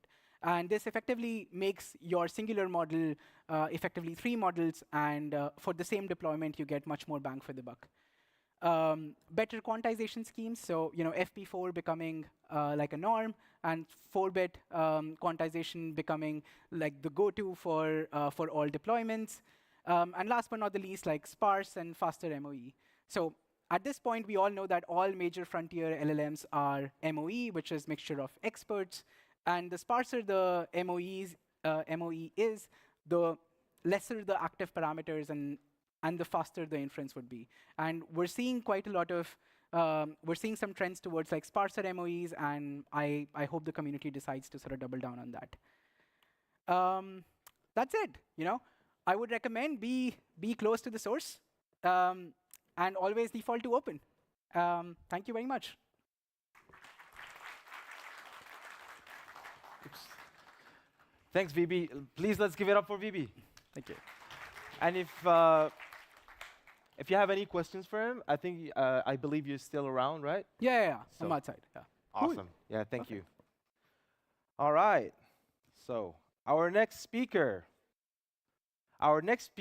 built machine learning infrastructure at Uber, Apple, and Adobe before she co-founded Arize AI. She also been recognized on Forbes 30 under 30 list for her impact on AI. Today, she'll show us why system prompts shouldn't stay static and how agents can actually evolve their instructions in the real-world environments. Please join me in welcoming to the stage Chief Product Officer at Arize AI, Aparna Dhinakaran.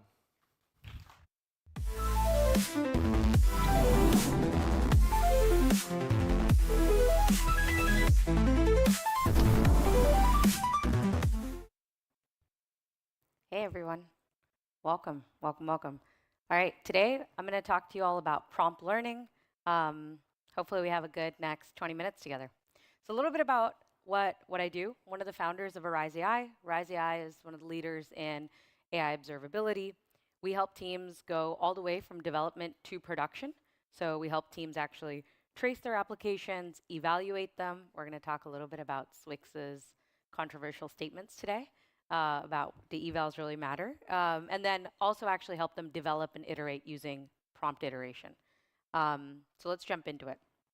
So this is actually a real post from Hacker News that I just put on the slide, which is, I think, just really emblematic of what people are feeling today. Somebody's asking, are there any real examples of AI agents doing work? And he's asking kind of, anyone have an example which I understand to be intelligent that isn't just a glorified or rebranded workflow automation? And I think you get a sense of this kind of skepticism from people who are building with agents today because they're just really brittle. It's really hard to get them to work in the real world. And I think what we're starting to see is that there's common patterns that really good agents are starting to have. And when they don't have them, they tend to be brittle. One of them is the system instructions, if they remain static and they're not consistently kind of being updated. This is what we're going to dive into today. That tends to keep it so that the agent doesn't actually learn from its environment. You have, I think there's screenshots now of all the to-do lists inside of Cursor and inside of Claude, but actually planning and being able to have, planning that updates is something that's starting to become a really common pattern in agents. How they call tools or the guidance around tools tends to be something that I think some of the better agents that we're using do really well. And then context engineering is a whole domain that, when the context isn't passed correctly, either between agents in a handoff, we start to realize that this is where agents end up tending to be brittle. But today what we're going to actually talk about is system prompts. This is a really viral tweet that Andrea Karpathy kind of tweeted in May. And I think he's actually starting to hit on something which is really interesting in this space. What he's talking about here is that there's a major paradigm kind of missing for LLM learning. He's given it a name, system prompt learning. He's like pre-trainings for knowledge, fine-tunings for habitual behavior. But there's a lot of human learning that actually feels like a change in the system prompt. So you learn something from your environment, something doesn't go right. You end up taking a note for yourself. Hey, next time I see this scenario, I'm going to act like this. And this needs to go somewhere. And if you end up putting it in pre-training, I mean, that's a lot of work. It's a significant amount of effort. You can do it in fine-tuning. Again, significant amount of work. But you actually have English feedback and an explanation that you can just put in to the system prompt. And this is significantly kind of higher dimensional feedback than just a scalar score with typical, if many of you guys are familiar with like RL type of approaches. And so why not use these system prompts to actually pass in this type of feedback and make sure that the system prompts don't just remain static? This is actually Claude's system prompt that got leaked on GitHub a couple of months ago. 24,000 characters, 18K words. And you can see here that it's pretty detailed in terms of all sorts of conditions and how Claude should behave. And I think the key takeaway from this is that this didn't happen in a single iteration. No one just wrote the system prompt overnight and then put it into production. This was meticulously shaped over collecting data, looking at where Claude didn't do well, and then actually using that to iterate on the system prompt. If there's anything you take away from everything I've said so far, it's that the system prompts are actually really key to building effective agents. And as agent builders here, that is something that you can actively shape. And there's all sorts of different prompt optimization approaches that we're going to talk through today that you have in your toolkit. There's kind of the old approach, which is more traditional RL type approaches. So the traditional RL type approach, what you have is a scalar reward. You have a scalar reward. You know, there's some sort of gradient descent type algorithm that actually uses it to go update the RL system. Requires a lot of examples. It's really expensive in this world. There's other type of approach called meta prompting, where basically you are now actually updating the prompt itself, but you're still using kind of a scalar score to identify what are the tweaks in the prompt, the system prompt you should actually make. What we're going to be talking about today is kind of a new approach, prompt learning, inspired by Karpathy, which actually uses the English feedback, so not just the scalar scores, but it actually uses the English feedback to improve the prompt. And I'm going to show you on actually an agent, a type of agent that's really successful coding agents. So just to recap on what system prompt learning is, it basically takes the data, so this is the inputs, the outputs, also the explanations or the annotations. It takes the original prompt, you're going to pass that into a meta prompt, and then you're going to get a new prompt. This is kind of the theory. Let's see how this actually works. We put this to test, and I'm going to run you through the benchmarks that we did on the Klein system prompt. So for those of you who don't know what Klein is, Klein's one of the leading open source agents, coding agents. So the entire kind of, it's entirely open source. You can go look at the system prompt today. We heavily cut the system prompt. It's like 30 pages long. But the system prompt basically has, whatever the system prompt is, and then a section where you can actually add rules. So if you're familiar with like cursor rules, Klein also has something like, its own rules that you can go in and add. Typically, when you use the out-of-the-box Klein, the rules are empty. So we started off with kind of this was the system prompt with empty rules. And the first thing we did was run an initial benchmark. How does the initial kind of system prompt do just on its own without any modifications? We tested it on SweBench Lite. SweBench Lite is like 300 plus software engineering problems. And we ran kind of Klein on plan mode on SweBench Lite. So Klein, just for context, has both plan mode and act mode. Plan mode is basically where it generates a plan, but it's not actually generating the actual code and then running the code on the actual problem. We're actually currently working on act mode results, so hopefully I'll tweet about this soon. But we tested this using plan mode. And in plan mode, I mean, the results were, okay, as you can see, it's not great, but like around 31%, basically on SweBench Lite.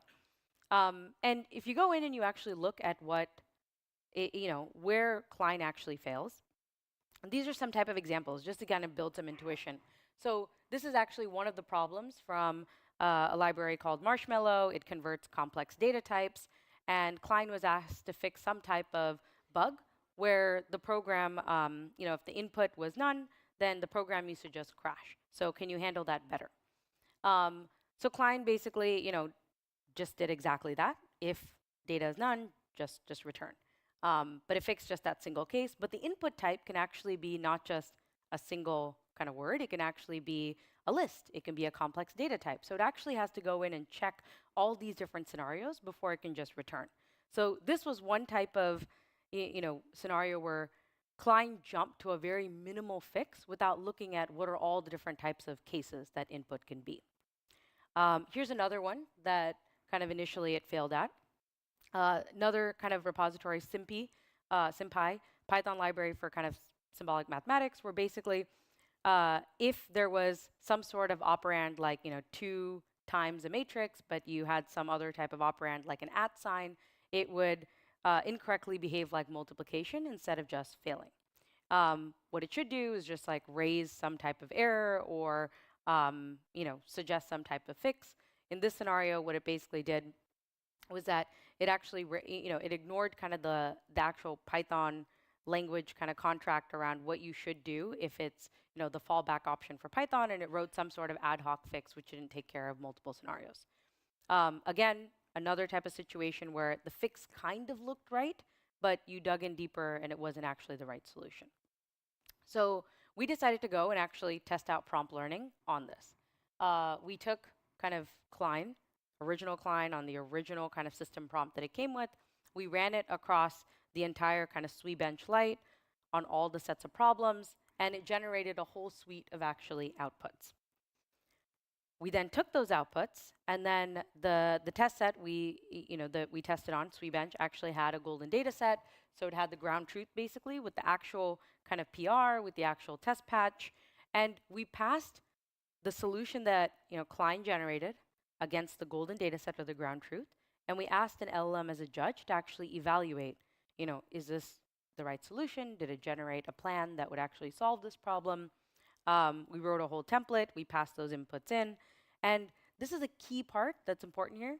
We not only just asked like correct, false, we actually asked to give an explanation. So why was it wrong? Give me a reason why. And this is important because whether you do this using an LLM as a judge or whether you do this using a human annotation, this is the English feedback that Karpathy was actually talking about in his tweet. This is the higher dimensional feedback that an LLM can actually take and use to update its system prompt rules. So we took these explanations and we passed all of this into the meta prompt. So the meta prompt now has the original prompt that we started out with, which remember had no rules. We then passed in this data. This data is what was the problem to solve, what was the solution that client came up with, and then here's the whether it got it right or wrong, along with the explanation. All of this got passed into the meta prompt, and there's a lot here to unpack around how do you manage the context window, like will all of this fit, how many examples, hold that thought for a bit. But basically, all of this goes inside the meta prompt, and we were able to generate kind of a new system prompt. So this is just like a diff view telling you in the old world, the rules were empty. In the new world, there's all of these rules, and I couldn't fit it all on a slide, but even in something like 5-10 loops that we did, there was close to 100 different rules. All of these different types of use cases and errors that client would make, and all of these got passed into the rule section. So fun fact, if you're using Cursor, if you're using Klein, this is actually something you can do today. So all of these goes into the rule. You might be asking, okay, well, does this really work? Like, what was the performance? Tell me what the benchmarks were. Okay, before I get into that, I'll just tease a little bit with the same problems that we saw earlier. So this is one where it was performing on that Marshmallow library, the SymPy library. Both of these, we actually reran this with the new updated system prompt. This time it was actually able to generate a correct solution. It's actually each one of them had a corresponding rule that was in the rules that was added to the system prompt. And overall, I think with about 5 to 10 loops, we actually saw about 15% accuracy in kind of the test performance. So something around like 30% to like 45% accuracy after 10 loops. We did a typical, just in case any of you are curious, Swibench Lite. We broke it up 50% train, 50% test, and we ran this across 300 kind of software engineering problems. And this took probably about 5 to 10 loops to see some sort of improvement. We also tested this on BBH, which is known for being much more difficult tasks for language models. And BBH actually has different categories of software engineering problems. And I think what we were really excited about, and we're going to share some of these results more publicly soon, but some of the more harder types of problems like salient translation error detection or snarks, we actually saw, even after just 5 loops, something that the LLM was, client was not doing so well on, able to see pretty massive jump in terms of performance, and actually very minimal kind of regressions in some of the other categories. So this is one where just adding the annotations and adding where actually it didn't go well was something that was able to see some pretty incredible improvements. So what's the takeaways for this group, for agent builders? We just ran this on some of the hardest, you would say most successful types of agents out there, which are coding agents. I think the key takeaway that we wanted to share with you guys is, one, collecting those errors and actually either running evals or doing any kind of annotations on them is actually really important, because you won't really be able to understand what to go fix if you're not collecting those examples. This is an example of basically one of the things that we do, which is where you trace the entire application. This is typically when you hear people talk about things like online evaluation versus offline evaluation. I mean, I think one of the things that Swix was saying yesterday in his keynote was like evals, should they really be blockers before you ship something into production? I actually really don't think they should be. I think you should ship things, you should put them into production. But I think what most people actually don't talk about is that online evals, actually running evals in production on top of your data, is probably way more important, because now you actually have the data, the traces, your logs that you can then use to identify what's working, what's not working. And that's more important because it's your own data. You're not writing some BS tests that you're using as a blocker before you roll it out. You're actually evaluating your traces, and then you trust those traces to then go back and feed it into iteration. You use, just like we did where we grabbed those annotations, we fed them back into prompt iteration. Well, while we were iterating, we were running those same evals. This is just an experimentation view where we tested those system prompt changes, we tested what rules were better, and we actually used that as almost like unit testing before we deployed it into production. And so when people tell you, oh, run evals offline, run it before you deploy, I think the way we think about it is that those are unit tests. And unit tests are important, but you can think about them as, I always think real data, real production systems, getting visibility into that is often more important. Some of you guys might ask, okay, well, did prompt learning only work on coding agents? Do you really see it useful in other domains? Prompt learning is actually, we've been using it across a lot of different domains. We use it with a ton of our customers and use cases, even our own agent actually. This is another set of results that we've published around structured JSON web page generation, so more structured outputs. Basically, after 5 loops, we were able to see significant increases in kind of accuracy again here. This is interesting. We're basically here, the more the rule set kind of grew, you can see here that didn't necessarily always mean that accuracy was going to be consistently up. So actually having a differentiation in basically how much rules you actually pass in is something that you need to kind of iterate and tweak on in your use case. This is another use case, support query classification. So think more of like those customer support bot type agents. Here you can see here it goes vertical. So 1 loop all the way down to 5 loops. We were able to see about 8 to 9% kind of accuracy increase as we increase these. Big takeaway, I think what we're going to see a lot more this year people talk about is how are you consistently having the prompts learn from the environment. Some of these updates will be how I showed you, human in the loop, human kind of going and updating those system prompts. But I actually think a lot of those updates are going to be totally automated. You're going to collect data, you're going to run evals, you're going to run a prompt optimization approach, you're going to update your system prompt. And this is actually going to be a big paradigm shift in how people build agents. Awesome. Well, thank you so much for your time. I have any questions? Awesome. Thank you, Aparna. Yeah. Would you like to join me for a few follow-up questions, please? Yeah, let's do it. Awesome. Okay. Please. This was fascinating. I like that you used a software engineering engine to demonstrate that. That was pretty cool. So actually, yeah, I have a question regarding the context window since you said that Yeah. we're going to talk about it later. Yeah. Yeah, so how do you manage that? Okay, good question.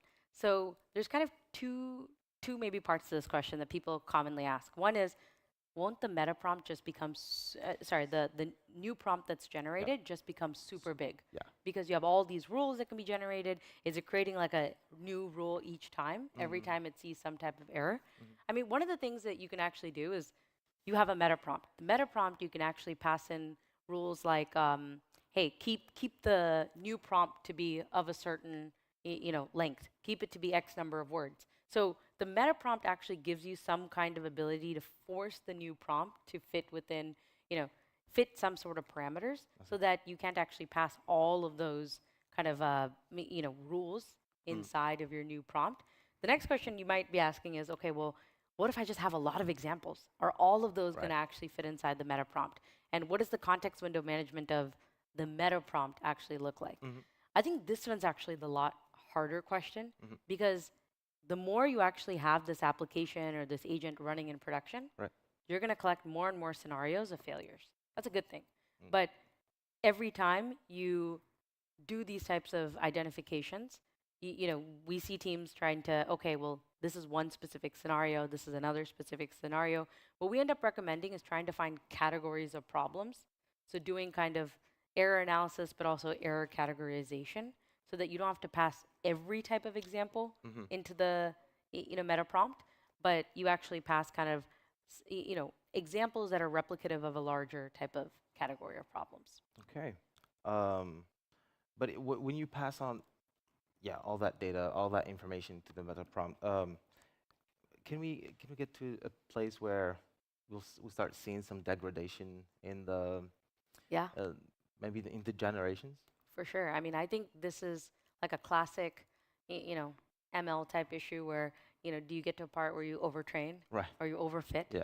So you overfit the new prompt to be replicative of just your errors, but it's not actually kind of, it doesn't translate. So I think this is where it's important to have, make sure you're testing the train accuracy, seeing that the train accuracy doesn't go down, comparing that with your test, your test set, but then also having a complete blind set that you're not kind of overfitting your meta prompt to. And also LLMs are getting so good, right? Now we have context windows of 1 million, 2 million, and I think it's only going to get better moving forward with all that infrastructure that we're building. Hopefully, this is going to happen. All right, so can you tell me more about the difference between prompt learning and how do we compare it to frameworks like DSPI? Yeah, this is a good question. So we love DSPI. I think DSPI is awesome and kind of, I think they put out a lot of different prompt optimization approaches. I don't think about this as like a us versus them. I think there's going to be more prompt optimization techniques out there. So DSPI actually has a couple, which is slightly different strategy, maybe. So MIPRO and like the few shot learning. So some of those are a lot more, call it programmatic in that it takes a few it takes a few examples and just passes those in, and those end up becoming the actual, that ends up being passed into your new prompt. Some of them still use scalar rewards. So like I was explaining earlier, they don't actually use the English feedback, but they just use the scalar reward to actually improve the prompt. So some of those strategies are just different than what we're proposing. But actually, they did release a new approach called GEPA. This is very recent. It's philosophically similar to what we just talked about with prompt learning. So we're actually yet to run I think we're currently running some benchmarks right now on GEPA to see how it performs. So we'll probably tweet out some of those results soon. Awesome. One final question for you. So how does the prompt improvements fit into the context window of the meta prompt? Okay, yeah. So this is kind of what we were talking about earlier, which is like around managing your context window. I think there's probably two things that really matter in I think we think about all the time is identifying and doing error analysis is really important. So looking at your traces or your application, finding those errors, and then you don't have to pass every single error back into the meta prompt, but you can start to pick category, kind of examples that are reflective of an entire category. So that way you're kind of being smart about what you pass in to the meta prompt. All right. Well, thank you so much, Aparna. Yeah. Thanks for your time and for the talk. Thanks, everyone. All right. Oh, Let's and give it up. if you're Go ahead. interested at all in any of the things we talked about today, there's a workshop I think my colleague's running actually on offline evaluation and prompt iteration. So it's a little bit more hands-on if you want to try it on your own agent. Awesome. Thank you. Let's give it up for Aparna. Awesome. So our next speaker was part of the founding team of Zenly, later acquired by Snap. And he's the founder of ZML, a high-performance AI inference technology aiming to push the limits of what's possible beyond GPUs. So this is going to be fascinating. OK, today he's introducing a breakthrough attention mechanism. Please join me in welcoming to the stage founder of ZML, Steve Morin.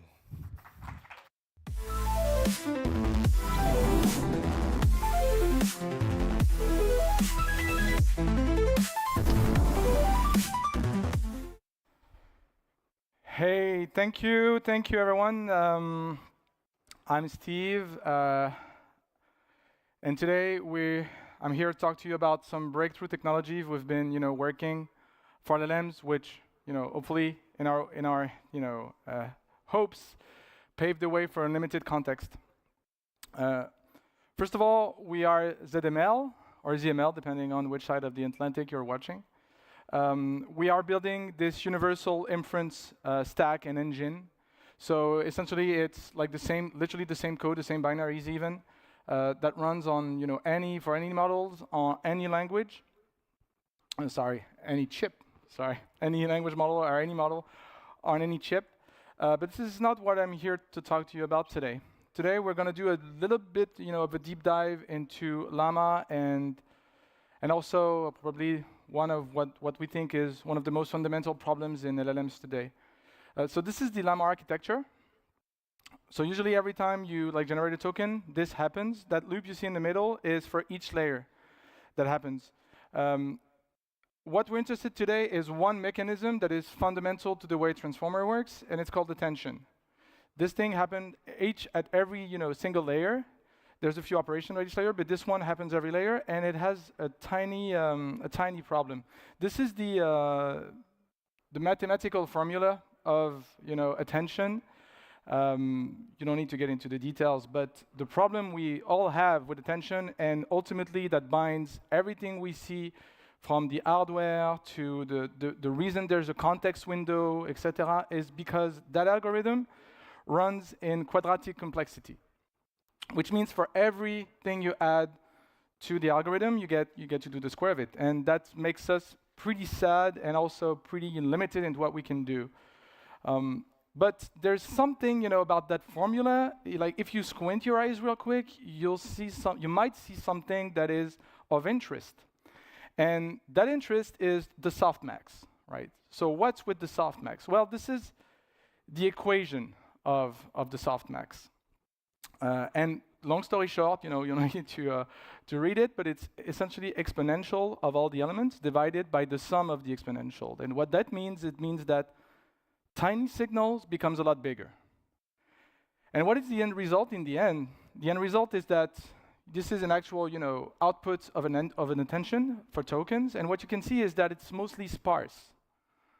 There's a lot of empty room. So there's, in the end, a lot of completely close to useless calculations that are being done every time you run that algorithm.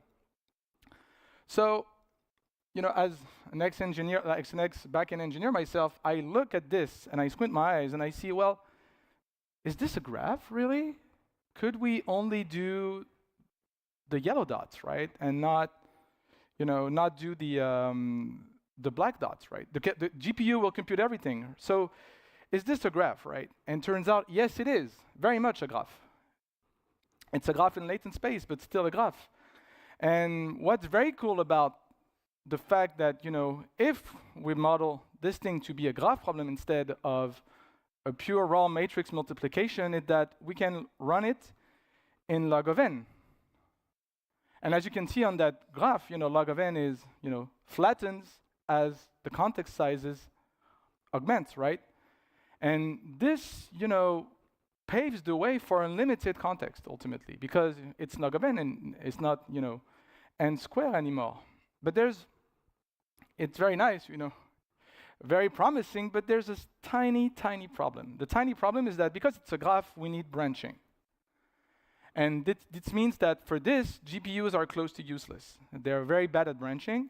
They can do it, but if you have worked on GPUs, you might understand a bit deeper why. But CPUs are good, right?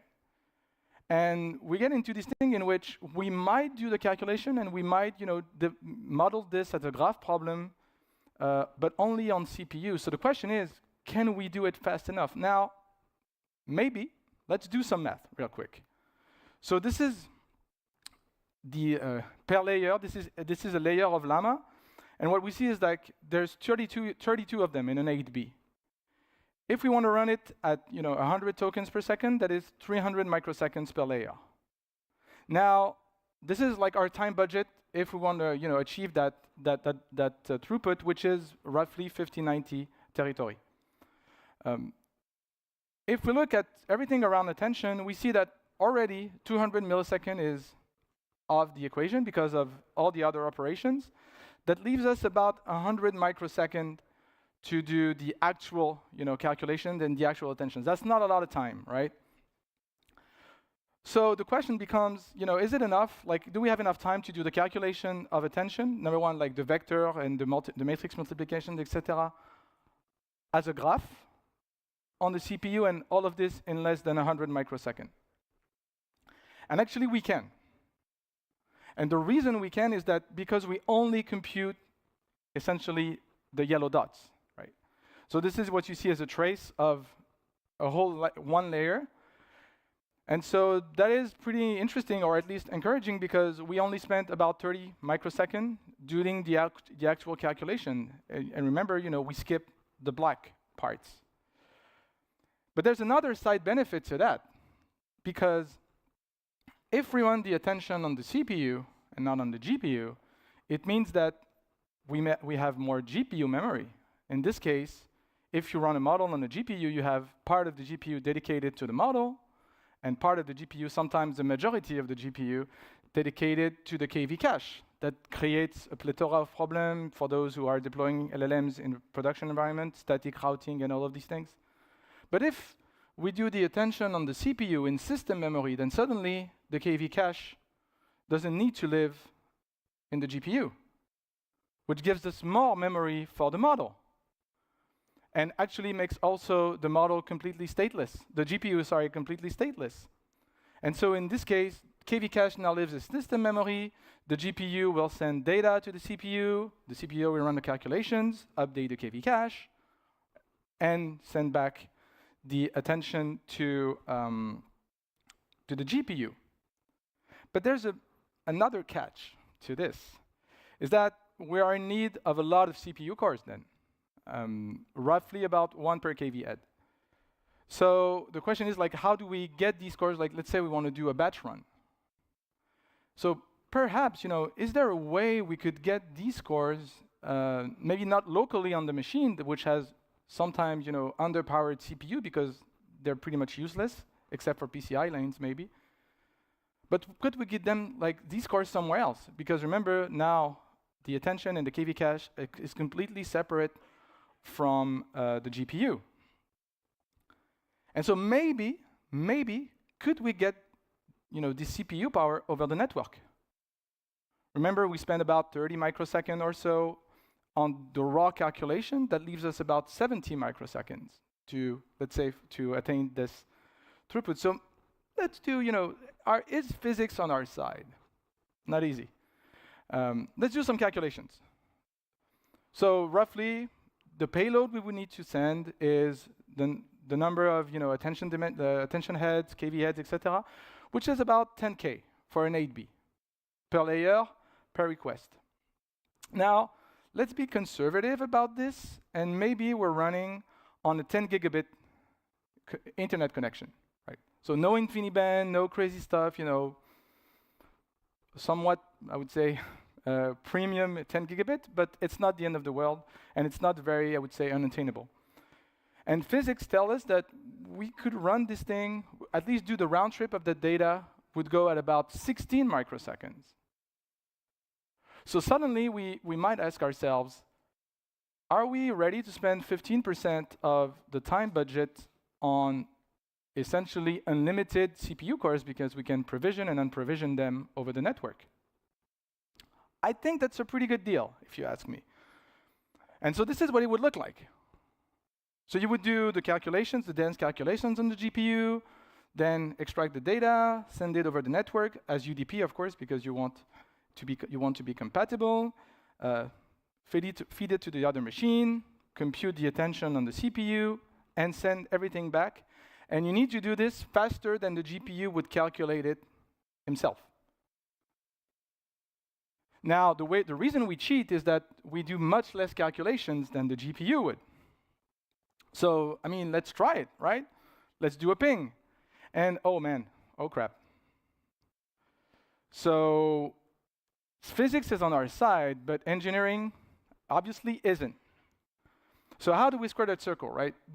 Something's got to give. There must be something we can do because, you know, physics is on our side. We're not, at least at this point, we're not fighting physics. So maybe we have a little trick up our sleeve we can pull. And it's time for kernel bypass. And so the Linux kernel, we are at this stage, you know, thankfully for us, or maybe not so thankfully for us, at which the Linux kernel might be too slow for what we are trying to do. There's too much latency.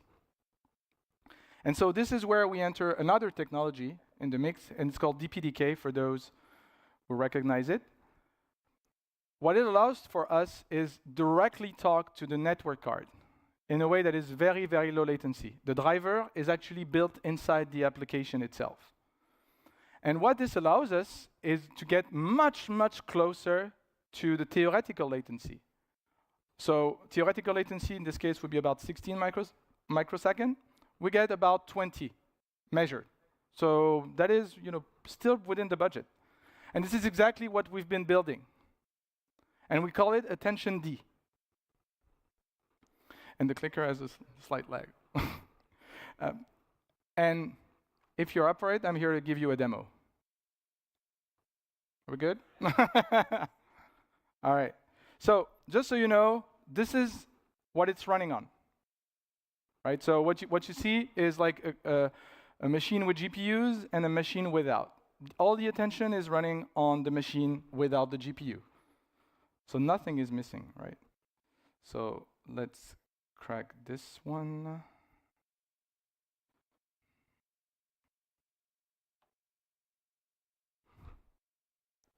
Can you see it? Nope, but it's fine because I can do this and that. Right, okay. All right, so of course this is a video because demo gods, right? But what you see on the left is attention D running. On the left machine, you see all the cores 100%. And what you'll see on the right is a standard llama model running standard inference. There's nothing happening on the model side. They're communicating over the network, and you know, I'll let you see what it, you know, how it performs. So we're loading the weights, and then off it goes.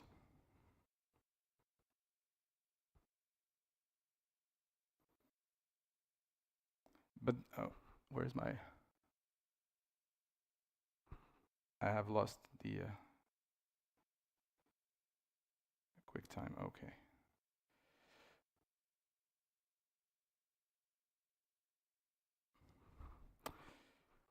But we're not done. I think you are in luck because maybe we can do a little bit more than this. You see, the KV cache is not on the GPU anymore. That leaves us more room. So maybe what if we could fill the entire GPU without any, you know, room for conversation, any room for the KV cache, only the model, completely stateless on the GPU. And so this is what we have for you, a live demo. I'm actually going to do, you know, as we speak, in which we're going to run a 32B model, FP8, on a 32 gigabyte GPU. which is, as far as we know, has never been done, because it's useless in the real world, except if you have this. All right, so, oh, I have the feedback here, good. So are we live? Okay. Hopefully the Wi-Fi is with us. So I'm going to run attention D on the bottom terminal. Yeah, it's live. And on the top terminal, I'm going to run a 32B model, Qwen 3 32B, on a 32 GPU. Just so you know, 32 gigabyte GPU. Just so you know, that model fits, when it's done loading, there's 20 megabytes remaining in the GPU. So essentially useless. So let's try it. I'm going to tell it to write an MLP CUDA kernel. Hopefully it doesn't crash.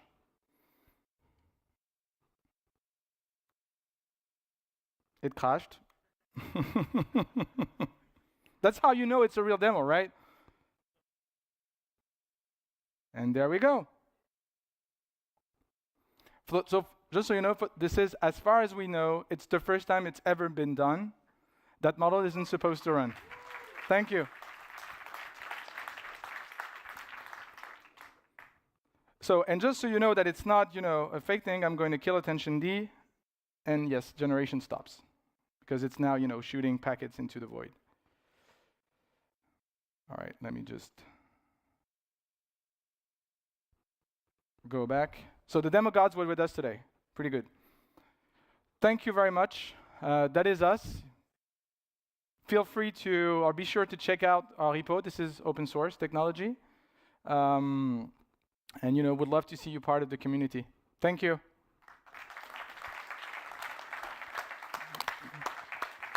Amazing talk and demo. Would like to join me for a few questions? Yeah, sure. All right.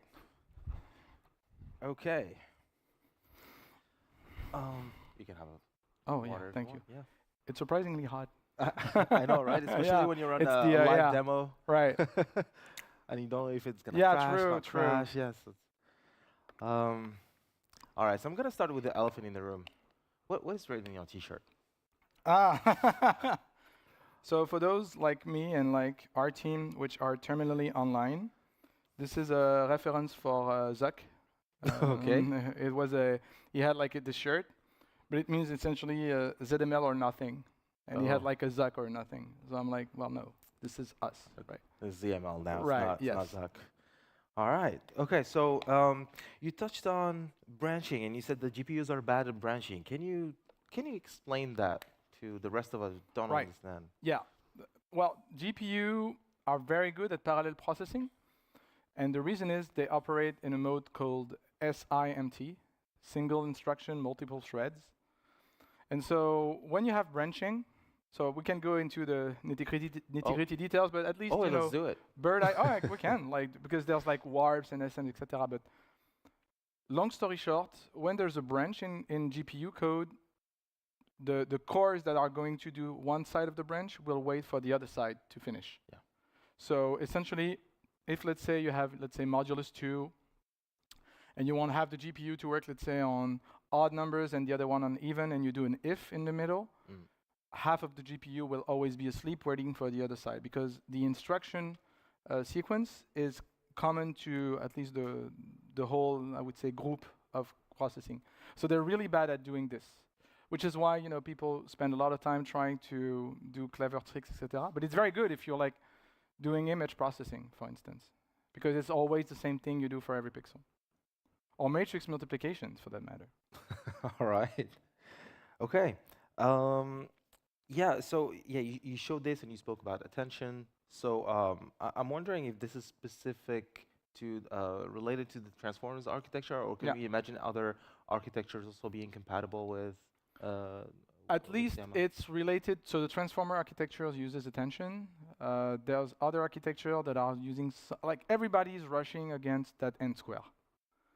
N square is the reason we have HBM. It's the reason data sizes are shrinking, are trying to shrink, quantization, and so on. So it's part of the transformer architecture, at least attention, but not only. Sometimes you see, I would say, assemblies of common architectures, and there are also some linear architectures. Memba, for instance, But for now, at least, for a good while, everybody's trying to unseat it. It hasn't been unseated. Yeah, transformers are here. Yeah, for now at least, stay you know. for Until next time, famous last word, right? But yeah, I had one more question for you, if that's all right. Okay. So I think where do you see ZML going after this? Like, what would you like the community to do with it? Obviously, it's open source. I see that we have a GitHub link here. What do you think is the next step for it? as a community, I mean, what we're about is being very, very radical about inference at essentially all the layer in the stack, from single-digit microsecond stuff to high throughput, whatever. Loading a model in we have benches in which we load like an entire model in like 1 second from SSD. So we're very, very radical about very high performance, very low level, and building the tools to achieve this, right? I mean, number one, it's way too expensive, but also we haven't been compute bound in a long time. And so what we're trying to push with ZML is how can we build an ecosystem, a software stack, a product line, which is entirely built around the thesis, which is universal, chip support, very low latency, everything is a hot pass, type of thing. Because that, attention mechanism, we demoed, you could, in theory, implement it in PyTorch, right? But it would run at like maybe a token per second, because that 30 microsecond would become millisecond, right? So at some point, fighting latency is very hard, and this is what we're about, but from the ground up. And as a community, yes, we have a framework that is open source. We want people to use it. There's rough edges. We are the first users of our framework, so bear with us. And it's constantly changing, etc. But it's improving very, very fast. And we have some cool demos. Many, many more incoming. Awesome. So pushing the boundaries of physics and trying to make physics on your side and stay compatible, but stay closer, I would say, to physics. Awesome. Well, thank you so much, Steve. Thank you. That was fascinating. Thanks, man. All right. Appreciate Thank you. Let's give it up for Steve one more time, please. All right. Okay, so we're back at 4:30. Now it's time for a well-deserved break. So we still have coffee by our friends from Tinfoil. So I'll see you here at 4:30. Thank you.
Ladies and gentlemen, please join me in welcoming to the stage your MC for the AI Engineer Paris, Developer Experience Engineer, Ralph Chabry.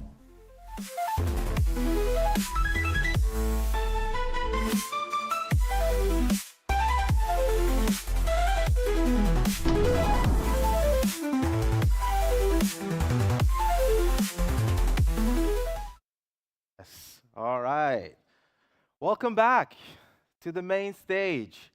We still have 3 amazing speakers left, so I hope you're gonna enjoy this. I know that we had a lot of speakers have prepared a lot for this. So up next is our developer relations engineer at Llama Index, where she helps developers build product-ready agentic applications. Today, she's here to show us realistic abstractions on how to build an alternative to notebook LM. So you got to pay attention to this. Please join me in welcoming to the stage developer relations engineer at Llama Index, Tuana Celik.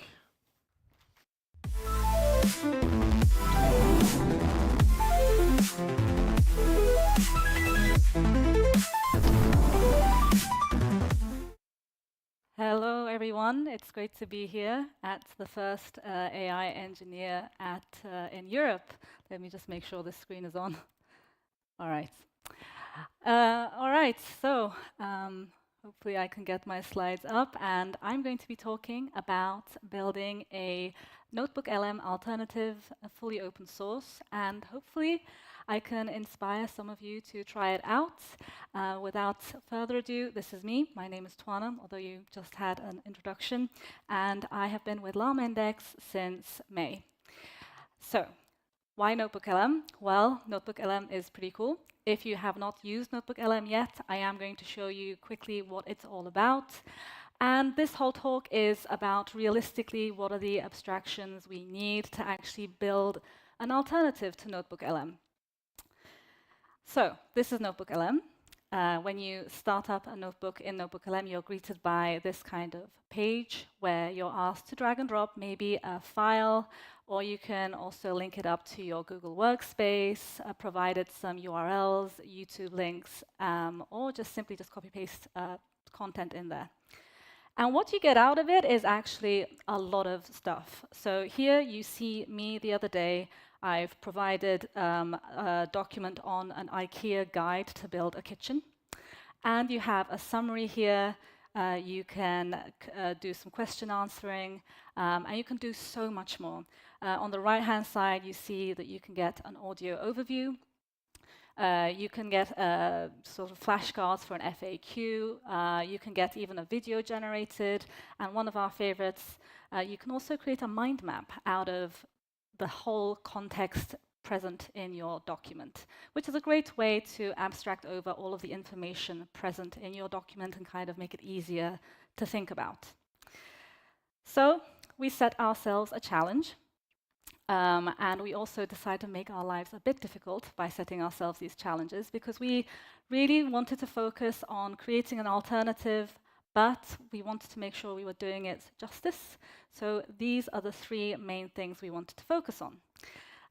We wanted to be able to provide complex documents. And when I say complex documents, I'm talking about documents that maybe that have tables, images, what I love to call a layout bonanza, because not every document is uniform in the layout. We also wanted to make it, and this is, I'm going to show you later, what was really the pain. We wanted to make it reusable, especially the functionality and tools that we were building. Again, this is an open source project. We wanted it so that you can go ahead and use any of those tools and functionality separately without it having to be our project that you're using it with. And finally, and you'll see why this is important, we also wanted to have some level of control over the flow, which is where things start to differ to what you might perceive as classic agents, where agents get all the agency to decide what to run when. We wanted to make it so that we had a bit more control over the process.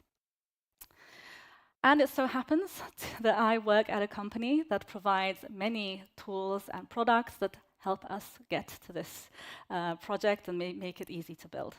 So I'm going to talk about Llama Index very briefly. We have two main sets of products at Llama Index. A lot of you, I hope some of you, know about Llama Index, the open source framework that allows you to build your own agents and design your own logic. That is our open source framework. That is one layer. But we also have Llama Cloud. And Llama Cloud has quite a few products now. It's growing every day, which provides tools and products that allow you to parse complex documents, extract structured information out of them. You can also use Llama Cloud as your own vector store that you manage, that you use to chunk and embed your own documents as well. So great, we have some ingredients to start the process. So we set off, and the two main Llama Cloud products that we initially started with are Llama Parse and Llama Extract. So one thing we wanted to do is make sure that users that want to use what we now are going to from now on call Notebook Llama could be able to upload documents of any shape or form. So Llama Parse is super useful here. We don't worry if there's any tables, images, layout differences at all. And also Llama Extract. Llama Extract is my favorite out of the bunch. I love working with it, and a lot of the times we see people use Llama Extract in situations that are probably a lot more boring than what we're going to be talking about today, but we often see Llama Extract being used in situations like this, where you may have long, complex financial documents, and really the thing that you want to focus on is a set of information that you want to extract from it, and you really don't care about the rest. So we have here the SEC filing by NVIDIA, and we want to get from that complex PDF and just focus on a few key components from it. And you can do that in a few ways. You can either go ahead and select one of the predefined schemas we have in Llama Cloud, or if you're like me and you prefer being in code, you can go ahead and do the following, where you have a Pydantic schema. And what's important here, not only are you defining the schema, so also the data types that you're after, but you're also providing a model, again, of your choosing, a description as to what it should be looking for within the document. And this description is used to then go and extract that relevant information. And then you can go ahead and create what we call an extraction agent. You can either, again, do this within Llama Cloud or in code. You deploy an extraction agent, which can then be reused over and over again. And so here you see my extract agent for SEC filings. Now, what we notice is that we can actually start using our very own Llama extract to start off with the creation of the initial Notebook Llama, where, again, like you saw in the original Notebook LM, you had FAQs ready, you had a mind map ready, a summary ready, etc. We decided to go ahead and use Llama Extract as a way to start the notebook up. And you'll notice here we've defined a schema where we're asking for a summary of the document, highlights, so bullet point highlights of the context in the document. We're asking for questions and answers. So that's step one. And the next thing we decided to do was make use of our framework, our open source framework, specifically the workflows, because this is a way that we can define our sort of business scope, what the agent is able to do and not able to do, and we're able to kind of architect the pathway that our application is taking without it relying on an LLM to make a decision in the first place. So we're going to see how our workflow is built a bit later on, but this is the point I want to shout out Clelia, because this is really her brainchild. This is my colleague Clelia. You can follow her on LinkedIn if you like. She's our open source engineer, and she put a lot of effort into Notebook Llama. So I hope you like it, and I hope you decide to contribute to it in the end as well. So what does Notebook Llama do? Notebook Llama, I want to point out again that this presentation, I'm definitely not presenting to you a finalized, polished product that just exists and that you can go ahead and use. Of course, you can go ahead and use it, but really our aim is that this is a start, and if you do want to contribute or you see that something's missing, it's not the complete Notebook LM replica, obviously, so please do feel free to contribute to it. And we do a few things. We do have our mind map generation. That's the first thing we decided to implement. We can ask questions and do QA over files. We're going to have a look at it in a bit. We can extract tables and images as well. We have podcast generation. We've very recently added observability to the product as well. And now I'm going to quickly show you what we can do with it. All right, so I've decided I'm not running this entirely live because I don't trust the Wi-Fi. So this is something I've done just before. And I'm going to just increase this. So here you see me uploading the IKEA kitchen guide.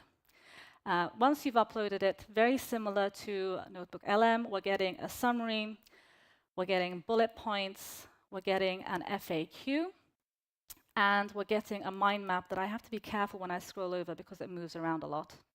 Our mind map does not look as sleek, as you may see. It does not look as sleek as Notebook LM, but nevertheless, we have it. You also have document management, where you can look at previously uploaded documents. This is the same one, so it's not very interesting. I've tried the IKEA kitchen guide many times. And we also have document chat. So here, again, is me asking the question, what are the main steps I should take to install countertops in my new kitchen? And what I get is a very sort of in-depth answer with citations, and I can also look into a bit more detail about what the sources are and why it's claiming that this is the best way to install countertops. Now, before I switch back to the presentation, one quick thing I want to point out is let's not worry about the PDF loading, but here we see our extraction results of the IKEA kitchen guide. You saw earlier the schema that I had defined. The schema is right here, and here is the result. And you'll notice that these are the exact results you saw in the UI for Notebook Llama as well. This is how we set up the notebook. We get the extracted summary, highlighted bullet points, question and answers, and that's basically our entry point into Notebook Llama. With that, let's switch back and go on. All right, so I'm going to focus on explaining to you two main components of Notebook Llama. So let's first start off with the first homepage where we load the file and we generate the initial notebook with the mind map and the bullet points, etc. So how does that all look? We want to result in the image you see on the right-hand side. So we want to start with a PDF. Next, we want to be able to generate some sort of mind map. And next, we want to generate the whole notebook with the summary and bullet points, etc. So actually, by thinking about this, we've already kind of described to ourselves exactly what the logical flow should be, ideally. And how do we do that? In Llama Index, we have an abstraction called workflows, which is a class that you can extend to create any workflow.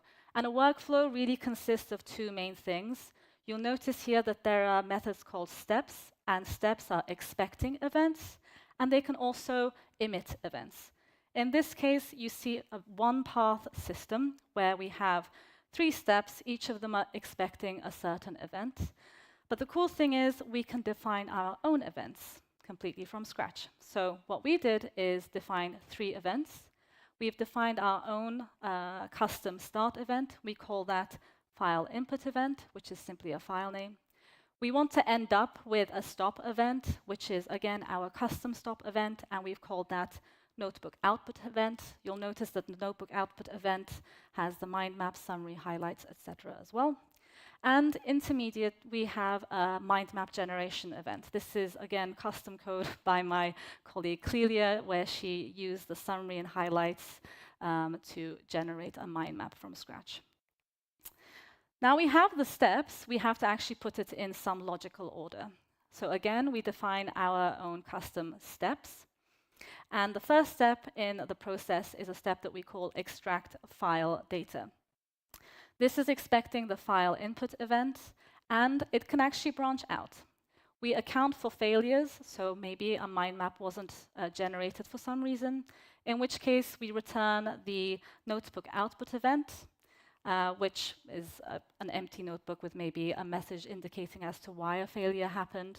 But if not, and if we're successful, we actually return the mind map event. mind map creation event. Next, we actually have an event called generate mind map. And this is where, in a successful scenario, we are able to generate the mind map, and now we can create what we call the notebook output event. Now, one thing you may have noticed here is actually most of the logic is within MCP tool calls. And the reason for that is the challenge we set ourselves in the first place.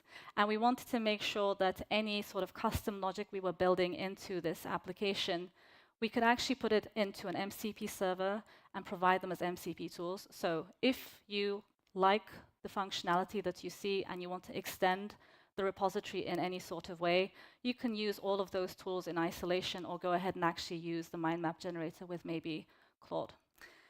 So that's the reason why we decided to put all of the main functionality in MCP tools.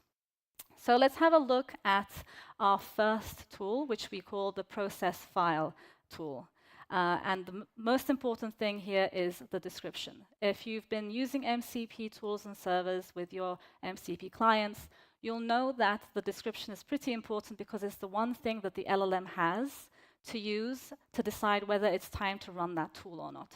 So we've described it as this tool is useful to process files and produce summaries, question answers, and highlights.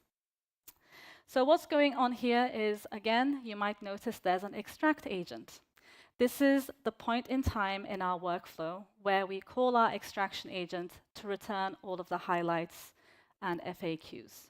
We already have our extraction agent deployed in Llama Cloud. We don't have to worry about that.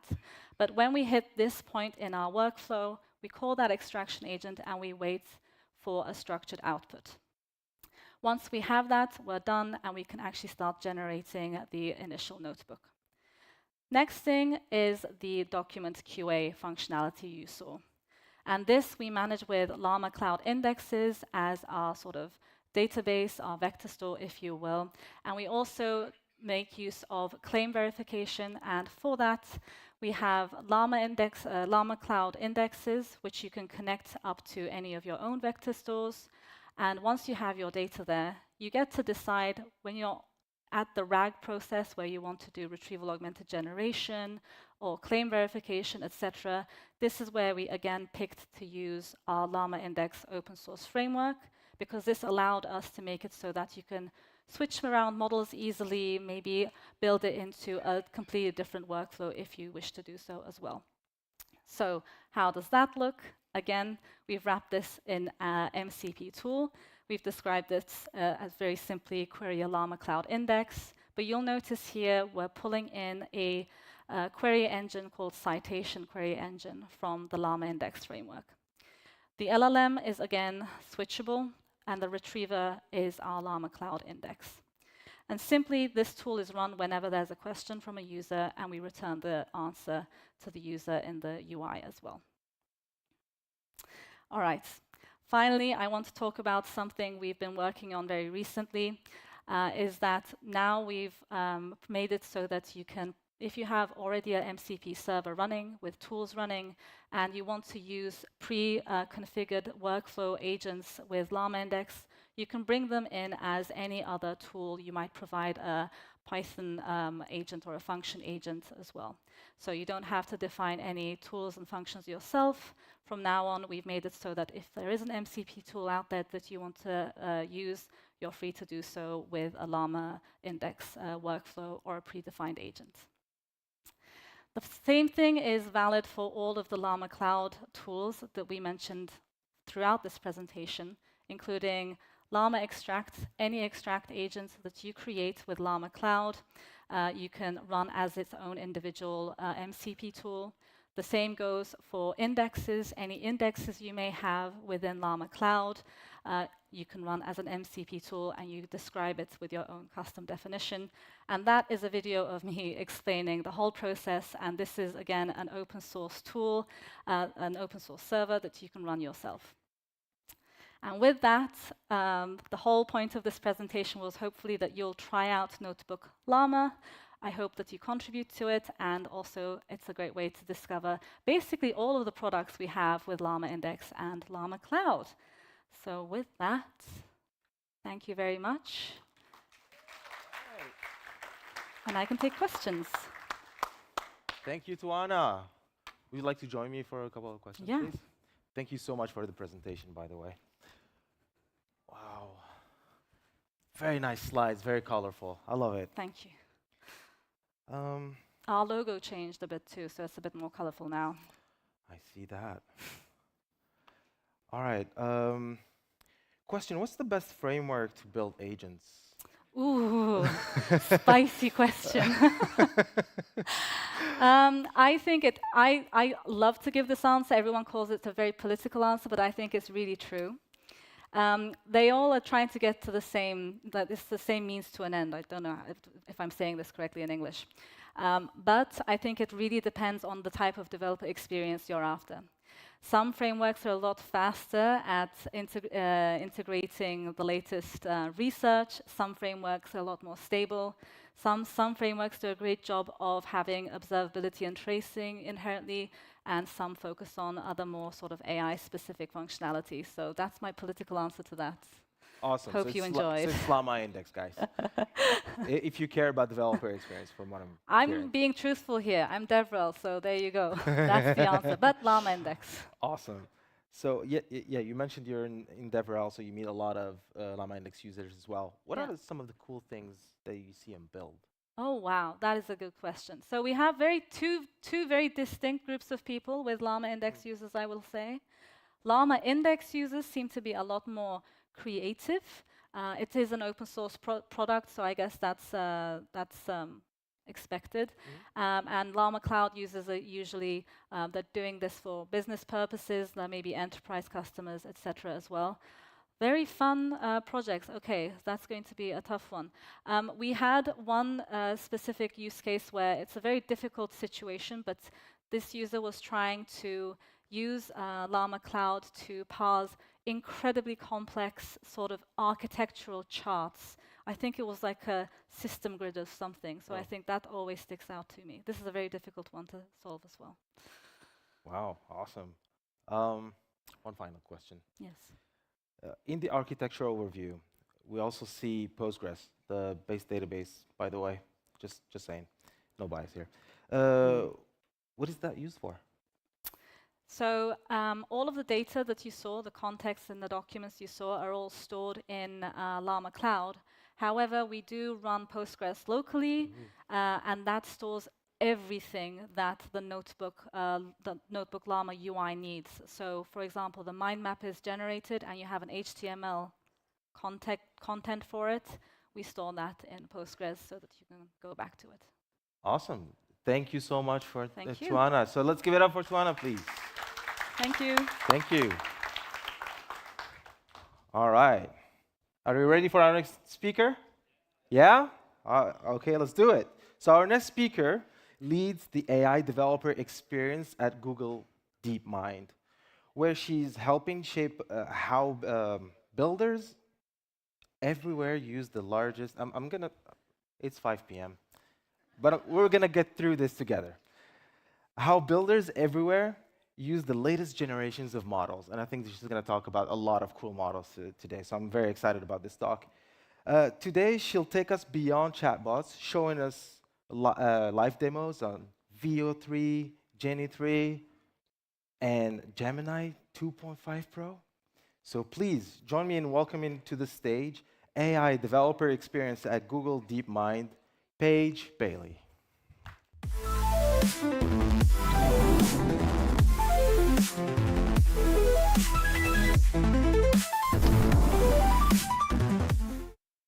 Thank you so much. I'm so excited to be here. And even though it's 5 p.m., I think there will be some things to wake us all up later today. So hi, everyone. My name is Paige. I'm fortunate enough to be here with my excellent colleagues from Google DeepMind.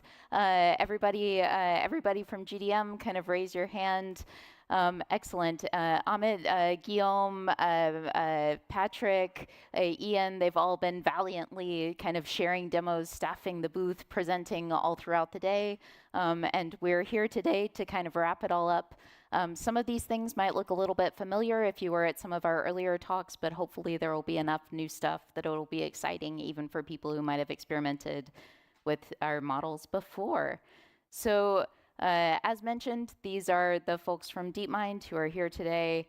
And I also just want to say that Google has been a little bit busy. If folks might have remember back to a year ago, I think there were, not as rapid of release cadences. There were fewer models released out to the market, fewer features.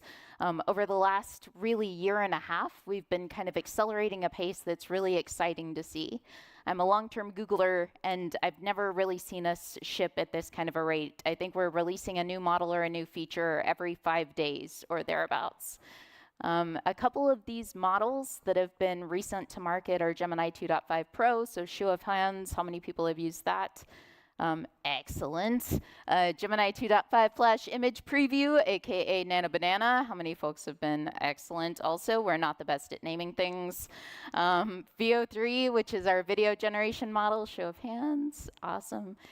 Gemma 3N, part of our open model family, like open source, kind of rules and fuels the world. And then Genie 3, which is also our open worlds model. So you'll see all of these today, and then also talk through some applications and when you might want to use one versus the other. So Gemini is special in a number of ways, one of which is that it's natively multimodal. It can understand video and images and audio and text and code and all of the above all at once in multiple languages, but it can also output multiple modalities.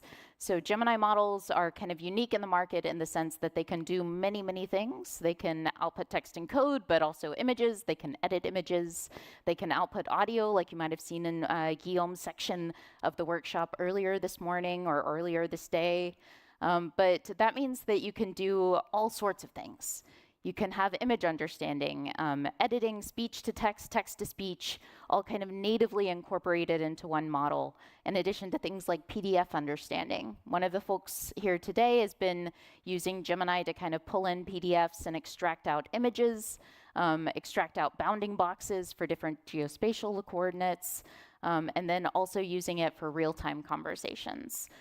So this is just an example of something that you can do with the Nano Banana model, give it an image of a car and have it kind of picture perfect turned into a convertible. Our robotics team has been using something called Gemini Live to kind of orchestrate many of the different robotics behaviors. Gemini being able to automatically detect bounding boxes and different features kind of helps the robotics models understand where to grip a specific object, where to head if you ask it in natural language to kind of rotate a tool or to build you a salad or something similar. We've been incorporating Gemini into our smart glasses, so it can kind of give you recommendations on the fly as you're navigating across cities. It can give you help with your math homework or your physics homework as you're looking at something on the screen. We saw this in action at Google I/O earlier this year if you want to take a look. And it can also do things that feel a little bit like Hitchhiker's Guide to the Galaxy. So if you remember the Babelfish, where you have one person speaking in one language, and you hear it in your native language, and you speak something back and they hear it in theirs, that is possible today with the Gemini Live API, which is pretty remarkable. But I am not a fan of slides. I'm actually very bad at slides.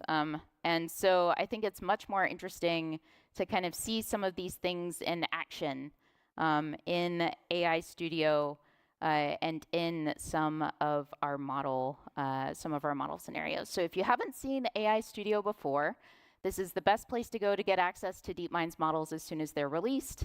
You can select different models here off to the right, see different details about them, including details like pricing, the specific model name. So this is what you would incorporate into the API if you wanted to call that specific model. As you interact with the models, you can also click this Get Code button, and you can see the libraries called here to engage with the Gemini models. So we have a GenAI SDK, which is unified with our Vertex AI compadres over in Google Cloud. So instead of having a distinct model for the Gemini APIs and one for our enterprise customers, these are now merged for Python and for TypeScript. So if you need to toggle from one to the other, it's pretty seamless. And then we also have a couple of features like the streaming feature, generating media, build, and the like. And so hopefully folks saw our build feature a little bit earlier today. Show of hands, how many folks saw that at the expo as well as the others. Given that there are a few folks who haven't seen it, I'm going to do a live demo of build featuring the Nano Banana model, including deployment. And then we're going to race over back to show a couple of the other capabilities. So with with build, one of the fun things is that you can describe in natural language an app that you would like to create, and then you can build it in real time in the UI and deploy it via Google Cloud and Google Cloud Run. So as an example, let me toggle back. So hopefully, where did the other sort of screen go?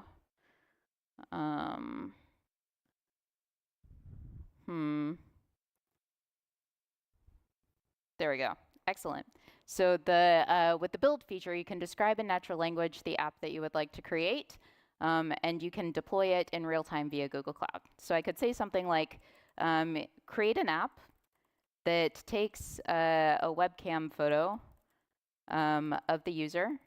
The app should then use that photo to ground the creation of a, let's say, a Dungeons and Dragons character. The app should use Gemini 2.5 Flash image preview, aka Nano Banana, to modify the image to show for the D&D character, so it looks similar to the user. Make sure the app is well designed and that the stats for the character are included.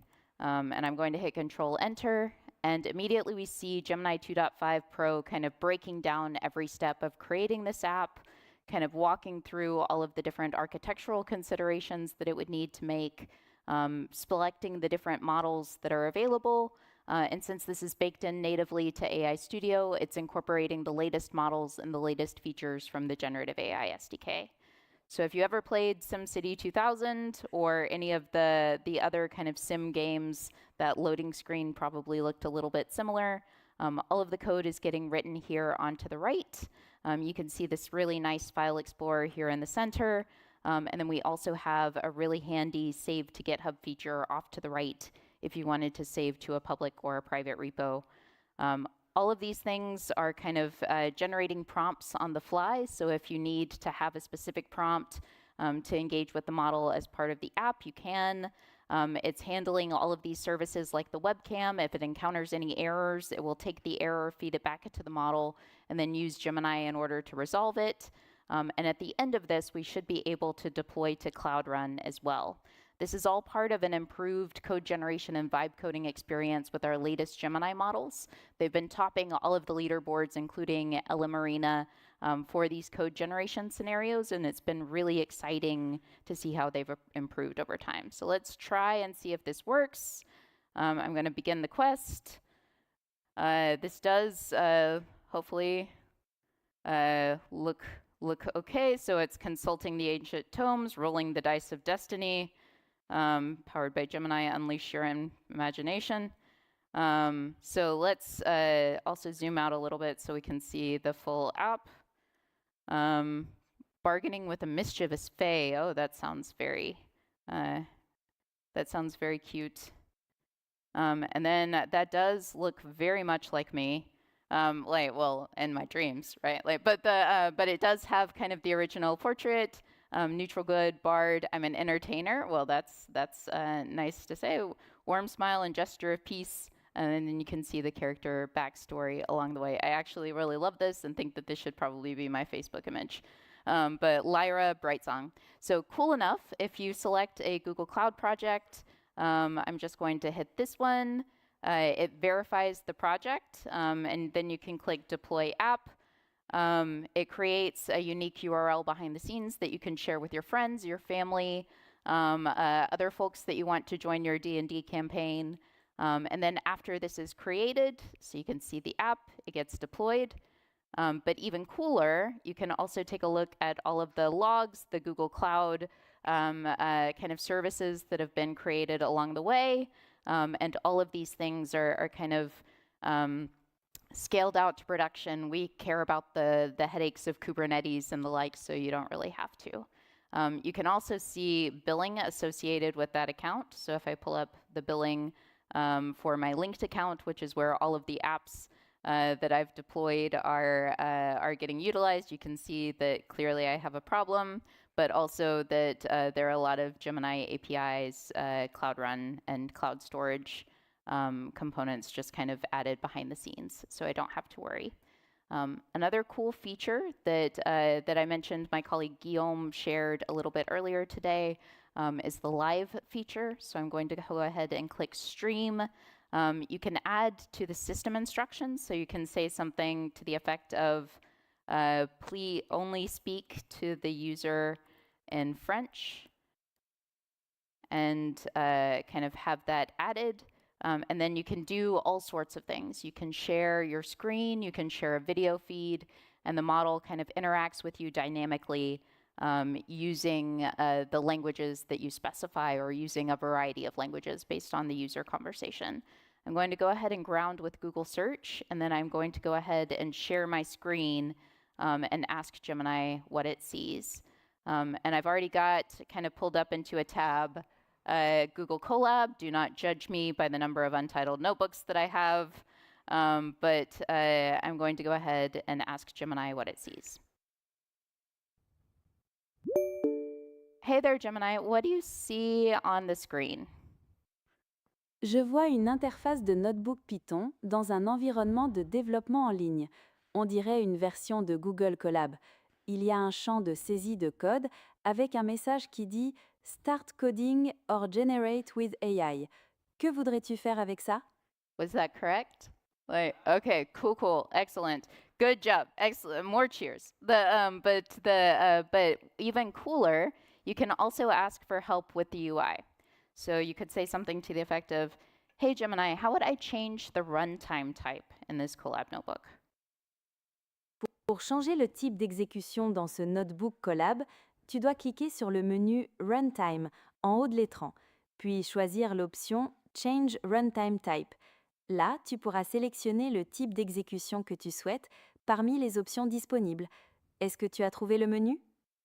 Awesome. So it was able to kind of navigate me through the UI, tell me what to select, and since I've turned on Google Search grounding, I can even ask, "Hey Gemini, is it going to be raining in Paris today? Like, what is the weather like in Paris?" Excusez-moi, je n'ai pas bien entendu. Pourriez-vous répéter votre question sur la météo à Paris? Yeah, so it was asking, it sounded like it didn't get it right, but it does have the ability to look up information on Google Search, so you can ask it natural language questions, even specify your own function calls, and the model should be able to kind of pull in that information. In addition to all of this kind of operating within Google AI Studio, again, if you click Get Code, you get everything that you need in order to replicate the experiment. We've also been baking Gemini into Google Colab itself. So one feature that feels very underloved and underutilized, at least to me, who really enjoys working with data, is that you can specify a different data set. So I'm going to copy the path to this CSV file, which you can just kind of see here on the left. You can also add a link to a URL and ask for Gemini to help with web scraping it. But you can say something to the effect of, "Please do exploratory data analysis," if I could type, "on this CSV file and build a model to predict California housing prices," which is always like a very depressing thing. But kind of similar to what we just saw in Google AI Studio, what happens behind the scenes is that Gemini builds a plan. So it kind of creates step-by-step instructions for what it would need in order to accomplish the task.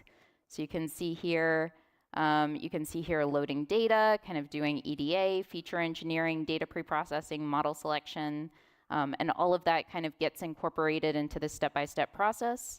And then Gemini writes the code and executes it within the context of the notebook. So if you've never used Colab before, this is kind of a notebook-based interface on top of some compute with a whole bunch of Python libraries installed. What's happening is that Gemini is doing each one of these tasks. It's describing its reasoning. It's writing the code. It's executing the code. It's using the outputs for each of the cells that it's created to kind of inform the next steps that it uses for its analysis. So it's analyzing these data. It's creating these really rich, detailed plots for the CSV file, but it could also be JSON, it could be TSVs, it could be like a table that you're importing from a database or from BigQuery. It's doing feature engineering. It's deciding based on the structure and the shape of the data what kind of model it should be using to train. And then afterwards, it's giving you kind of a summary of the results and explaining all of its reasoning traces along the way. So this is pretty cool. I started doing machine learning back in 2009, like back before scikit-learn even found its legs.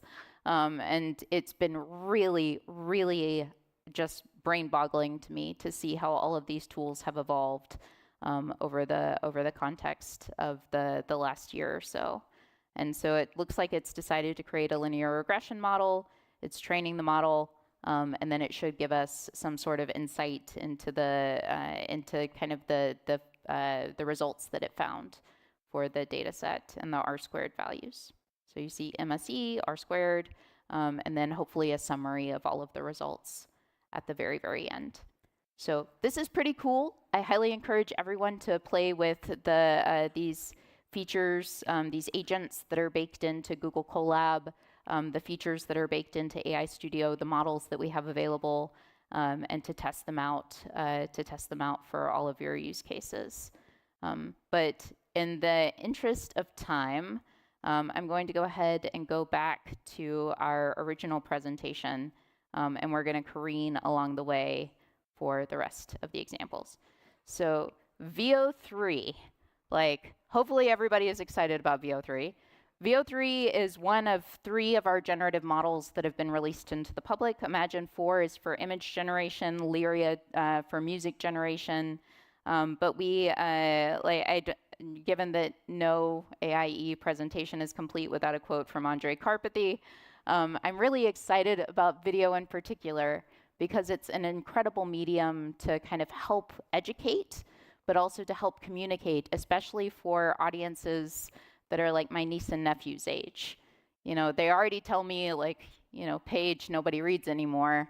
But I think video is something that can resonate and really find places with people who have different learning styles, with people who maybe don't want to take the time to kind of learn through alternative means. And so VO3 is kind of the first step in the path of making that a reality.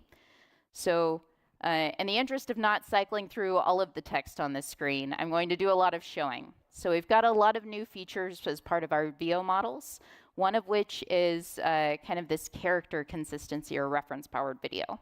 So here you see a person and a hallway that have both been incorporated into kind of the prompt for the VO model. This is still using VO2. But then you see kind of that same character walking down the hall as you describe. Reference-powered video, very similar. You can have the same character just in a variety of scenes, a variety of lighting cases, and it still looks like the same happy little monster kind of swimming or walking or hanging out at a gas station. We also have a feature where you can take in an image and animate it.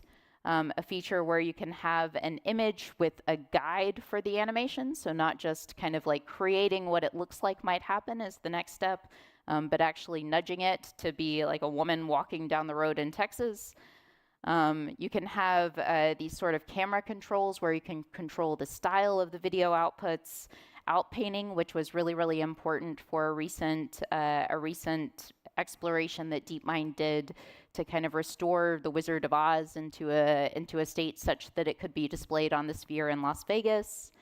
Adding objects to scenes, removing objects, playing around with perspectives and camera controls. There's just an example of removing objects. You can do the same with our Nano Banana models. by the way. You can have reference face movements, so an avatar and kind of reference face movements that control it. First and last frame, so you can define the first frame, the last frame, and ask for the VO models to interpolate between it.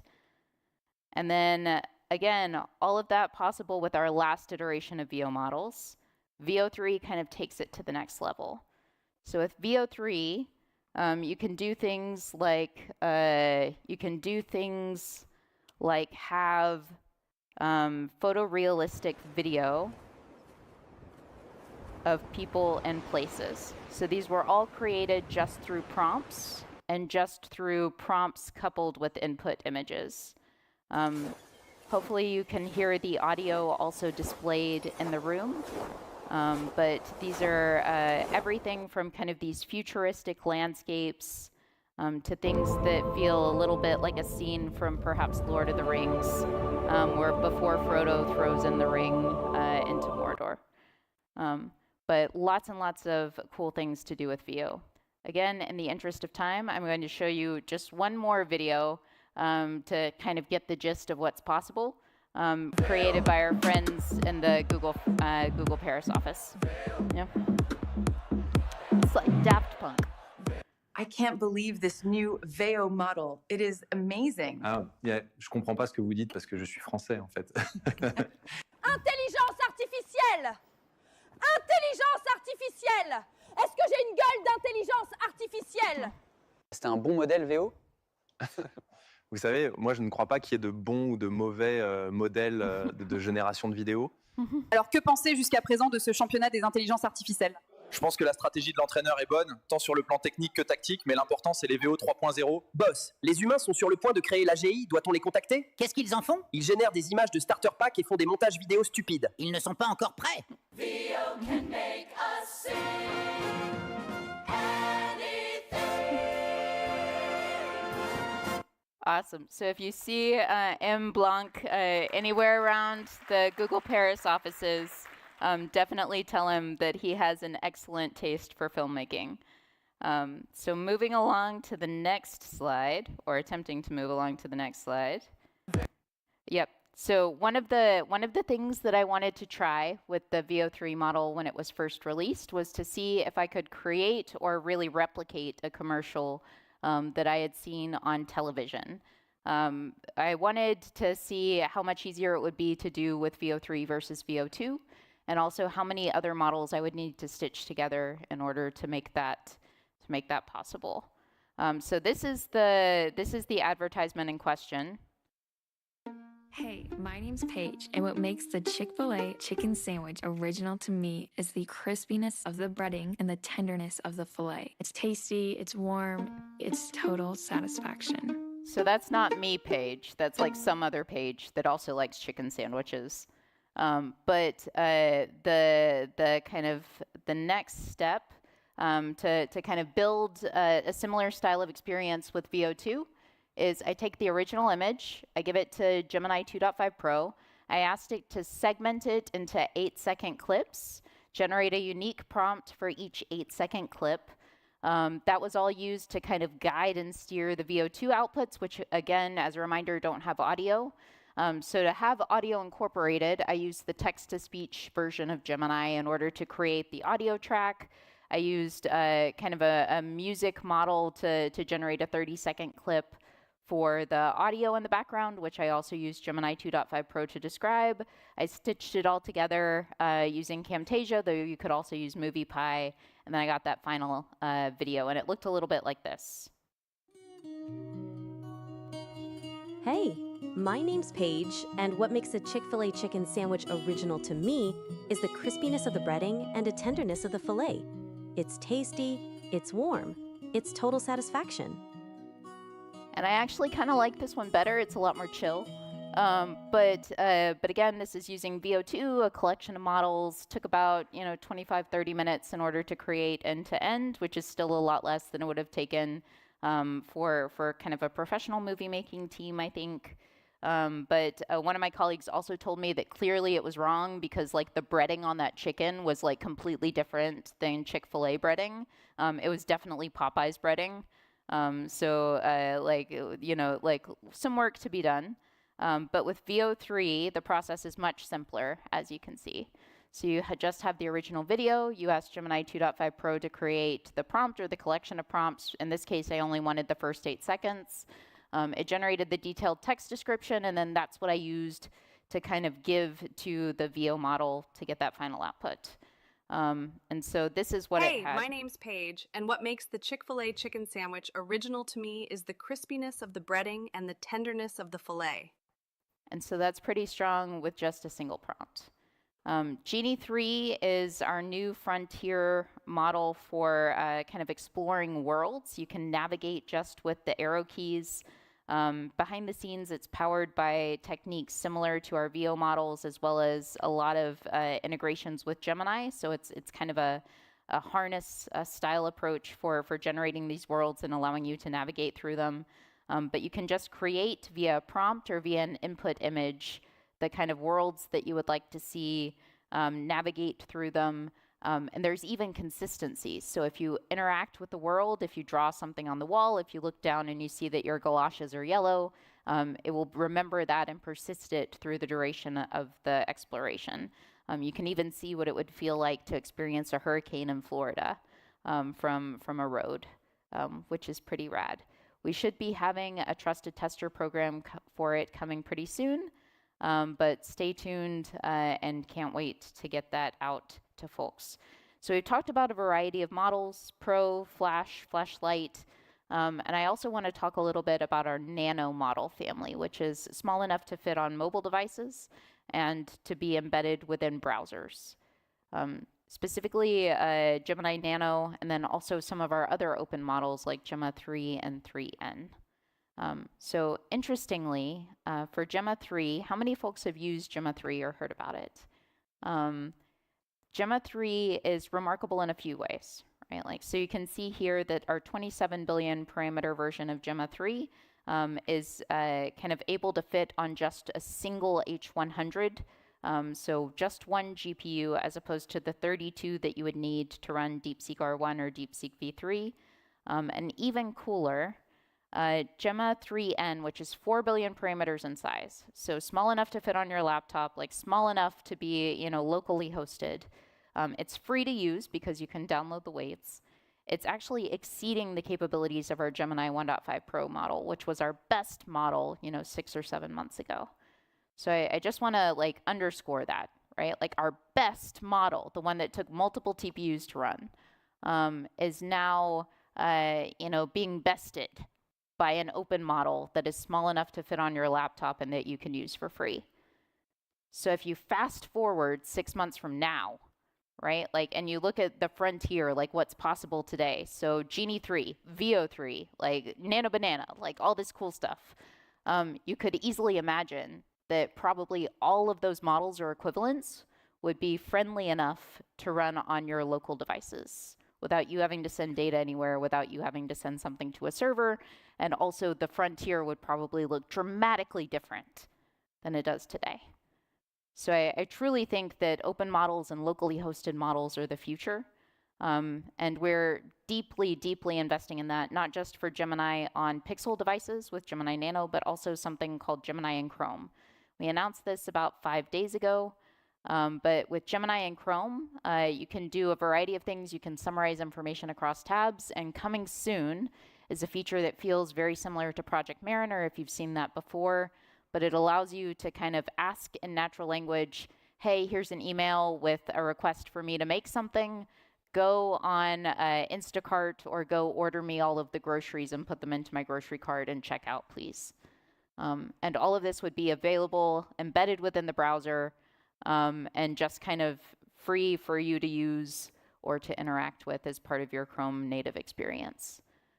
So this is, it feels very futuristic. It feels like sci-fi, but it's stuff that is definitely coming down the pipe from Google's perspective.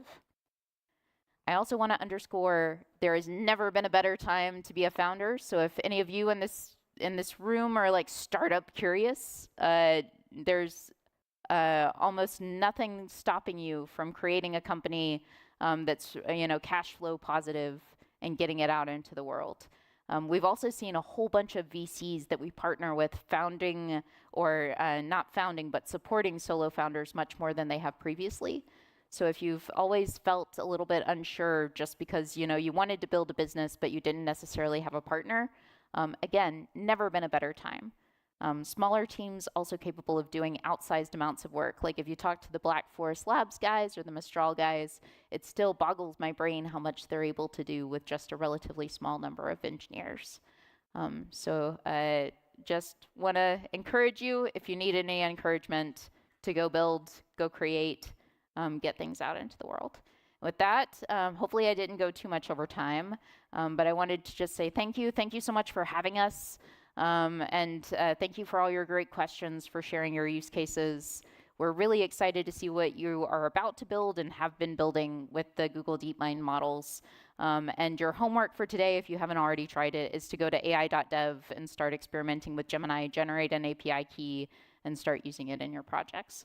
So thank you so much. Thank you to the team from DeepMind who is here today that has been doing all of this work. And we appreciate you. Thank you, Paige. That was amazing. Yeah. Excellent. Do we have time for questions? Yes, I have a few follow-up questions for you. Excellent. And it's okay if they are spicy. We can talk spicy questions. Let me think now. All right. All right, they're not that spicy, but I think so. Amazing presentation. Yep. I'm like the mind-blown emoji all over. Well, I was blown away. I am speechless now. Yeah. I've seen you use VO2 instead of VO3. Yep. I know that you said VO3 is VO2 but supercharged. Yep. But are there like real use cases for VO2 now, even if VO3 is available? There are some features that are still only available via the VO2 APIs, but we're quickly trying to integrate them with VO3. So hopefully in the future, there won't be a need to rely on the VO2 models. You can just use VO3 natively. From a pricing perspective, we're also bringing down the costs of VO3 pretty significantly. They've already dropped over the last month or two. So like definitely, if you're thinking about building something or creating video, like prioritize VO3 explorations compared to VO2. Awesome. Yeah, you spoke about so many models and you mentioned Jain3. Yep. And I was wondering how much of Jain3 was actually used for autonomous vehicles and to train autonomous robots as well. Gotcha. So the Genie 3 models, I don't think that they've necessarily been generating data to be training autonomous vehicles at the moment. But we do include synthetic data into pre-training and post-training for the Gemini family of models. So I'm sure that folks have played video games before, or if you haven't, like, live a little, like there are a lot of really cool games out there. But like a lot of the footage of agents interacting in video games, kind of accomplishing tasks, exploring the world, are also really useful training data for models such as world models or even models like VO3 or Gemini's sort of video understanding capabilities.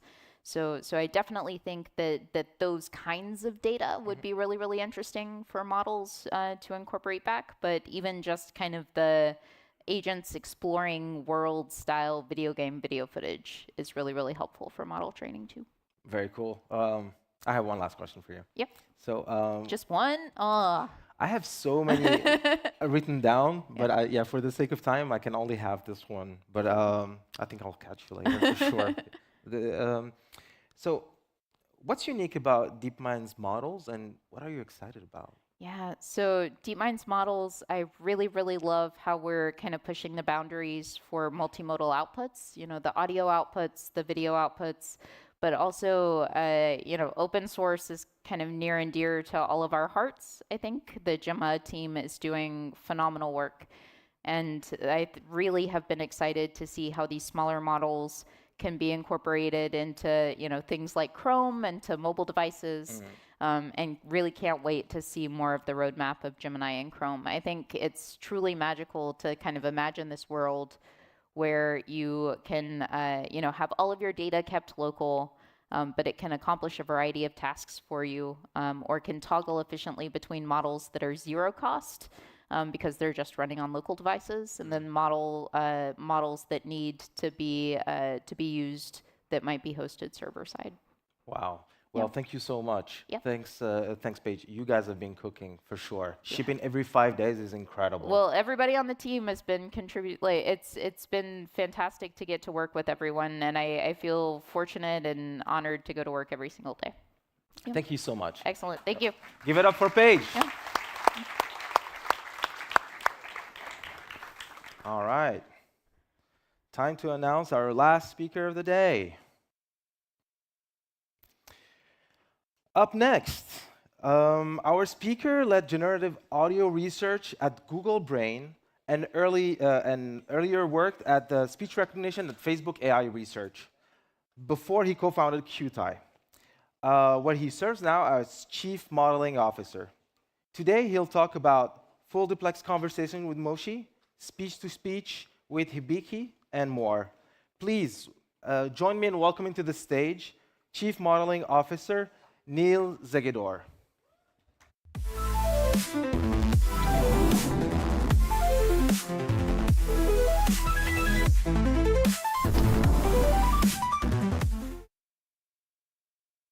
Hi, everyone. Thanks a lot for having me today. I'm happy to talk about our work on scaling real-time voice AI.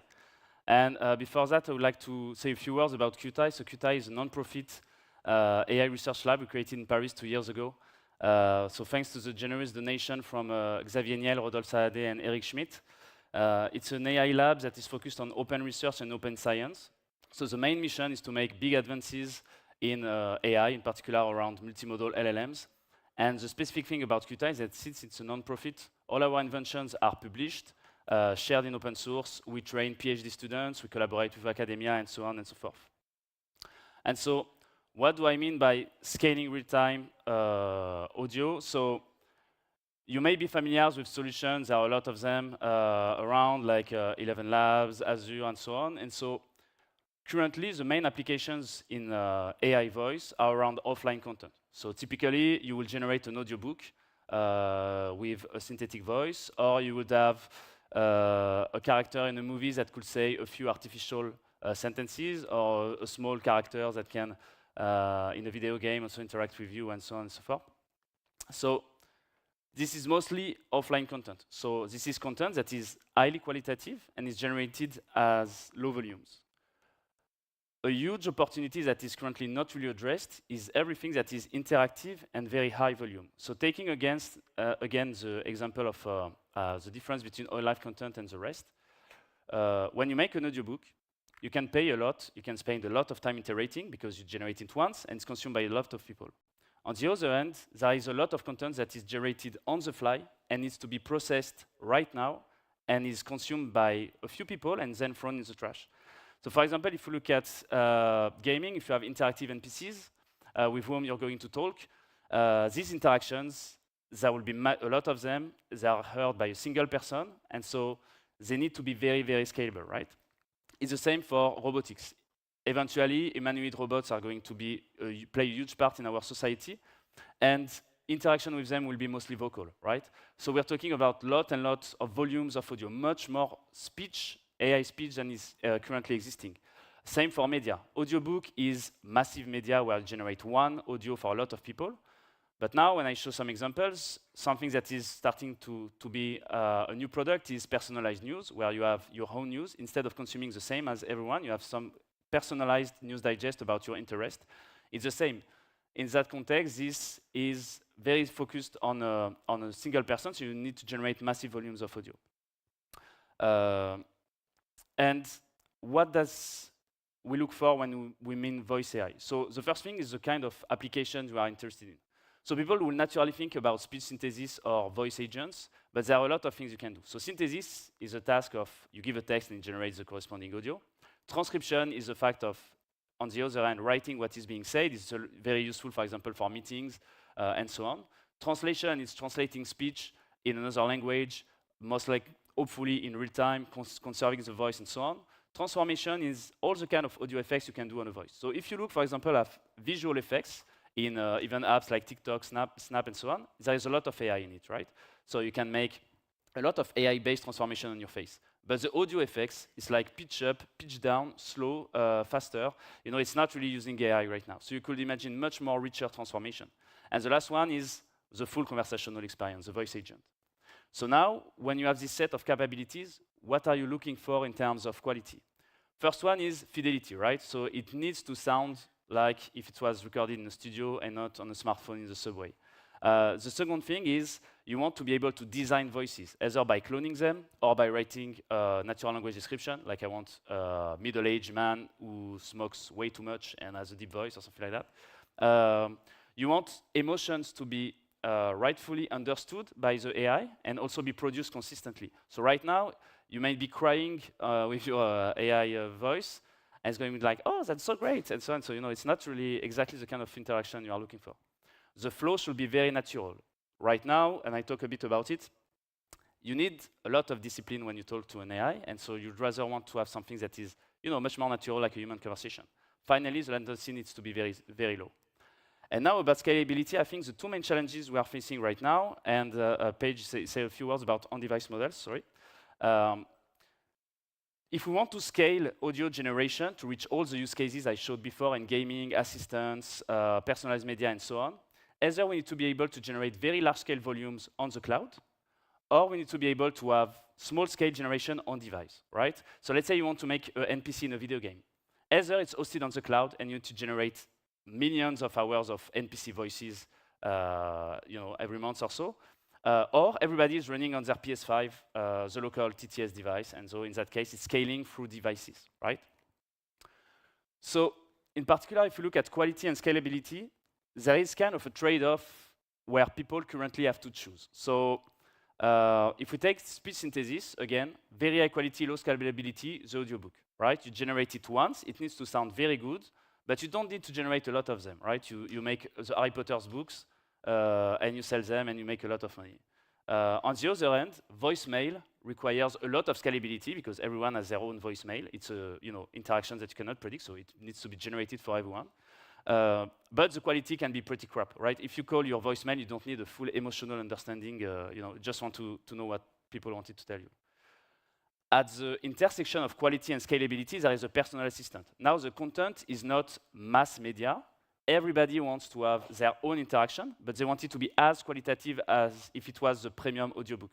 So in that case, you need to nail both aspects at the same time. It's the same for translation.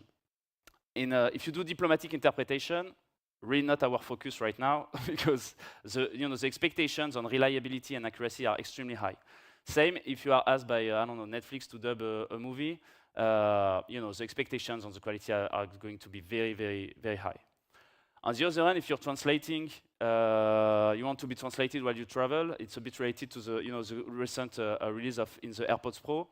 Then it's okay, I guess, if the quality is a bit lower, as long as it's useful and kind of reliable, and in particular can run on device, so you can bring it with you in your travels. And at the intersections of quality and scalability, you have meetings, phone calls, or small creators. So small creators, it's a bit like in opposition to movies. So in the case of movies, you make one movie for a lot of people.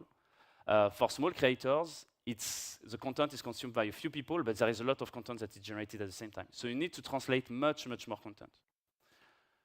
Finally, for voice agents, one example I like is a startup working on airline claims. So if you do airline claims, it's like an AI that calls the airline and say, yeah, the flight was late by 1 hour, so you need to give us $300.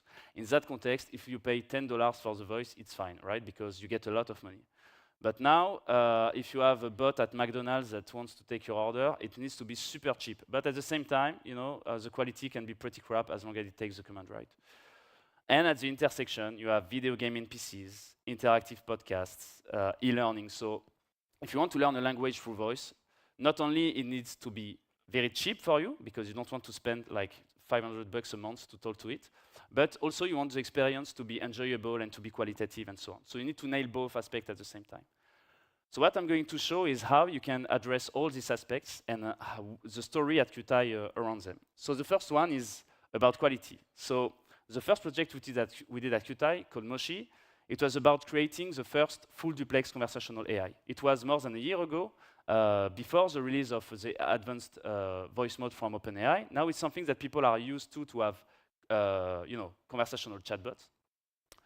All of them without exception, even today, still rely on a half duplex setting. It's a bit like a talkie-walkie. So either the AI is speaking or it's listening, which means that it requires this discipline. So it's always a bit awkward when you talk to an AI, because if you interrupt it or you cough, it thinks you are interrupting, and so it starts breaking the flow of conversation, and so on and so forth. So it's not very natural, because you need to adapt to the limitations of the voice, rather than the voice adapting to the fact that, I don't know, maybe you are erratic in the way you speak. Full duplex is the fact that the model always speaks and always listens. It can interject at any time. It can be interrupted at any time, exactly like in a human conversation. In a human conversation, if you're on the phone with a relative from your family, the amount of overlap speech is around 20%, which means that 20% of the time, people are speaking on one another, and that makes it, like a rich conversation in a way. And so how do we address that? That's a small technical part in this talk. We wanted also to address another aspect, which is that people rely on cascaded systems. So typical chatbot is speech to text, and then you have an LLM, and then you have text to speech. How can we merge all these steps into a single one? Because if we merge them into a single one, we don't lose emotional information, because we don't go through text, and the latency is going to be much better. So the way we did it is by taking inspiration from text models. So very quickly, a text model, text LLM, is a probabilistic model where you give a sequence of words and predict the next one. So Qt isn't, you predict AI, and then you inject AI and predict research, and so on and so forth. So our main algorithm and the expertise of Qt is audio language models. How do you make an audio language model? The most basic thing you could do is say, OK, I'm going to put audio as input and audio as output of the LLM. It doesn't work at all for a very simple reason. Look at the sentence. Qt is an AI lab based in Paris. It's 8 words. So if you want to pass it into an LLM, it's very few tokens. It's around 3 seconds to pronounce this sentence. Even at 24 kilohertz, which is not studio quality audio, you get 72,000 values, which means that you have a super long sequence to pass through your LLM. And given that self-attention has a quadratic cost, so it's proportional to the square of the length of the sequence, it means that it's 100 million times more costly to process audio than text with an LLM. So what we did instead is that we invented Mimi. It's a codec. It's like an alternative to MP3 or Opus. It takes a large audio file, and it compresses it so densely that it's a bit like a text representation. In the case of the sentence I showed, instead of having 72,000 samples, you go to 37 tokens. So now, it's almost as if it was text. And you can just train an LLM to predict these tokens. Then your LLM predicts these audio tokens, and you have a decoder. It's a generative adversarial network, and it's going to reconstruct high-quality audio from it. So now we have turned the task of audio generation into a task of language modeling. And in particular, that's the main standard architecture used by Google, OpenAI, and so on for modeling conversations. And the way they do it is that they have an audio LLM, and they have this sequence of audio tokens that either represents the LLM or the user. So in that context, the model is going to predict the next turn based on the previous turn. It works nicely and can give all the chatbots that you have right now. But it's still a talkie-walkie, because it's either the model is speaking or the person is speaking. So what we did is we invented what we call multi-stream modeling. It's a very simple idea. We just have 2 streams in parallel, which means that both can be speaking at the same time, both can be silent at the same time. One can talk and the other around. And what it gives, and I'm going to show you, it's the demo we did more than a year ago now at IRCAM. You're going to see 2 things. The first thing is conversation with Moshi, where you're going to see that the model has still the lowest latency latency ever at this point. Sometimes when it guesses where you're going, it starts answering before you're done. You're going to see Alex speaks at the same time, and there is no problem with this ambiguity where both are talking at the same time. And the second video, it's me during work in our office, where it's super noisy, and it's good advantage of full duplex models, is that since they don't have this awkward handling of speaker turns, you can have a lot of background noise and they just work pretty well. So the planet is Sirius 22. Can you plot a trajectory course to it, please? Yes, sir. Okay. How long is it going to take us to get there? I've mapped it out. Okay. It's approximately 5 months to get there. Okay, that's not too bad. Do you think we have all we need on board the ship to start the mission? Yes, sir. We have everything we need. Okay. Good day. How are you doing? Hey, I'm doing some construction work right now, as you can see. I'm looking for some advice. Can you help me with that? Sure. I'm happy to help. What's the issue you're facing with the project? So in that context, I couldn't even hear anything, and the model has no issue handling noise. The second thing we tackled is capability. So The multi-stream architecture we invented is not an architecture only for dialogue. It's basically a general framework for modeling any kind of audio task. In particular, if you take your two streams and instead of having the LLM speak and the user speech, you can have me speaking in French and me speaking in English. And now you can predict me speaking in English from me speaking French, and you get real-time speech-to-speech translation. Bonjour à tous. Je suis ravi de pouvoir m'adresser à vous aujourd'hui en français. Hi everyone, I'm delighted to be able to speak to you today in French since my phone will translate what I am telling you into English. As you can see, it is in airplane mode. It doesn't have an internet connection because our machine translation model allows for real-time voice translation entirely on the phone. You can find the model for free download on Hugging Face. So in this context, this model was made by a single master intern in a few months because since it's the same architecture, just generate new training data, it's very easy to go from conversation to translation. It's again extremely robust to noise.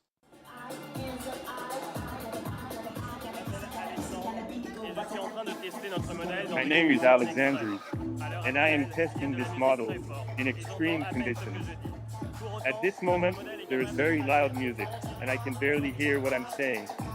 However, our model is able to translate live. So it's Kavinsky behind. We cannot probably recognize him, but anyway. So this is for translation. Again, you can...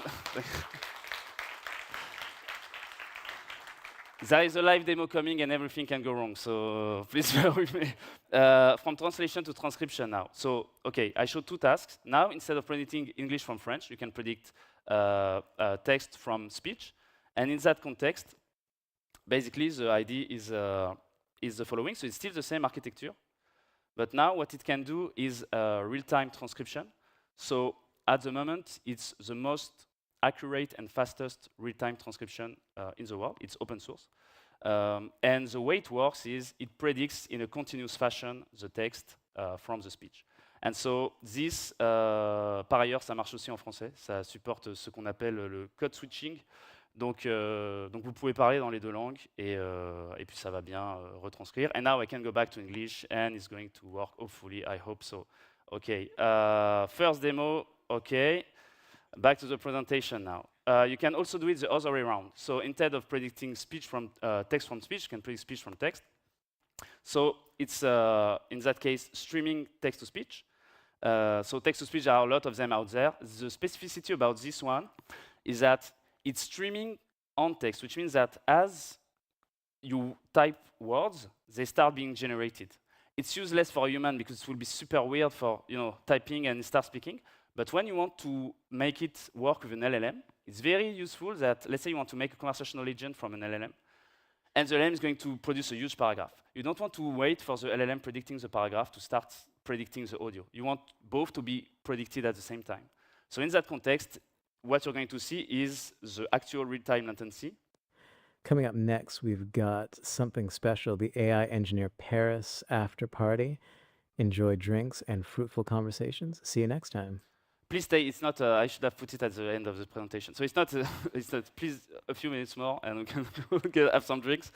And interestingly, so there was a nice talk earlier by our friends at Pionode. But again, instead of predicting just text, you can also predict text with the label of who is speaking when. So if you have a meeting with a lot of people, you want to be able not only to transcribe a single stream of text, like is often done, because it's hard to parse, but rather having the model detect who is speaking and associating the right transcript to them, all of this still in real time. Understand that? Yes. Okay, I tell you, if you need to tell me something, I'll let you come up here to the podium so you can speak into the microphone and I can hear you. Yes, the attorney here, I'm wanting to fire him. Uh-huh. And, I don't feel like he's doing any... Who are you going to hire? I'm not going to hire nobody. I'm going to try to get a different public defender. There isn't... You have a right to an attorney. Yeah, anyway, so, I don't want to put too much content because otherwise it's going to be strike. But anyway, so that shows the flexibility of this model. And now what you can do is you take the real-time speech-to-text and a real-time text-to-speech, and you can put an LLM in the beginning. So in a way, we are back to what I showed before, which is the cascaded system. So it has more latency, and it's not speech-to-speech, but the very nice thing about that is that it's completely customizable. So you don't have to touch the LLM. So you have a LLM with like a vision, understanding, and function calling, and tool use, RAG, whatever you name it. Most people, they just want to make it speak. They don't want to train a new model that is completely replacing their text stack. So in that context, and that's going to be the demo that worked perfectly during the rehearsal and started freaking out 30 minutes ago, so let's see. In that context, the way it works is, for example, I can put upload a 10-second sample. So in that context, I uploaded a voice sample from Général Charles de Gaulle, from l'appel du 10 juin. And I write a personality to the LLM, so just a prompt explaining that I'm talking to Général de Gaulle. And now you can have like design with a 10-second sample and a very short text, a new conversational experience, basically. Je suis Charles de Gaulle, général de la France libre. Je suis ici pour partager avec vous des moments historiques et des réflexions solennelles. Bonjour, mon général. Est-ce que vous m'entendez? Oui, je vous entends parfaitement. C'est un honneur. Excuse me, I mean, my general, for the sake of the audience who is mostly English speaking, maybe you can switch to English. So right now I'm giving a talk on audio language models, and I was thinking maybe you could have some advice for me. Maybe you could try explaining it in your own words. Ah, bien sûr. When I think of language models, I am reminded of the importance of communication during the darkest days of World War II. We had to convey messages clearly and with conviction to unite the French people. In the same way, these models must be precise Okay, and thanks compelling. a lot, my general. Thanks a lot. Let's Have a find good out. one.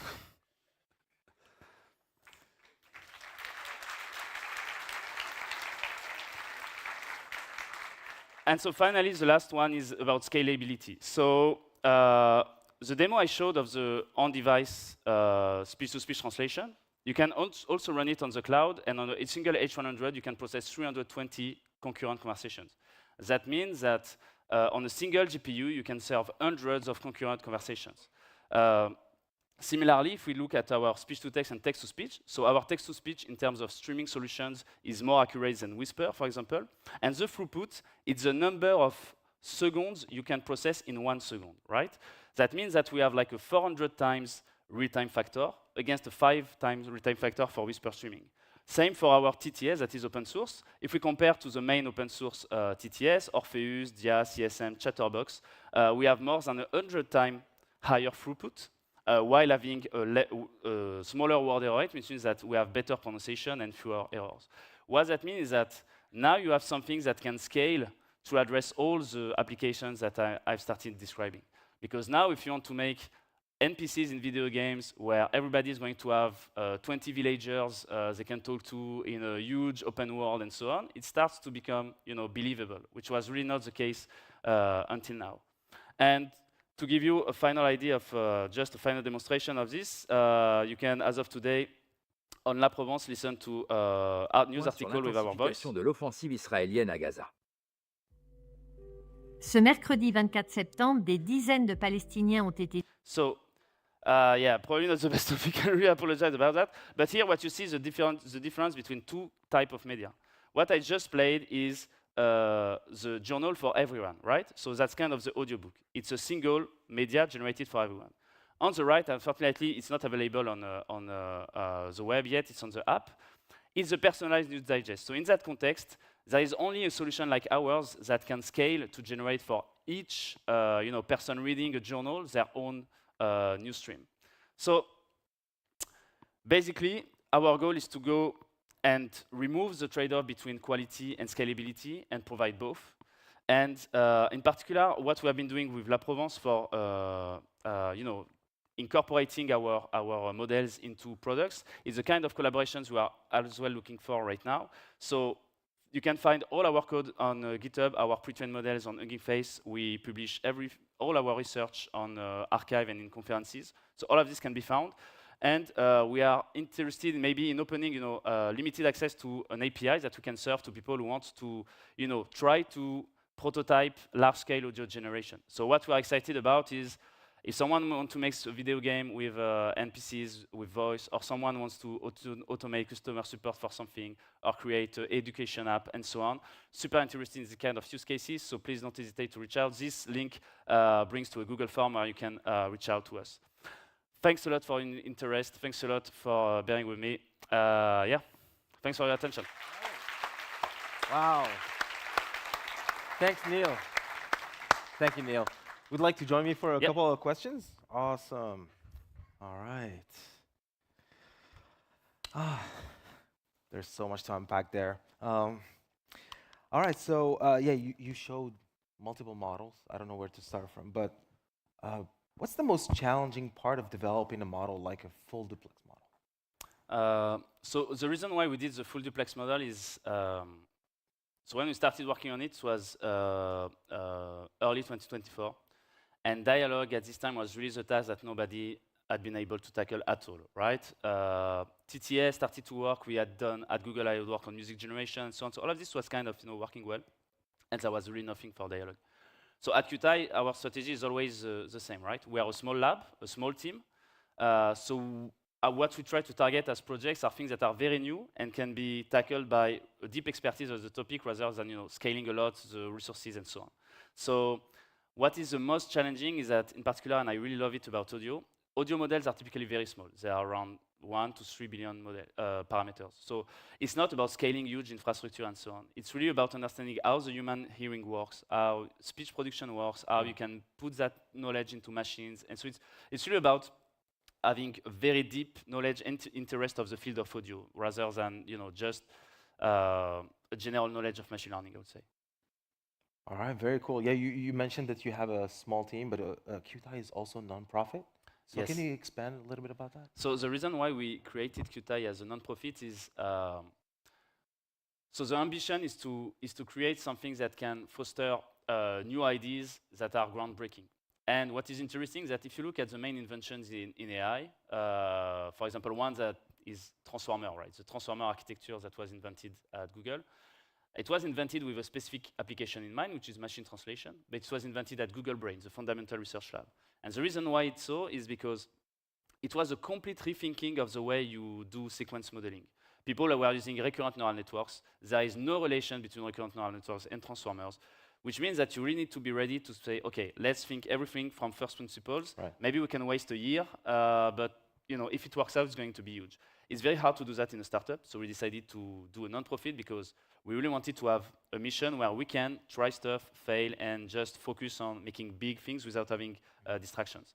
And Xavier Niel, Eric Schmidt, and Rodolphe Sade were very happy to accompany us with that. That's very cool, but you still have some commercial partnerships as well, right? So we start getting interested in that with the main reason of, as I showed you in the benchmarks, we are a non-profit, and at the same time we make research models and realize they are very competitive to the point where they can be competitive with commercial solutions. And so we'll be interested in providing them to people not only through open source models, but as well specific models where, let's say, someone needs a model in a specific language, and they are okay to open source it, and they want us to work on it. Obviously, we need to find a way to make it work because we are a small team, but we are very happy that our open source models can also be used in products. Awesome. So what's next for Qt, and what are you excited about?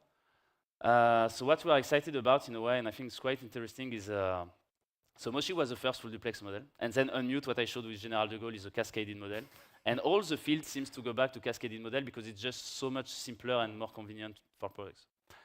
Which means that the progress for full duplex model has kind of remained almost flat since Moshi, and it's clearly the end goal is this. So for us, it makes a lot of sense to keep walking that path towards models where you really feel like there is a deep understanding, mutual understanding between you and the machine with whom you talk, and it makes the conversation very enjoyable, but at the same time it's very useful. So you cannot just give up RAG and function calling and so on, because then you have a chit-chat buddy, and it's pretty fun and very natural, but it's kind of useless except a chit-chat buddy.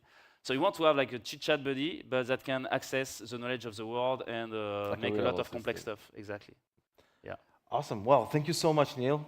Thanks for the presentation. That was my last question. Thanks a lot. So, all right. Let's give it up for Neil. Thank you. Awesome. Very excited for Qt. So before you leave, I would like to say one more thing. Hold on. Oh, yeah. Oh, sorry. Yep. I got a clicker here.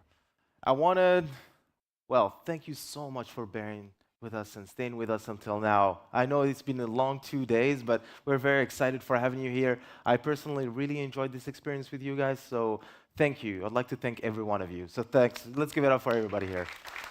All right. Look, this event wouldn't have happened without you, without your support, the support of the community, and the support of our sponsors. So I just wanted to thank everyone. So I wanted to thank Docker, Neo4j, Sentry, DeepMind, Arize, Algolia, and everybody else who supported us throughout this event. And we're super happy. Like the quality of the speakers were just amazing. I don't know about you guys, but I really enjoyed, and I had the front row to watch all those talks, and it's fantastic. But before you leave, we have 2 things for you. So we have, if we're all gonna go upstairs by the expo, we're gonna take a group photo, and that's gonna happen in 3 minutes. And we have a very, very special announcement, so make sure to be around for that. Okay? So we can all walk together, and in 3 minutes, group photo and a special announcement. And thank you so much again. Bye. Woo! Yeah.